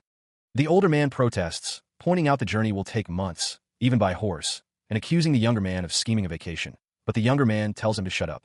He declares his intention to go where Nam Gungjo, the god of swords, is rumored to have spent the last years of his life. The old man questions if he is referring to the person who was the leader of the Righteous Alliance, recalling the time when the Celestial Demon Sect and Black Sect attacked 300 years ago. Yes, when the Celestial Demon Sect and Black Sect plunged the world into turmoil, the sects of Murim isolated themselves. After they succeeded in driving out the Celestial Demon Sect and the Black Sect, the Murim alliance was inevitably broken, leaving only the battles of Yong Ma Sung of the Dark Sects leading. But the God of Swords and the God of Battles promised the sect leaders of the righteous sects and dark sects respectively. It was said that if one day the remnants of the Celestial Demon Sect or the Black Sect attacked, they would band together to form the Murim Alliance again. As proof of this, 2 wooden slabs, orders of control over Murim, were created. If in the future an assembly were called with the slabs, every sect would be obligated to come to the assembly. The old man exclaims, questioning if the younger man is planning on getting those slabs for himself, and how they could still exist after 300 years. The old man states that they exist, explaining that the gods of swords and battles went into hiding with the slabs, parting not with farewells, but with promises to see each other again. The younger man thinks to himself that those old men accounted for everything. The old man recalls that his grandfather told him a long time ago that Nam Gungjo got written seals from the sect leaders of the 6 great sects and 10 great clans, and that it was a promise of honor. Yes, that's true. That's why Yeon Ma-sung seized the wealth of the main dark sects, and said that those who kept their promise would obtain the treasure and become the successor of his martial arts. The old man recounts the tale of the god of battles, who fought alongside the god of swords. Both were formidable warriors. The old man sighs, admitting it's a long trip with no guarantee of success. Scratching his head, the old man wonders if forming the Murim alliance will be too late. He scoffs, musing that if the demon sect can't be stopped quickly, the world isn't worth saving. Baek Jajan wonders what he would even save such a useless world for, calling the old man's statement extreme narcissism. Meanwhile, a ship sails across the water, heading towards an unknown destination. The old man stands at the ship's railing, gazing out at the vast expanse of the sea. He is told that this will be a very long trip, and asked if he should visit his family home. The old man replies that he himself is his family and home, as they've spent generations hiding away. The old man is asked if that is so, and if there is no one who will visit. Baek Jajan looks up, his expression unreadable as he considers the old man's words. Elsewhere, lightning illuminates the rain-soaked rooftops of Myeolwasan, the rumble of thunder echoing through the night. A warrior lies defeated, blood mixing with the downpour, his face contorted in a silent scream. The battle rages on, a chaotic dance of blades and bodies under the relentless rain, each strike a desperate plea for survival. Masked figures leap through the air, their movements swift and deadly, blades slicing through the rain and the ranks of their enemies. A warrior, eyes narrowed in fury, channels crackling energy into his blade, preparing to unleash a devastating strike. Surrounded by the glow of their power, the warriors prepare to unleash a storm of lightning upon their foes, their faces grim with determination. The warrior's face contorts in a battle cry as he focuses his energy, the air around him crackling with raw power. A masked figure cries out in pain as they're struck by a powerful blow, sending them reeling backward through the storm. Another masked figure is caught in a web of crackling energy, their body convulsing as the force of the attack slams them into the ground. He cuts through the downpour, his blade singing a deadly song. The man's face is marred with blood as he desperately tries to protect his family. With grim determination, he urges his wife and child to flee, knowing the danger is imminent. A heavy boot descends, crushing the blood-soaked earth beneath it, a grim sign of the battle's toll. A man with a sword stands defiant, while those behind him react in shock and fear. The man is told that Peng Murayong, ruler of lightning swords, is a title that suits him. The man demands to know who his attacker is and why they ambushed the Peng clan. Jok Myol appears, conceding that the man has the right to ask, before revealing his allegiance. The man is shocked to hear that the demon sect still exists after all these years. The group turns, startled by the revelation, their faces etched with concern. The attacker taunts his opponent, promising to fix his ugly mug with a single swing. Jok Myol declares the Peng clan doomed, but offers a choice, the terms of which remain ominously unspoken. He makes his offer: submit to the celestial demon sect, and the Peng clan will live. Peng Murayong, blood streaking his face, roars his defiance. Clutching each other, the affected woman and child weep. They declare that they will always choose a noble death over submission to the dirty demon sect. Jok Myol scoffs at their declaration. He finds their choice to be utterly thoughtless, a waste of life. The antagonist looks down upon them, his expression a mix of disdain and pity. He believes they are bigoted fools who value so-called righteousness above life itself. The woman looks up, tears streaming down her face. She wonders if the rest of their family agrees that their sect's legacy is more valuable than their lives. Steel flashes in the rain. A sword is drawn, arcing down towards its target with deadly speed. The blade continues its descent, a blur of motion. The sound of rushing wind accompanies the strike. The sword slices through the air, aimed directly at Peng Murayong. The attack is swift and merciless. The blade finds its mark. Blood erupts as Peng Murayong is struck, the force of the blow staggering him. Jok Myol stands behind the woman, his expression cold. He declares that Peng Murayong has made his choice, sealing his fate. Peng Murayong reels from the attack, a look of shock and pain contorting his face. He cries out in pain. Jok Myol's hand clenches into a fist. He accuses Peng Murayong of wishing to sacrifice his own children for the sake of his sect's name. Rain lashed down as the figures stood locked in combat. With a burst of speed, a warrior screamed, demanding Sung's release. The man in the dark robe, unfazed, commanded his captive to stay and watch. Agony contorted the warrior's face as he heard the declaration of familial doom. The sickening crack echoed as a neck was brutally broken. Blood splattered as the crunch of bone filled the air, a gruesome testament to the attack's ferocity. The women screamed in terror, their clothes stained crimson by the carnage. The man coldly declared that their family's demise was their own fault. Meanwhile, under a sea of umbrellas, the silent observers stood witness to the unfolding tragedy. The courtyard was now a graveyard, littered with the fallen. The mustached man mused that such tasks were best left to subordinates.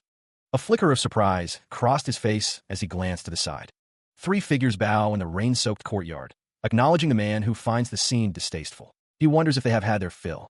The man with the mustache stands in the rain, his expression unreadable. He is identified as the brother of Hwa-san. The man with long hair states that he has left that title behind. He asks if the other has forgotten this fact. The man with the mustache says of course not. He could not forget since their late father graciously gifted him a new name in the past. He is sure there's a reason behind it, but even considering that, his old name was quite peculiar. The man with long hair is framed by the falling rain as the name Myo Hwa-san is displayed. The man with the mustache states that the characters alone mean that he'll be the one to end Hwa-san. A building is struck by lightning in the pouring rain, the storm raging around it. The man with the mustache says that, of course, that's probably not his real name. A person with long hair stands in the rain, stating that they know nothing since neither their father nor he utter a single word about his past. A woman pleads with someone, while a man says he is sorry. A woman holding a baby states that he has a choice on who he will take. That was the only thing she could do. Tears stream down the woman's face as she sobs, the child beside her equally distraught. Clutching the infant, the woman is asked how she could be made to choose, questioning why this is happening. The child reaches out, asking where his father is going and why they can't all go together. The father states that it isn't possible. He can only take one of them with him. The child exclaims in shock. The woman is told that Hwa-san will find it difficult to let her go since he spent time with her, but she insists the baby is still young and she can take him. The man raises his hand as the woman declares that she will go.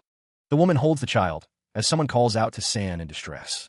The child grabs onto the man's robe, declaring that he can go with his father. Meanwhile, an old man stands in the rain under an umbrella, lamenting that he doesn't even know the other's name after all this time. The woman holds the child, as the man tells her not to try to find out either. It is said that this is the only way the child can live a peaceful life, as someone asks to at least give him a name. The sound of rain echoes as the man walks away with the old man under the umbrella. A baby is swaddled tightly. The man declares that the child, too, will be called Hwa-san. The affected woman looks on, surprised by this pronouncement. A sudden swish sound fills the air, accompanying a speech bubble containing only an exclamation mark, indicating a sharp intake of breath. Hwa-san looks up, questioning if her name is father. An authoritative voice silences her, demanding she change it. The woman holding Hwa-san calls her my baby. The man from before stands behind them, his expression unreadable. The man orders Beck to leave. A voice pleads for one more moment, just one, but it is ignored. Footsteps echo as someone walks away, the sound fading into the rain. A woman reaches out, her expression a mix of desperation and longing. The woman reaches for a baby wrapped in blankets, her face etched with sorrow as she calls out mother. She is pulled away, her desperate reach falling short as she is dragged in the opposite direction. An old man turns, his face etched with a deep sadness, the sound of the rain a constant backdrop.